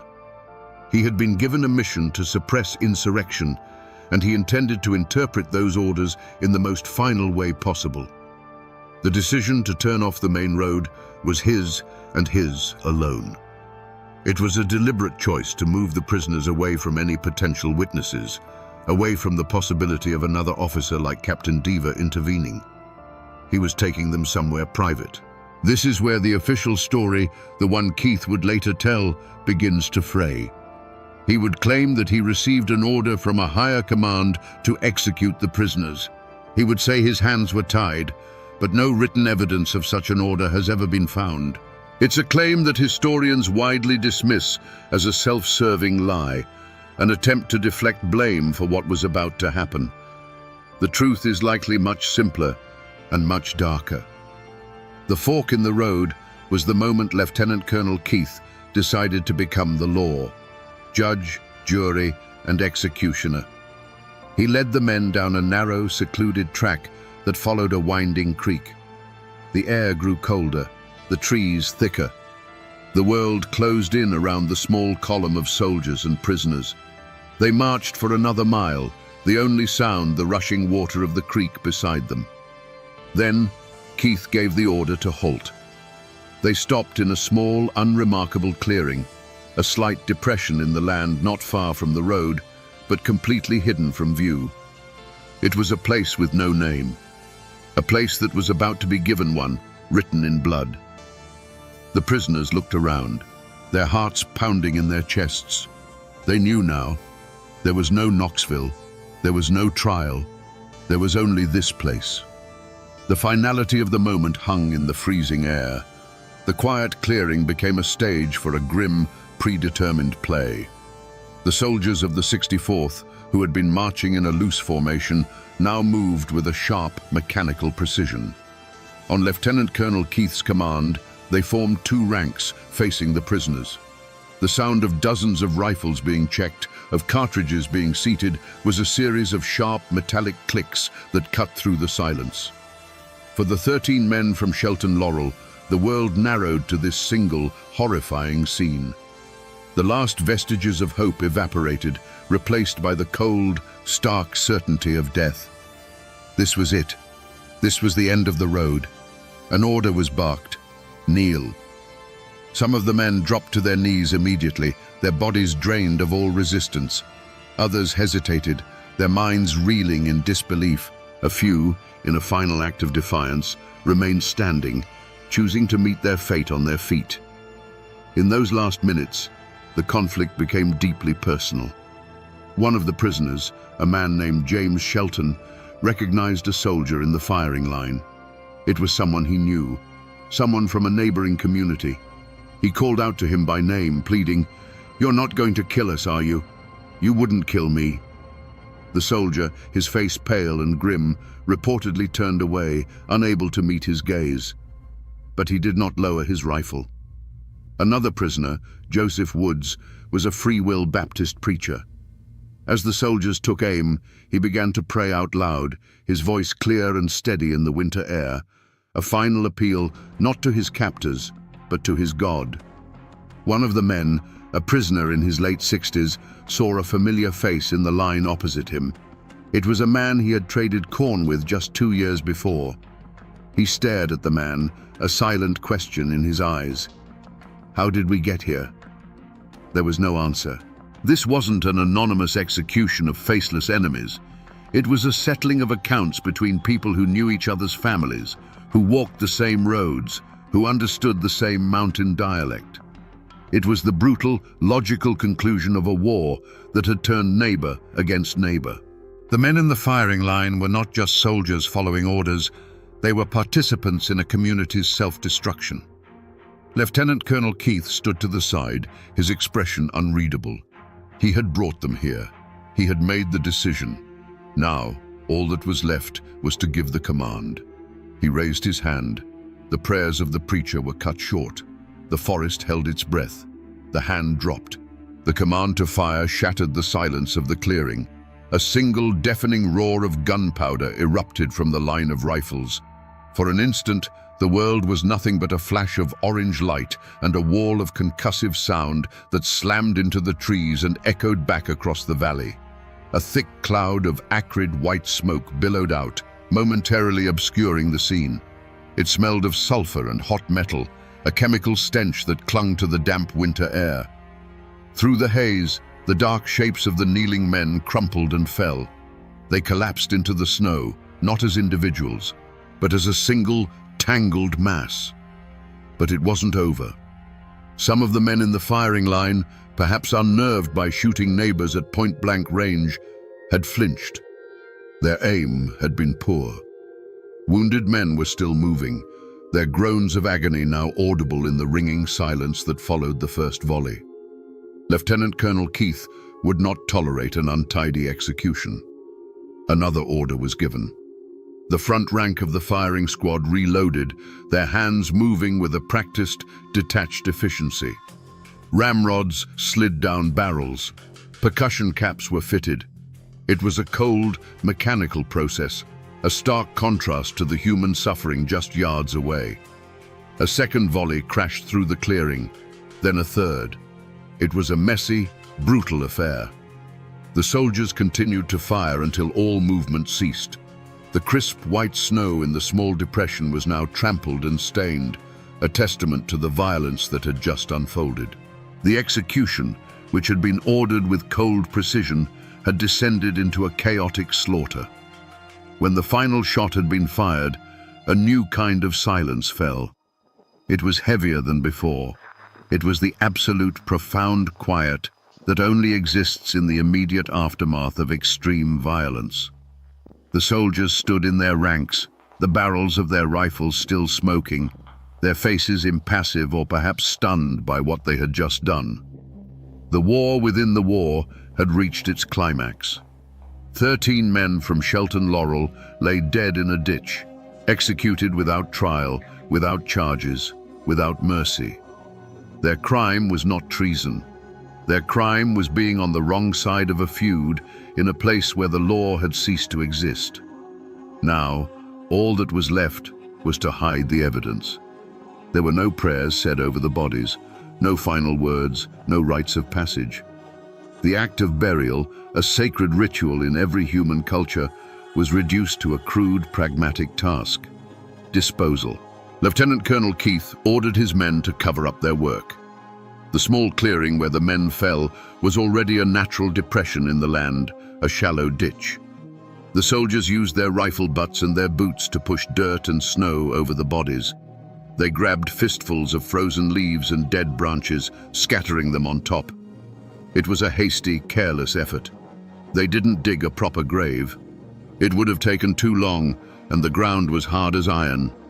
Their goal wasn't to provide a respectful final resting place. It was to obscure the scene just enough so that a casual passerby wouldn't immediately notice it. They were hiding a war crime. The result was less a grave and more a mound. The bodies were barely covered. A stray hand, a patch of worn wool from a coat, remained visible in places. It was an act of profound disrespect, a final insult to the dead and their families. They had not only taken their lives, they had denied them their dignity in death. With the job done, the soldiers of the 64th turned and marched away. They left the clearing as quietly as they had entered it, their grey uniforms swallowed by the twilight of the woods. They left behind the smell of gunpowder and the disturbed earth. They left 13 men in a shallow, unmarked grave, their bodies tangled together in the cold, dark ground. As the soldiers retreated, the wilderness began to reclaim the site. Snow started to fall, a soft white blanket that began to cover the mound, smoothing over the jagged edges of the violence. But nature is not sentimental. The scent of blood carries a long way in the cold air. The local wildlife, made bold and desperate by the harsh winter, was the first to discover the site. Scavengers, particularly the wild hogs that roamed the mountains, were drawn to the barely buried remains. The grave that men had dug to hide their crime, nature would unearth. This final grim indignity was a direct consequence of the soldiers' haste and contempt. The horror of the massacre was not yet over. It was about to be discovered. For 2 days, the families in Shelton Laurel waited in an agony of suspense. The soldiers had left the valley, but their men had not returned. The official story, the lie about a trial in Knoxville, was the only thin reed of hope they had. But a deep, cold dread had settled over the community.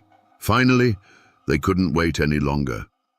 A group of women, the wives, mothers, and sisters of the captured men, set out to follow the path the soldiers had taken.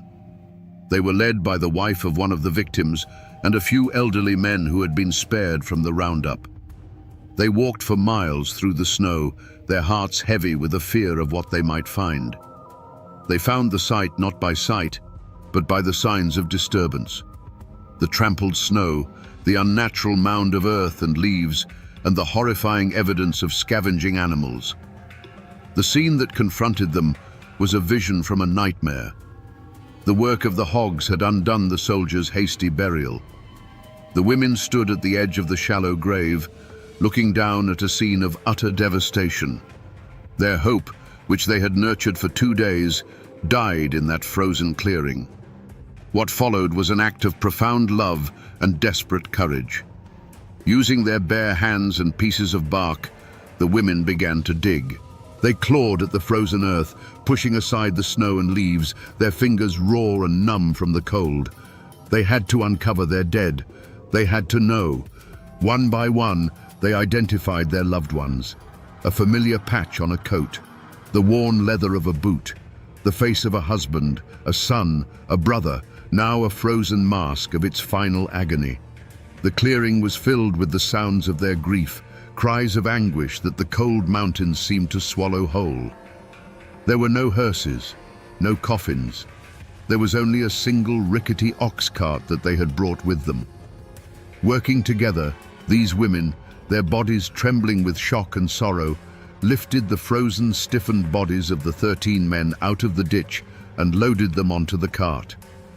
It was a slow, agonizing journey back to Shelton Laurel. A funeral procession of women leading an ox cart piled high with the dead, their grief a silent, terrible weight in the winter air. They had found their men. They had brought them home. The massacre was no longer a rumor or a military secret. It was a physical reality, lying in the heart of their community. And as the story of what these women had found spread from valley to valley, grief began to harden into a cold, diamond-hard rage. The truth was out, and the truth demanded an accounting. The story of the Shelton Laurel massacre, carried by word of mouth and desperate, hastily written letters, finally escaped the confines of the Blue Ridge Mountains.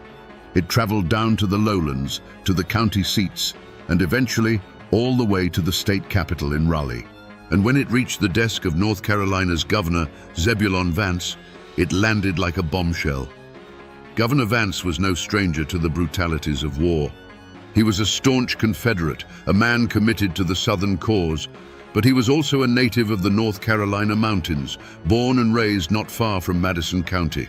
He understood the people, their fierce independence, and their complex loyalties.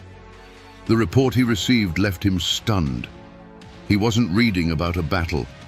He was reading about the summary execution of 13 civilians, captured and disarmed, killed by North Carolina soldiers under the command of a North Carolina officer. This was a political and moral catastrophe. The Confederacy was fighting a war for its survival, a war it framed as a noble struggle for independence. The story of soldiers torturing the elderly and executing prisoners in a ditch undermined that entire narrative. It was the kind of story that could turn wavering loyalties, that could fuel the Unionist cause, not just in the mountains, but across the entire state. Vance's reaction was swift and unequivocal. In a private letter to a subordinate, he did not mince words. He called the actions of the 64th Regiment a cruel and cowardly outrage and a stain upon the history of the state. He wrote, and this is a direct quote, "It is murder. It has disgraced the name of North Carolina." He didn't stop there. He wrote directly to the Confederate Secretary of War in Richmond, James Seddon, demanding a full investigation. He insisted that if the facts were as they had been reported to him, Lieutenant Colonel Keith must be arrested and brought to justice immediately. Vance even threatened to resign as governor if the Confederate government did not take action. For Zebulon Vance, this was not war. This was something else entirely. It was a descent into a kind of barbarism that threatened the very fabric of the society he was fighting to defend. The official power of the Confederacy, which had been used to authorize the mission in the first place, was now being turned against the men who had carried it out. An investigation was launched. The wheels of military justice began to grind, slowly and reluctantly. It seemed for a moment that there would be a reckoning, that the men responsible for the massacre at Shelton Laurel would be forced to answer for their crimes. But the war had its own priorities, and justice for 13 dead mountaineers was not high on the list. The investigation that Governor Vance demanded began with a flurry of activity. Affidavits were taken, witnesses were interviewed. The horrifying details of the raid, the interrogations, and the final execution were officially entered into the Confederate record. Lieutenant Colonel James Keith was formally arrested and charged with murder. For the families in Shelton Laurel, this must have felt like a monumental step. The system was working. The highest levels of government had acknowledged the crime, and the man they held responsible was in custody. It seemed that justice, however slow, was on its way. But a military court is not the same as a civilian one. And in the midst of a desperate civil war, the priorities are different. The Confederate Army needed experienced officers. They needed fighting men, not a distracting and politically damaging murder trial. Keith's defense was simple and effective. He claimed he was just a soldier following orders.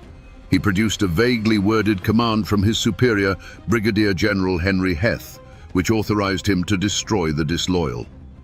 Keith argued that the executions, while regrettable, were a military necessity, a legitimate act of war designed to crush a dangerous insurrection. He insisted that he had received a specific verbal order to execute the prisoners, an order which was conveniently never written down and could not be verified. The military court dragged its feet. Hearings were postponed. Key witnesses were suddenly transferred to other units on the front lines. The case became bogged down in a swamp of bureaucracy and legal maneuvering. While Keith sat under a loose form of house arrest, the war raged on. The 64th Regiment was needed at the front. The political will in Richmond to prosecute one of their own officers for killing Union sympathizers began to wane. After all, weren't they the enemy? In the end, Lieutenant Colonel Keith was quietly released and returned to his command.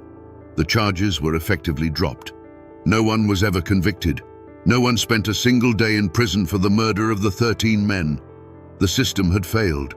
The outrage of the governor, the sworn testimony of the witnesses, the grief of the families, none of it was enough to overcome the simple, brutal calculus of war. The message sent by the Confederate authorities was clear. The lives of Unionist mountaineers did not matter. Their deaths were, at best, an unfortunate consequence of war, and at worst, a justifiable act of state-sanctioned violence. The official channels of justice were closed. The war would eventually end, and the Confederacy would cease to exist. But for the people of Madison County, The verdict from the military court was not the end of the story. It was the beginning of a new one. If the government would not provide justice, they would find it for themselves. When Lee surrendered at Appomattox and the Confederate armies dissolved, the soldiers of the 64th Regiment put down their rifles and returned to their farms. For them, the war was over. They believed that the chaos of the conflict, followed by the formal end of hostilities, had granted them a kind of amnesty. They had survived. They thought they were safe. They were wrong. The war was over for the country, but it was not over for the families of Shelton Laurel. The official justice system had failed them, so they turned to an older, unwritten law. The law of the mountains. A law of blood for blood. The law wouldn't touch them, so the valley decided to write its own law. What followed was not a passionate, chaotic burst of violence. It was a slow, patient, and utterly ruthless campaign of retribution that unfolded over the next decade. The men who had stood in that firing line, who had pulled the triggers, were now the hunted. One by one, they began to die. One was found shot in his own cornfield, a single bullet from a long rifle. Another, who had boasted in a local tavern about his role in the massacre, disappeared on his way home one night and was never seen again. A third, sensing the danger, sold his farm and tried to move west, but was found dead on a roadside hundreds of miles away.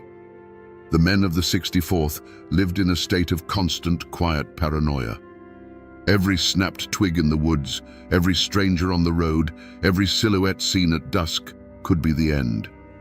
This was a war fought from the shadows, with no battle lines and no uniforms.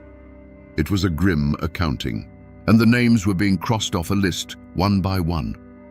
The final name on that list, the one that mattered most, was James Keith. After the war, he moved to Arkansas, trying to put as much distance as possible between himself and the ghosts of Madison County. He tried to start a new life. But the mountains have long memories. According to local legend, a small group of men, relatives of the Shelton Laurel victims, tracked him down. They found out his routines, where he lived, the paths he walked. They waited. One day, as Keith was crossing a river, a single rifle shot echoed from the trees. He fell into the water, the final victim of the massacre he himself had ordered. The cycle of vengeance was complete. By the time it was over, more than a dozen of the men directly involved in the Shelton Laurel massacre had met violent, untimely ends. It wasn't the justice of a courtroom. It was the brutal, unyielding justice of a feud. The scales, in the eyes of the mountain families, had finally been balanced. But the cost was immense. The violence had carved a deep, silent wound in the heart of the community, a scar that would last for generations. The gunshots eventually faded. The last act of the vendetta was carried out, and an exhausted peace settled over the mountains. But what happens when the violence stops? The story doesn't end. It just goes underground. It becomes a ghost. For the next 100 years, Madison County lived with that ghost. The story of the massacre and the subsequent revenge gave the county a new name, a label whispered in neighboring communities and printed in sensationalist newspaper articles. It became Bloody Madison. A name is a hard thing to shake. It became a kind of curse, a shorthand for a place defined by its darkest chapter. The name suggested a community that was backward, violent, and best avoided. It was a reputation that clung to the county like the mountain fog, shaping how the outside world saw it, and eventually how it saw itself. But inside the county, especially in the isolated hollows of Shelton Laurel, the reaction was the opposite. There was no boasting, no storytelling. There was a profound and heavy silence. The event was too raw, too personal. The wounds were too deep.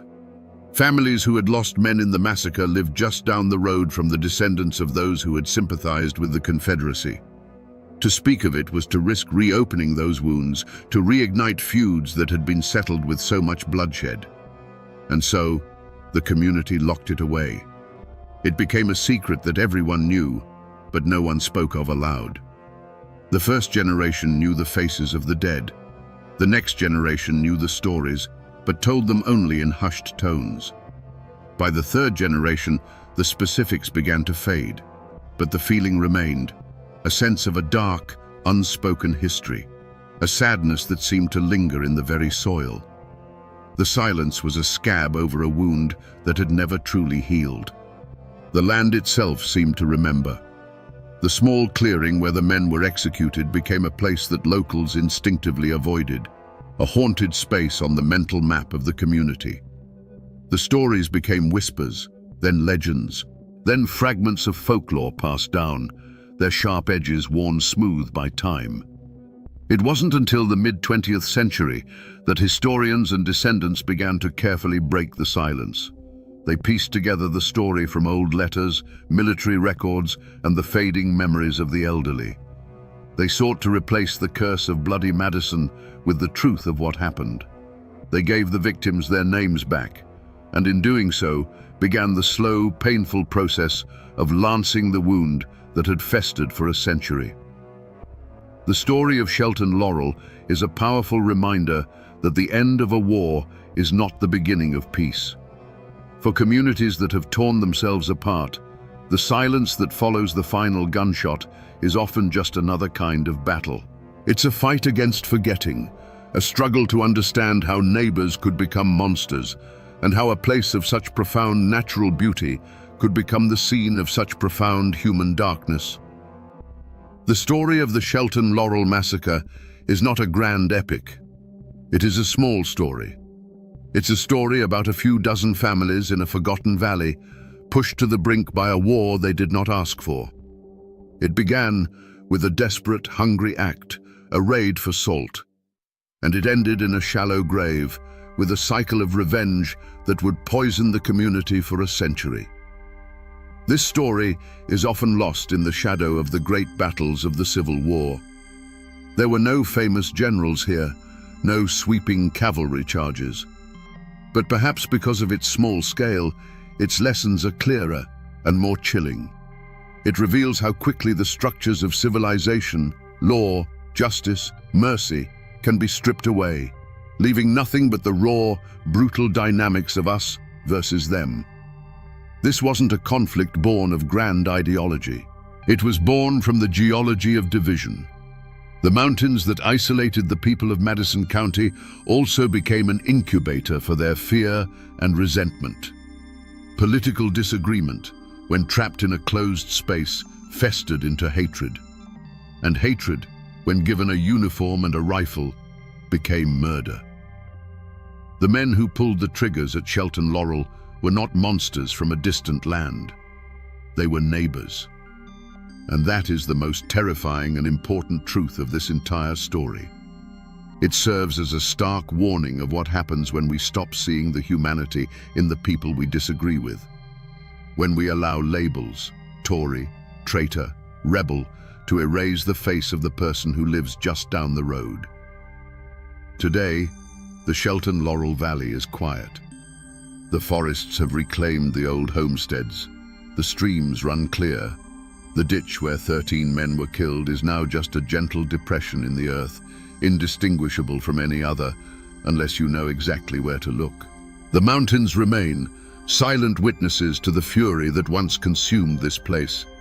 They stand as a permanent, solemn reminder, a reminder that the most dangerous wars are not always fought between nations, but within communities.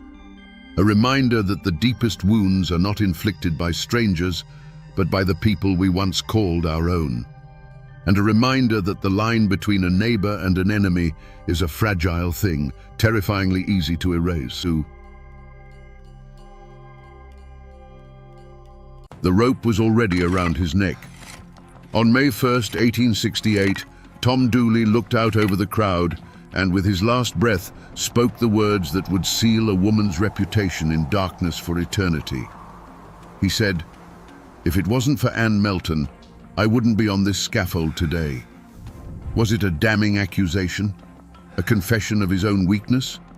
Or the last desperate act of a man protecting the woman he truly loved? We all know the song about the hanged man and his dead lover, Laura Foster. But the legend has a third name, a shadow at its heart. Today, we separate the ballad from the bitter truth to answer one question. Was the true monster in this story the one who walked away free? To understand the blood that was spilled, you first have to understand the soil it stained. This was Wilkes County, North Carolina, in the year 1866. The air in these mountains still tasted of gunpowder and defeat. The Civil War had bled the hollows dry, sending its sons home not as conquering heroes, but as ghosts. Men returned to find their farms overgrown, their families gaunt with poverty, and a silence in the valleys that felt heavier than before. Life was a stubborn, grinding affair, measured by the seasons and the sweat of your brow. It was a world of hard work, quiet faith, and passions that, once stirred, ran deeper and faster than any mountain creek. Into this world walked Thomas Dooler, known to everyone as Tom Dooley. Before the war, he was the boy with the quick smile and the fiddle that could make the devil himself tap his feet. But the Tom who came back was different. He'd survived the living hell of Point Lookout prison camp, and the experience had burned something out of him, replacing it with a reckless charm and a darkness in his eyes. He still played the fiddle, but now the tunes seemed wilder, more desperate, as if he was trying to drown out memories that followed him from the battlefield. At the unshakable center of Tom's world was Anne Pauline Melton. She was Laura Foster's cousin, married to a quiet farmer named James Melton, a man who seemed to exist only in her shadow. Anne was not just beautiful, she was a force of nature. With dark, knowing eyes and a will as strong as iron, she was a woman who refused to be contained by the small, pious world she inhabited. Her affair with Tom Dooley was the worst-kept secret in Elkville, a blazing fire that everyone saw, but no one dared try to put out. It was a passion born long before the war, and it had only intensified upon his return. And then there was Laura Foster, younger, fairer, and by all accounts of a gentler nature than her cousin Anne. She was a girl on the cusp of womanhood, with dreams that were likely as simple as they were sincere: to be courted, to be married, to build a life. She, too, fell under the spell of the handsome, haunted fiddle player. In her, Tom perhaps saw a chance at a different kind of life, a peace he could never find with the tempestuous Anne. For a time, this fragile, dangerous balance held. Life went on. James Melton ploughed his fields, pretending not to know. The community whispered behind their hands at church and at the general store. Anne held court, the queen of a tiny, isolated kingdom, with Tom as her devoted, reckless knight. And Laura Foster watched from the edges, her heart full of a hope that was about to turn deadly. They were all caught in a web of love, jealousy, and obligation, unaware that the world they knew was about to be burned to the ground. But the war had sent home more than just broken men. It sent home a sickness, a blood taint that traveled in silence. It was an unseen enemy, carried in the veins of a soldier, that would soon become the catalyst for an act of brutality that would leave these mountains forever scarred. The storm was coming, and no one even saw the clouds gathering. The Fosters, the Meltons, the Doolers, these were not new names in the Blue Ridge Mountains. Their roots ran as deep as the ancient oaks, clinging to the rocky soil for generations. They were descendants of the first Scots, Irish, and English settlers who pushed into these wild, unforgiving hollows in the late 1700s. They came seeking land of their own and a life free from the meddling of kings and governments. They fought the wilderness, they fought the natives, and sometimes they fought each other to hold on to the small plots of earth that defined their existence. This land wasn't just property, it was a testament to survival paid for in sweat and blood. Every creek, every ridge, every dark stand of timber was tied to a story, a birth, a death, a memory. But history had left scars on this land that had never truly healed. The Civil War was the deepest of them all. Wilkes County had been a place torn in two. While many men like Tom Dooler marched off to fight for the Confederacy, the hills were also crawling with Union sympathizers, draft dodgers, and outright deserters. It was a war fought not just on distant battlefields, but in hushed conversations and suspicious glances between neighbors. Loyalty became a currency more valuable than gold, and betrayal was a poison that could linger in a family's well for 50 years. When the war ended, it didn't bring peace. It brought a simmering resentment. The men who came back like Tom were changed, and the community they returned to was fractured. The old order was shattered, and the law was often little more than a suggestion. In this power vacuum, the oldest laws of the mountains reasserted themselves, the laws of clan and kin. And in this world, a name was a heavy thing to carry. To be a foster in these hills meant something.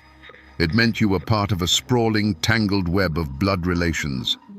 You were never truly alone, but you were never truly free either. Your triumphs and your shames belonged to the whole family. An insult to one foster was an insult to all, and the family's honor had to be protected at any cost. This wasn't just about pride, it was about survival. A family with a stained reputation was a weak family, vulnerable to its enemies. The weight of that name, and the secrets it had to protect, was a burden every foster, including Anne and Laura, carried from the day they were born. In a place like Wilkes County, news traveled faster on foot than it did by post. The general store, the churchyard, the grist mill, these were the arenas where reputations were built and destroyed. And at the center of this web of whispers was Anne Melton. Her affair with Tom Dooley wasn't just a private sin. It was a public spectacle, a long-running drama the entire community followed with a mix of condemnation and fascination. Every glance between them, every time he lingered too long at her farm, was noted, dissected, and woven into the local law. The supporting cast was a complex gallery of cousins and neighbors, each with their own loyalties and resentments. There was Pauline Foster, another cousin, a woman who moved through the community with watchful eyes. The exact nature of her relationship with Anne is lost to history, but the court records would later suggest a deep-seated animosity, the kind that festers between women who are too much alike or who have vied for the same things. Then there were the Meltons, James's family, who had to endure the shame of his wife's open infidelity. And there was James himself, a quiet, brooding figure. The community saw him as a cuckold, a weak man who couldn't control his wife. But was his silence weakness, or was it the coiled patience of a man nursing a deep and bitter wound? The affair itself was the great, unhealed sore on the community's skin. It was an affront to the sacred institution of marriage and a constant source of tension. But there were other, smaller slights that kept the air poisoned. A harsh word exchanged at a quilting bee, a dispute over a stray hog, the natural jealousies that arise when one family does slightly better than another. In these isolated hollows, such grievances weren't easily forgotten. They were collected like debts, passed down through whispers, waiting for a moment to be called due. The Foster clan was so large and interwoven that it was a world unto itself, rife with its own internal rivalries and power struggles. It was this fertile ground of gossip and resentment that allowed the most dangerous rumor of all to take root. When whispers of the foul disease began to circulate, they fell on ready ears. Syphilis was more than an illness. It was a mark of moral decay, a physical manifestation of sin. The rumor transformed the affair from a simple matter of adultery into something dark and terrifying. It was a secret that, if exposed, would bring a level of shame and ruin that was absolute. It wouldn't just be whispers, it would be utter damnation. The air in Elkville grew thick and heavy. Anne, Tom, and Laura were no longer just three people caught in a tangle of passion. They were characters in a tragedy that everyone was watching unfold, a tragedy being written in real time by the relentless, unforgiving murmur of the community. The pressure was immense. Every smile felt like a mask, every conversation like an interrogation. The stage was set, and the ground was soaked with the fuel of old grudges, just waiting for a single spark to set the whole world ablaze. In the mountains, people have always paid attention to signs. They knew how to read the sky for a coming storm, and they knew how to read the woods for omens. And in the spring of 1866, the old folks would later claim the signs were all bad. They said the whippoorwills called too close to the houses, a sure sign of a soul about to depart.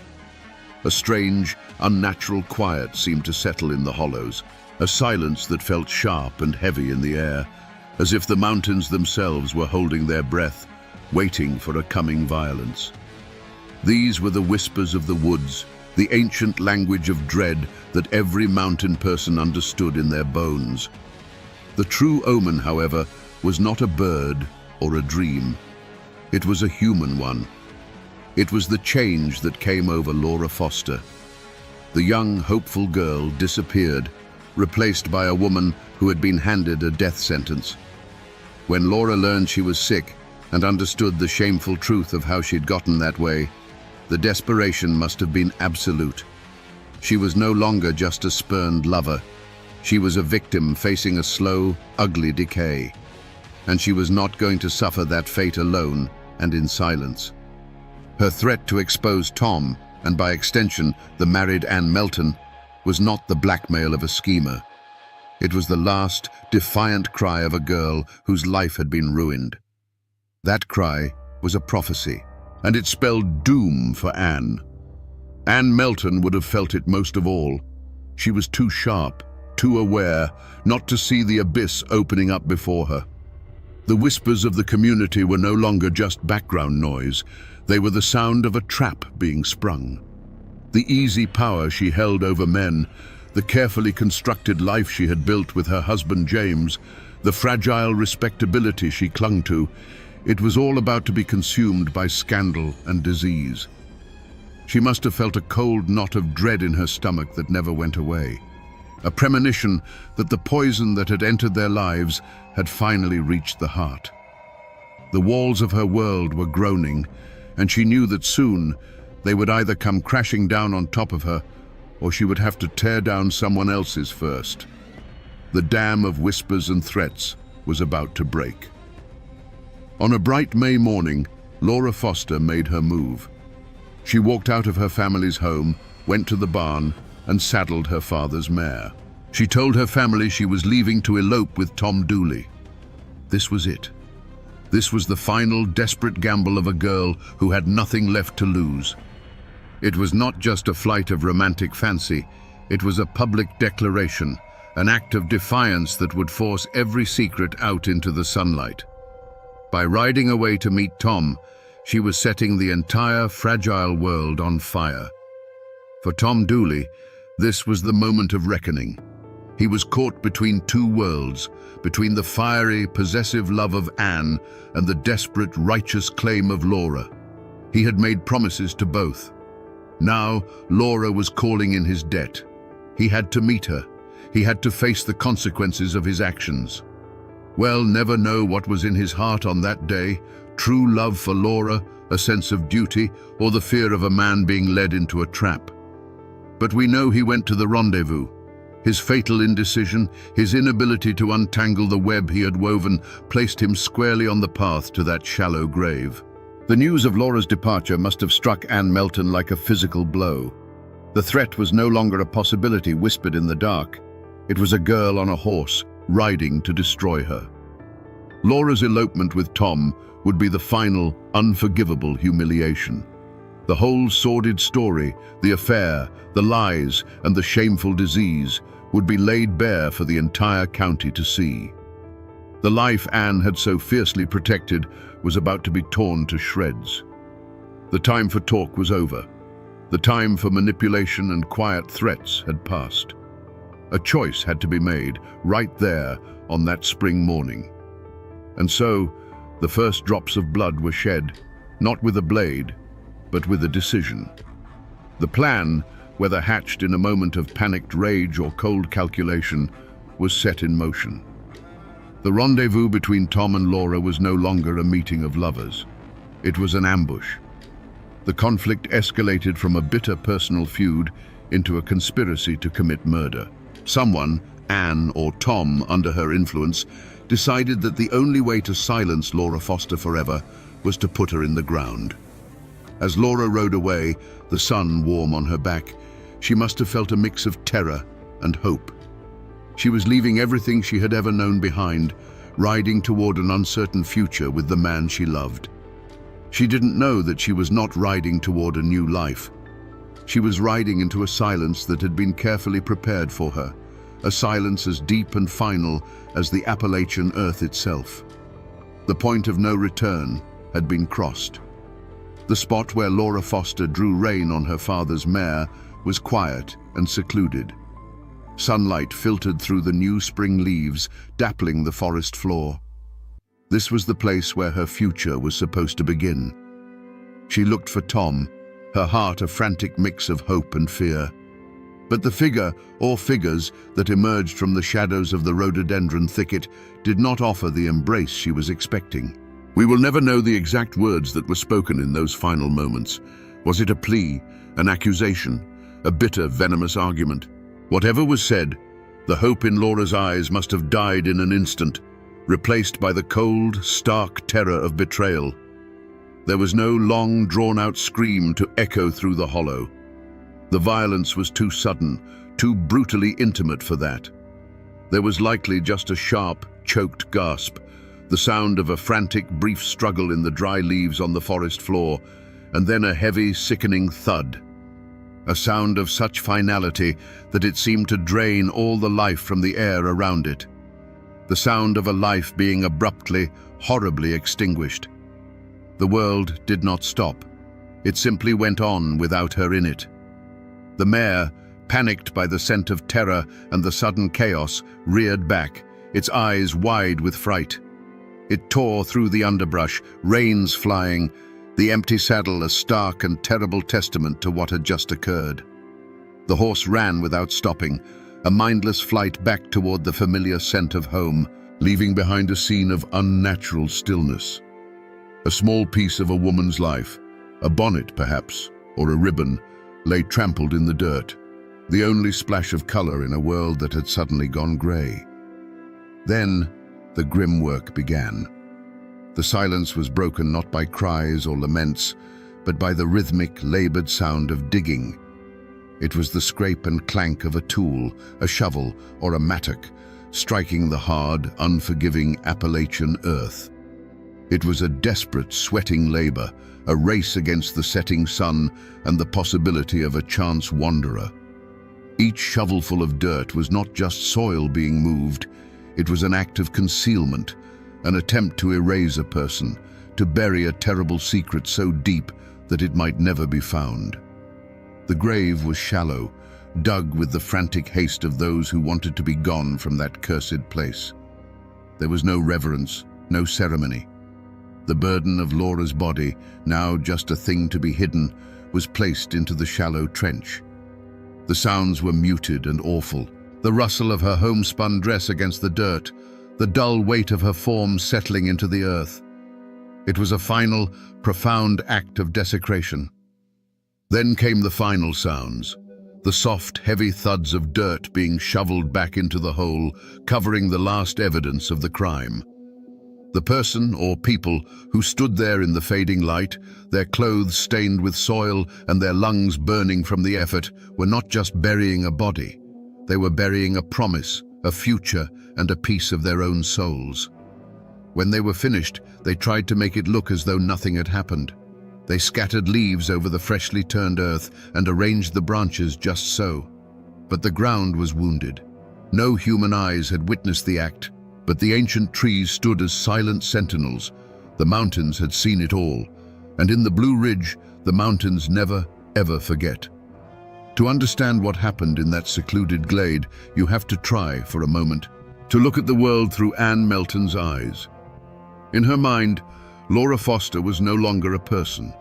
She wasn't her cousin. She wasn't a romantic rival. She was a disease, a walking plague that threatened to consume everything Anne had built. The syphilis rumor was a death sentence, not just for the body, but for the soul. It meant being cast out, shunned, left to rot in shame while the community whispered about your sins. Laura's threat to expose it all wasn't just blackmail, it was a promise of total annihilation. From Anne's perspective, this was not a matter of jealousy over Tom Dooley. This was a matter of survival, as primal and as ruthless as a cornered animal protecting its den. The twisted logic was terrifyingly simple. You cut out the infection before it kills you. The switch flipped the moment word reached her that Laura was on that mare, riding to meet Tom. Before that, the threat was a possibility, a problem that could perhaps be managed with manipulation or intimidation. But Laura on that horse was a lit fuse burning down to the powder keg. It was an act of open war. In that instant, all other options vanished.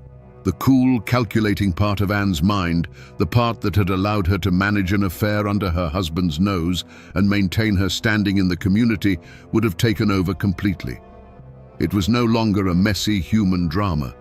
It was a cold, hard equation. Her life, her home, her name, or Laura's. There was no room for both. So when she confronted Laura in the woods, if indeed she was the one who did, it was likely not with the explosive rage of a jealous lover. It would have been with the chilling focus of an executioner. Each step, each word, each action would have been deliberate. She would have looked at Laura and seen not the face of a frightened girl, but the embodiment of her own destruction. The act itself would have been a task to be completed, a problem to be solved. This profound, terrifying detachment is the only thing that can explain the icy composure she displayed later. It wasn't the absence of feeling, it was the absolute suppression of it in the service of a single, overriding goal: self-preservation at any cost. And in the immediate aftermath, standing there in the silence of the woods, what would she have felt? Not guilt, not remorse. That would come later, perhaps, in the dark of night when the ghosts of memory came calling. No, in that moment, she would have felt a profound and chilling relief. The threat was gone. The voice was silenced. The secret was safe, buried under 6 feet of Appalachian dirt. She had faced absolute ruin and had stared it down. She had won. It was a victory that would poison her life and damn her name for all time. But as she walked away from that shallow grave, it was a victory nonetheless. The first sign that the world had broken was the sight of a horse. Wilson Foster's mare came trotting back to the farm late that afternoon, alone. Its coat was slick with sweat and streaked with mud. Its eyes were wild with a terror it couldn't speak. The empty saddle was a screaming accusation. A father's heart knows a specific kind of cold dread, and as Wilson Foster caught the reins of the panicked animal, that coldness flooded his veins. The story of an elopement suddenly felt like a lie, a thin blanket thrown over a horrible truth. In the days that followed, Wilson and his family scoured the woods. Their calls of Laura echoed through the hollows, answered only by the cawing of crows. The search was a frantic, desperate ritual. The woods that had been Laura's playground now felt like a tomb, each shadow seeming to hold a terrible secret. The community watched, and for a time they held on to the simpler explanation. They whispered that she had run off, that she and Tom were likely halfway to Tennessee by now. It was easier to believe in a reckless girl than a dead one. This casual dismissal left the Foster family isolated in their growing nightmare. Meanwhile, the main players in the drama had scattered. Tom Dooley had vanished. One day he was a fixture in the community, the next he was gone, his absence a thunderous confession of guilt. But Anne Melton was right where she had always been. She went about her daily chores on the Melton farm, a picture of domestic calm. When questioned, her face was a mask of innocence and concern. She knew nothing. She had seen nothing. Her icy composure was a wall that no one could breach, and it was, in its own way, more terrifying than Tom's flight. Weeks turned into a long, agonizing summer. The search parties grew smaller as hope withered on the vine. Laura Foster was now officially a missing person, a ghost story whispered around the supper table.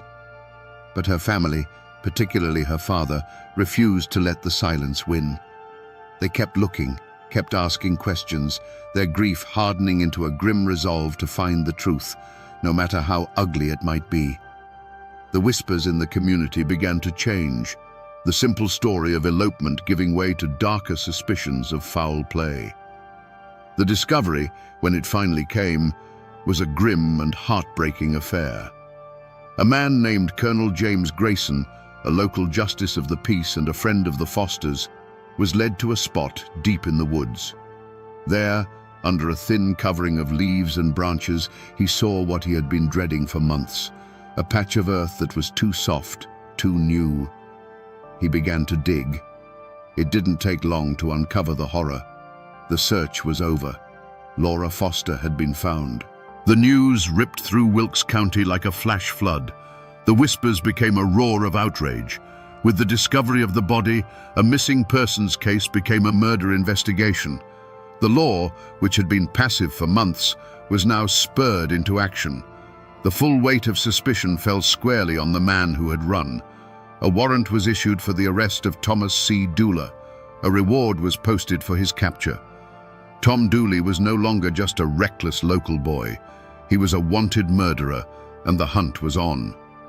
The discovery of Laura's body was like a rock thrown into a still pond, and the ripples of suspicion and fear spread to every last cabin in the county. The comfortable lie of elopement was shattered, and in its place, a terrible truth took root. A murder had been committed. One of their own had been put in the ground like an animal, and now everyone had to choose a side. The general store was no longer a place for idle gossip. It was a courtroom where theories were argued in hushed, angry tones. At church, families who had worshipped together for generations now sat on opposite sides of the aisle, their prayers heavy with judgment for their neighbors. A thick, suffocating fear settled over the community. This wasn't a crime committed by some nameless drifter. The killer, everyone knew, was still among them. Many people must have known pieces of the truth. They'd seen Tom and Ann arguing. They'd heard the rumors about the disease. Perhaps someone had even seen Ann returning home that fateful night, her dress soiled with mud and secrets. But the Foster clan was a sprawling, powerful entity, and Ann Melton, with her iron will and piercing gaze, was a terrifying woman to cross. To speak against her was to risk more than just a cold shoulder. It was to invite a feud, to put your own family and livelihood in jeopardy. And so, a conspiracy of silence was born, not of loyalty to a killer, but out of raw, primal fear. Still, the community was not a monolith. While many pointed the finger at the fugitive Tom Dooley, others whispered that he was just a fool, a pawn in a game played by a much more cunning mind. They looked at Ann Melton, saw her cold defiance, and came to their own conclusions. They saw a woman capable of anything, a woman who had bewitched both her husband and her lover, a woman who would stop at nothing to protect her name. Tom, they argued, might have helped dig the grave, but it was Ann's venom that had struck the fatal blow. In this poisoned atmosphere, small acts of courage and cowardice became monumental. There was the quiet neighbor who, risking the wrath of the Meltons, brought a basket of food to Laura's grieving family, a silent gesture of solidarity. There was the witness, Pauline Foster, who, whether out of a sense of justice or personal spite, decided to break the silence and tell the authorities what she claimed Ann had confessed. And on the other side, there were those who provided false alibis, who swore they'd seen Tom miles away when the murder occurred, weaving a web of lies to protect a friend or simply to avoid getting involved. The murder of Laura Foster had done more than kill a young woman. It had ripped the soul out of the community. Neighbor now looked at neighbor with suspicion. Old friendships curdled into resentment. The valley was no longer a place of shared hardship and trust. It was a fractured landscape of fear, secrets, and unspoken accusations. The lines had been drawn in the dirt, and the blood that had been spilled would stain them forever. The manhunt for Tom Dooley was not just a matter of law, it was a matter of pride. Sheriff William Dooler, a relative of Tom's, was tasked with bringing him in, a duty that must have weighed on him like a shroud. But the official posse was swelled by harder men from the Foster clan whose faces were grim masks of determination. They weren't interested in a trial, they were interested in mountain justice, a swift and final accounting for the blood of their kin. They knew Tom, they knew his habits, and they knew the woods as well as he did. They weren't just chasing a killer, they were hunting a ghost who knew every shadow in their own backyard. For weeks, Tom was a phantom. He was a creature of these mountains, born and raised in their embrace, and now he used them as his shield. He moved by night, sleeping in caves and abandoned cabins, living off whatever he could forage or steal. The posse would find his tracks by a creek bed, only to have them vanish on the hard rock upstream. They'd get a tip that he was hiding in a certain hollow, and by the time they'd surrounded it, he was already miles away, watching their lanterns flicker from a distant ridge. The rhododendron thickets, so dense they were called laurel hells, were his fortress. He was making fools of them, and with every passing day, the legend of his cunning grew, while the frustration of the hunters curdled into a cold, patient rage. But Tom knew Wilkes County was a cage, and the walls were closing in. He couldn't run forever in a place where every face knew his name. His only hope was to disappear completely, to cross the Blue Ridge into Tennessee and start a new life under a new name. And so began the second, more desperate phase of the chase. He pushed westward into the wild heart of the mountains that separated the two states. This was a brutal, unforgiving wilderness, a vertical world of razorback ridges and sunless valleys. The hunt became an ordeal of endurance, a battle against not just a man, but against the mountains themselves. The posse, relentless and driven, stayed on his trail. They followed broken twigs, faint footprints in the mud, and the whispers of isolated mountain folk who had seen a haunted-looking stranger passing through. The chase stretched on, a slow, grueling pursuit through some of the most difficult terrain in the eastern United States. Tom was starving, exhausted, and the ever-present fear of the men behind him was a constant, gnawing companion. The freedom he had run for now felt like a different kind of prison, a cold and lonely one. He finally made it to Trade, Tennessee, a small settlement just across the state line. He was no longer Tom Dooley, the fiddle-playing charmer. He was just another ragged farmhand, calling himself Tom Hall, looking for work to fill his empty belly. He found it on the farm of a man named Colonel James C. Grayson. For a brief moment, he might have thought he had made it. He was anonymous. He was safe. But the posse had its own network, and word of a suspicious newcomer who fit Tom's description had trickled back across the mountains. The moment of capture was not a blaze of gunfire on a rocky cliffside. It was quiet, pathetic, and inevitable. The posse found him helping with the chores, his shoulders slumped with weariness. He looked up and saw the familiar hard faces from home, and in that instant, he knew the running was done. The fight had gone out of him. There was no struggle, no last defiant stand. There was only the quiet resignation of a man who had been hunted to the point of collapse. He surrendered without a word, exhausted and cornered, the great chase ending not with a bang, but with the click of iron shackles. The journey back to Wilkes County was a somber procession, the hunters bringing their quarry home to face the justice of men. The trial of Tom Dooley was the greatest spectacle Wilkes County had ever seen. The small town of Statesville, where the trial was moved to avoid the inflamed passions of the locals, swelled with spectators. Farmers in dusty overalls stood shoulder to shoulder with men in fine suits, all of them craning their necks for a glimpse of the infamous killer and the woman at the center of the storm. The courtroom was a tinderbox. Armed deputies stood guard at the doors, their eyes scanning the crowd, wary of the foster kin who were there to see justice done one way or another. Tom Dooley, gaunt and broken from his time on the run, looked like a condemned man from the moment he walked in. His defense was led by Zebulon Vance, a former governor of North Carolina and one of the most brilliant lawyers in the state.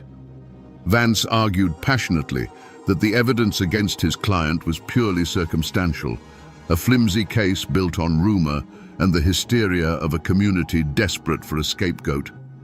But the star witness, the one everyone had come to see, was Ann Melton. When she took the stand, a hush fell over the courtroom. She was a vision of composure, her dark eyes sweeping over the crowd without a flicker of fear. She answered the prosecutor's questions with a cool, unshakable calm, denying everything. Her voice never wavered. She painted herself as a victim of malicious gossip, a respectable married woman whose name had been unfairly dragged through the mud. It was a masterful performance. To her supporters, she was a woman of incredible strength, unjustly accused.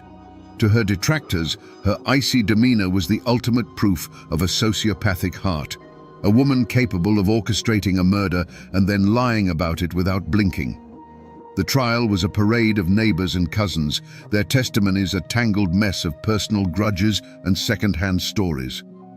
Pauline Foster delivered her damning testimony, claiming Anne had confessed the murder to her. But under the sharp cross-examination of Governor Vance, her credibility crumbled. She was portrayed as a spiteful woman, driven by jealousy and a personal vendetta against Anne. The case against Anne was built on a foundation of sand, one person's word against another's, with no hard evidence to tie her to the crime. In the end, the law of men, with its strict rules of evidence, could not convict her. The jury, faced with a mountain of innuendo but not a single piece of concrete proof, acquitted Ann Melton. A gasp went through the courtroom. She had walked into the heart of the fire and emerged without so much as the smell of smoke on her. She stood, smoothed her dress, and walked out of the courtroom a free woman, past the stunned and hateful glares of the Foster family. For Tom Dooley, there was no such escape. The evidence of his flight, his affair with Laura, and his presence near the scene was enough. He was found guilty and sentenced to hang. Justice had been delivered, but to many in that courtroom and in the hollows back home, it felt like a grotesque mockery. They had hanged the fool, but the mastermind, the true author of the crime, had just walked out the front door, free to return to her life as if nothing had ever happened. Was this the law of men? Or was it proof that some people were so cunning they could outwit justice itself? The thud of the trapdoor beneath Tom Dooley's feet was the final brutal punctuation mark on his life. With his death, the law was satisfied. But his last words from the gallows did not fade into the air. They hung over the hollows, a permanent stain on Ann Melton's name, a curse delivered with a dying man's breath. The trial was over, but the verdict of the mountains had just begun. For the Foster family, life became a long, quiet exercise in grief. They had a grave to tend now, a permanent scar on their land and on their hearts. But there was no closure. Every trip to the general store, every Sunday at church, held the possibility of seeing her, Ann Melton, the woman they believed had orchestrated their daughter's murder, living freely, her life continuing while Laura's had been cut short. They became the silent keepers of Laura's memory, their sorrow a cold, hard stone in the belly of the community, a constant, unspoken rebuke to the verdict of the court. And what of Anne? She had won her freedom, but she had lost everything else. The acquittal was not a pardon. It was a life sentence of a different kind. She returned to her farm with James Melton, but she was now a pariah, a ghost in her own life. Old friends would avert their eyes when she passed. Children would fall silent and hide behind their mother's skirts. She was utterly isolated, trapped in a prison of whispers and sideways glances. The community that had once been her stage was now her jury, and its judgment was a slow, daily poison. She was the woman who had gotten away with it, and for that, she would never be forgiven. History simply records that Ann Melton died a few years after the trial, likely from a fever or some other common malady of the time. But the legend, my friends, tells a different story. The legend is where the mountains delivered the justice the court could not. They say that Anne was consumed by the very disease that had started it all. That the syphilis drove her mad, her mind rotting away along with her body. The folklore insists her death was a thing of horror, that for days she was tormented by visions, screaming Laura Foster's name in the dead of night and clawing at phantom hands that were dragging her to hell. The legend gave her an end befitting the monster they believed her to be, agonizing, shameful, and utterly terrifying. It was a curse fulfilled. And so, the community tried to heal by forgetting. After the raw spectacle of the trial and Anne's supposed damnation, a thick blanket of collective silence fell over the story. It was too painful, too divisive. People stopped speaking the names of the dead. The murder of Laura Foster became a dark secret, a story you didn't tell your children, a wound that was left to scar over in private. They buried the truth under the weight of hard work and the passing of seasons, hoping that if they just stopped talking about it, the ghosts of 1866 would finally find their rest. The silence that the community so desperately tried to impose on this story was ultimately broken, not by a historian, but by a musician. In 1958, a clean-cut group of folk singers called the Kingston Trio recorded a simple, haunting ballad called Tom Dooley. The song became a worldwide phenomenon, a #1 hit. It flattened the brutal, complex tragedy into a simple tale of a love triangle gone wrong. The song became a ghost, its mournful tune drifting out of jukeboxes and radios across the country, ensuring that the names Tom Dooley and Laura Foster would never truly be forgotten. It was this song that pulled the story from the dusty archives and gave it a strange new life in the modern world. And the physical traces, my friends, they are still there. You can travel to Wilkes County today and find them. There's a small, fenced-in plot where a gravestone marks the final resting place of Tom Dooley. It's a newer stone, placed there long after the original was chipped away by souvenir hunters. You can also find the quiet, lonely grave of Laura Foster, tucked away in a family cemetery. But the grave of Anne Melton is harder to find. Some say she was buried next to her husband in the Melton family plot, while others whisper that she was laid to rest in an unmarked grave, shunned by a family that could no longer bear the weight of her name. Even in death, she remains a figure of mystery and shadow. The land itself holds the memory. The old hanging tree in Statesville is long gone, but locals can still point to the spot where the gallows stood. And if you know who to ask, they can take you deep into the woods to a quiet, unremarkable patch of ground. There are no markers, no signs. But as you stand there in the silence of the forest, you can't help but feel a chill. This is the place. This is the earth that held Laura Foster's body for a long, hot summer. It is a wound in the landscape that has never fully healed. The descendants of the Fosters, the Meltons, and the Doulas still live in those hills. For generations, the story was a source of deep shame, a dark chapter that was never spoken of aloud. But the fame of the song changed that. It forced the story out into the light, transforming it from a private family tragedy into a piece of public American folklore. Today, the names no longer carry the same immediate sting, but they do carry an echo of a passion that burned too brightly, of a secret that was worth killing for, and of a tragedy that proves that while people may try to forget, the mountains remember everything. So we come back to the question we asked at the very beginning, a question that has echoed through these mountains for over 150 years. Was Anne Melton the true monster in this story? The law gave us its answer. It said no. But the legend, the folklore, and the dying words of the man she loved screamed a different answer from the gallows. The truth, I believe, is buried somewhere in the murky soil between the two. The historical record is silent, but human nature is not. Anne Melton was a fiercely intelligent, passionate woman, trapped in a world that gave her very little power. When faced with total ruin, did she turn to an act of ultimate brutality to save herself? I cannot tell you with certainty that she held the blade. But I believe her will, her fear, and her desperation were the forces that drove the tragedy to its bloody conclusion. This is not just a simple story of a love triangle, the way the song tells it. This is a story about the awesome and terrifying power of secrets. It's a testament to how, in the isolated, close-knit world of the mountains, things like honor, shame, and reputation are not abstract ideas. They are matters of life and death.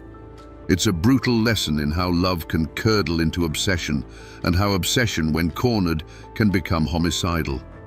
It is a story not just of cruelty, but of the indomitable Appalachian spirit, a spirit that will endure unimaginable hardship, protect its own with a fierce and sometimes violent loyalty, and never, ever forget a wrong. The Kingston Trio made Tom Dooley famous, but they only told you a piece of the tale. They never told you about the disease, the web of family secrets, or the cold, defiant woman who walked free, only to be imprisoned forever by her own legend. The ghosts of that tragedy still wander the hollows of Wilkes County, a timeless reminder of a passion that burned a hole in the fabric of the mountains. They are a warning that the darkest hearts sometimes beat within the most beautiful chests, and that justice, in the end, is not always found in a courtroom. And now, my friends, you know